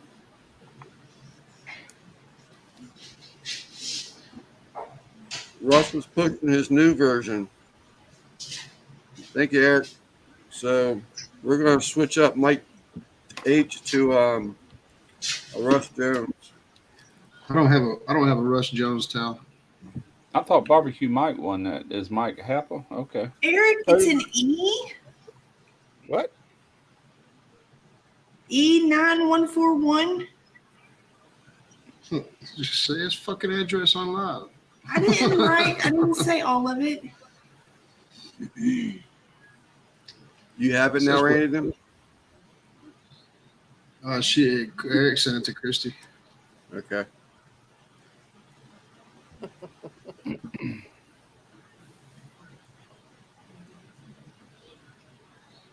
Russ, I said 1-3. Text him, man. Yeah, Rose, 1, 2, 3. Oh, 1 through 3. Okay, my bad. Archangel, is that what you got? Was a Russ towel?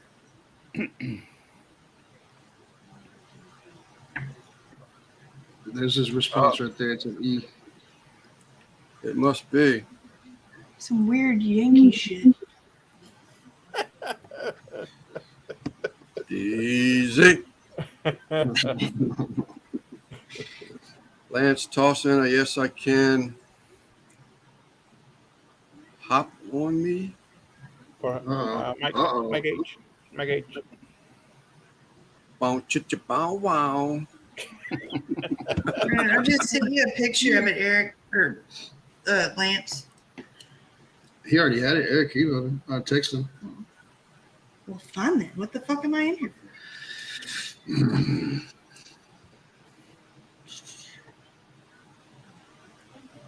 for? That's clearly an E.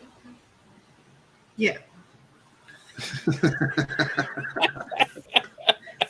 This makes me. I've never seen an address with a letter before the numbers like that. Ever. Even for the Canadian ones, it's like, what? Well, there ain't nothing but fucking cornfields up there by him, so it's probably like a block number. I forgot I gotta send him some stickers still. Yeah, I gotta send him some stickers. Kyle, can you clarify what you requested? Just toss in a yes, I can. Barbecue Cap, is he saying? Yeah, Happel. I think that's what he said. That's what I took.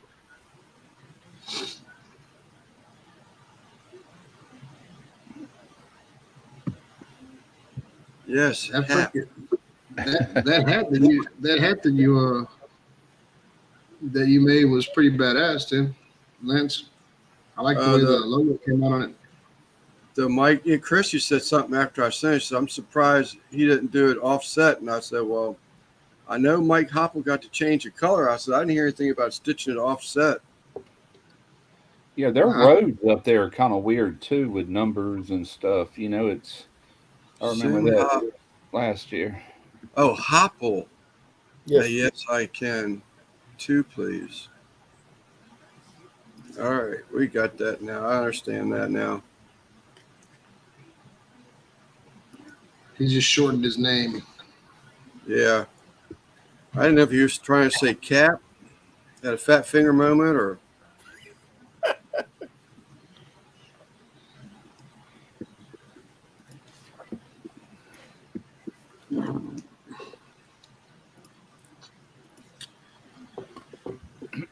Cheese freaks. Okay.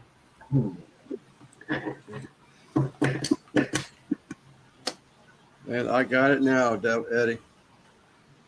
Hey, Lance, that video you made today. What'd you say, Russ? I was just saying I ate my first and only fried cheese curds up in Wisconsin last year. Yeah, Jeff's got me wanting them curd things, trying them, but I do like cheese. Oh, I love cheese. That's one of my cheese and bread. I guess that's why I'm such a pizza freak. Nicknames depends on the job or crew I was with. I get hungry around here sometime, and I'll take toast and put it in under the broiler, melt cheese on it, and I put sriracha on top of the American cheese. don't Hey, know why. hey, what the fuck is a cheese curd? It's a cheese curd that they fry. Like I think it had like a real light batter. It's pretty good. Like a mozzarella cheese stick? Something like it. Well, it's called curds. I think that's what actual cheese is made from is the curds. Yeah, after it separates from the milk, you get all Hmm. the little chunks of Curds. Yeah, yeah. yeah. Yeah, I don't like that word. Curd Yeah. sounds a lot like turd, don't it? Cheese Yeah, turd. I'm not eating that shit. Think of a Cheetos. Yeah. Mm. Not a big fan of food that starts with funny names, you know. It's a Wisconsin thing. Canadian fries, cheese curds, and gravy. Oh yeah, Never- that's poutine. Praise. What do they call that? Poutine. Poutine. I keep wanting to say Putin. Putin. Freddy's in Big Town has Yeah. cheese curds. We be I've Putin. drove by it before, but I've never stopped. I thought it was an ice cream place. The top of the cheese most of us don't eat. Okay. They're kind of squeaky too, they're on your teeth. Oh yeah. Yeah. Some poutine. Poutine. That poutine got cheese curds.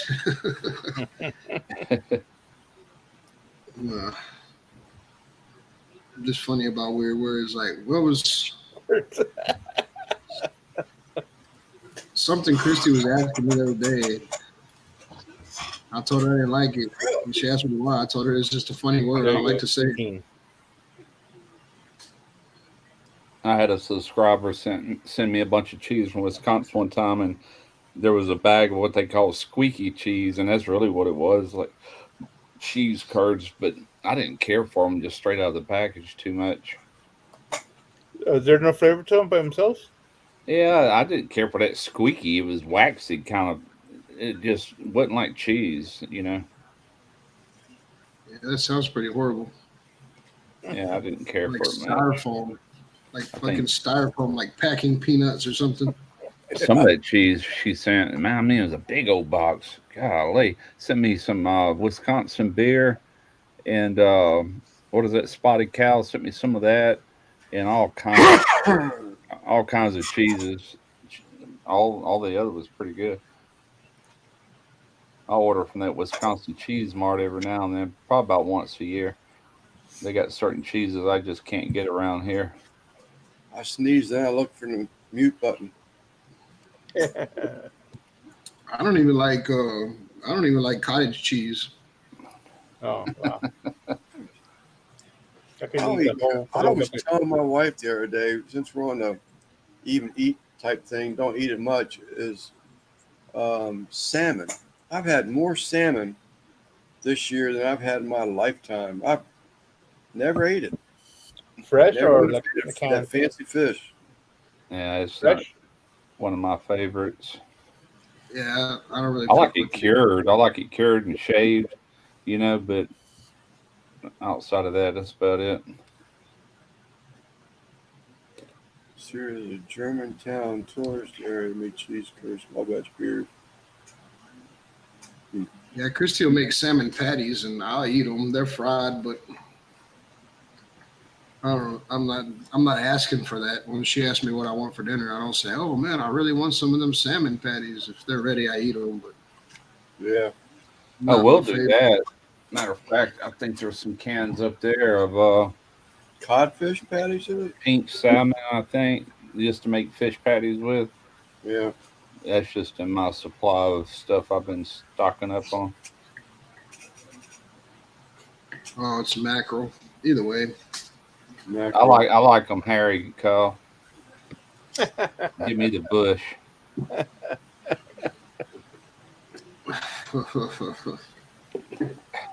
I guess we're on YouTube after dark now. Yeah.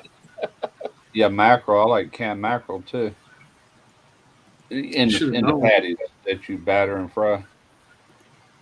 Oops, sorry about that. What was he saying? I don't even see it in the chat. No, that was me earlier.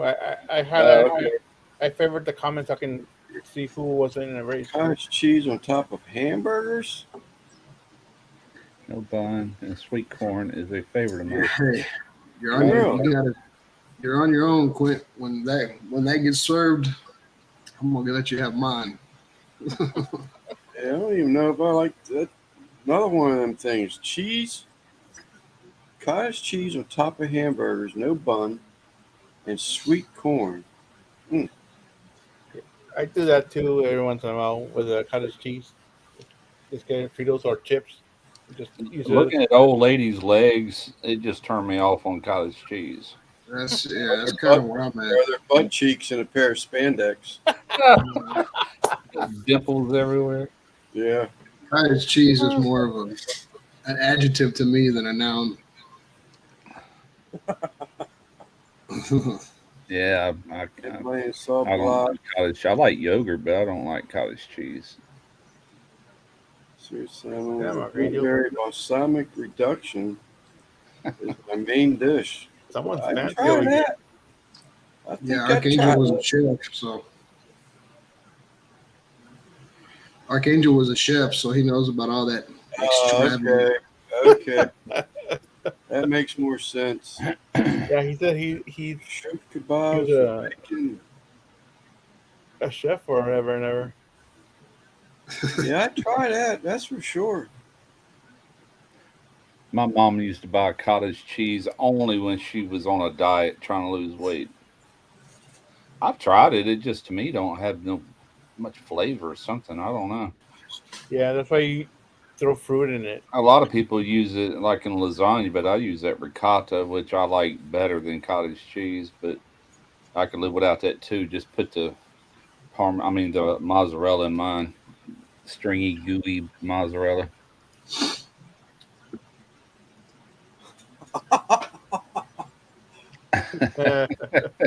Christy called me out. I wasn't talking about her. Hey, I'm a fat guy and I like cottage cheese.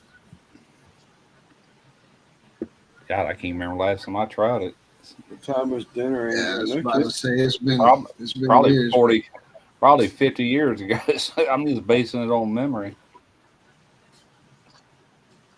Everybody always says try things I didn't like when I was younger. Like they said, your taste buds change, but shit, when I don't like something, my mind's made up. I don't like it. Yeah, I'm like Christy. The cottage cheese and lasagna, I'll tear that up. That's what most people do. I've I've had it both ways. Yep. It ain't bad done like that because you got other things you're tasting. It's just to me a real bland it's cheese. no flavor. Ain't much to it.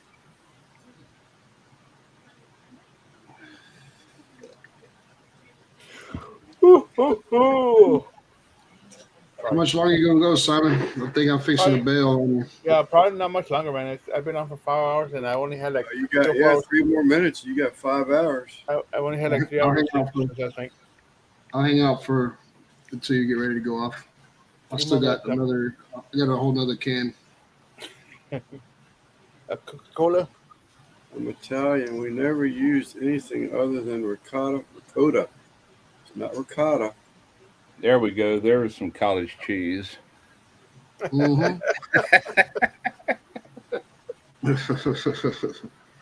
Well, I seen a meme on the Uncle Dickie page the other day talking about something about a pecan ass. Girls out there wearing them spandex with the pecan ass, and I had a picture of a pecan in there. That shit was funny.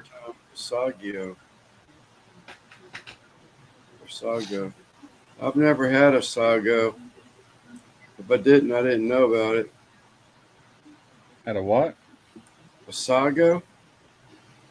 I don't know what that is. It's a cheese.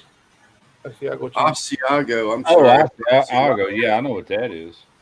I like that Asiago bread that Subway used to have. Dude, I was just fixing to say that's what I ate for dinner tonight. Heck yeah. I can't say that I've ever ate Asiago cheese by itself, but that shit they have at Subway is good. Yeah. If you mix sausage and ground beef, the ricotta isn't so bad. Rebecca. What's up, Rebecca? Hey, Rebecca. Jeez, good evening, everybody. Hey, Rebecca.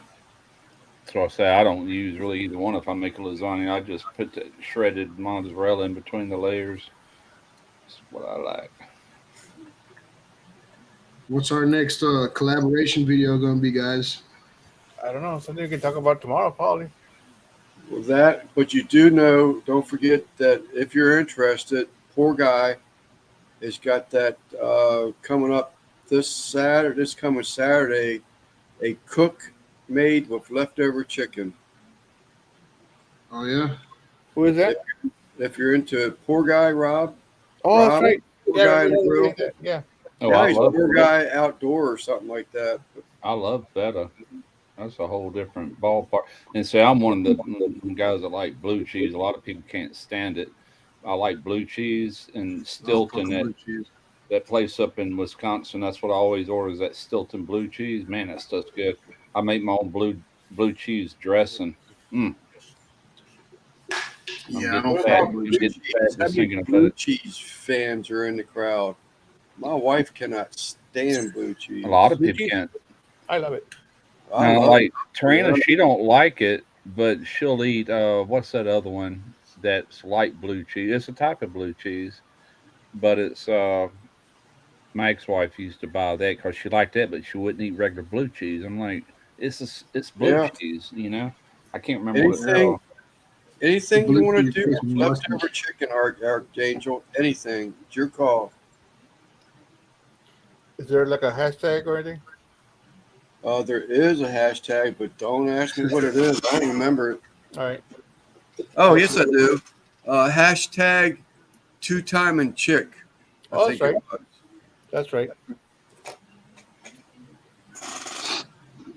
Blue cheese I and got celery. I got some Church's fried chicken that Christy brought yesterday. She brought a box of fried chicken home in the refrigerator.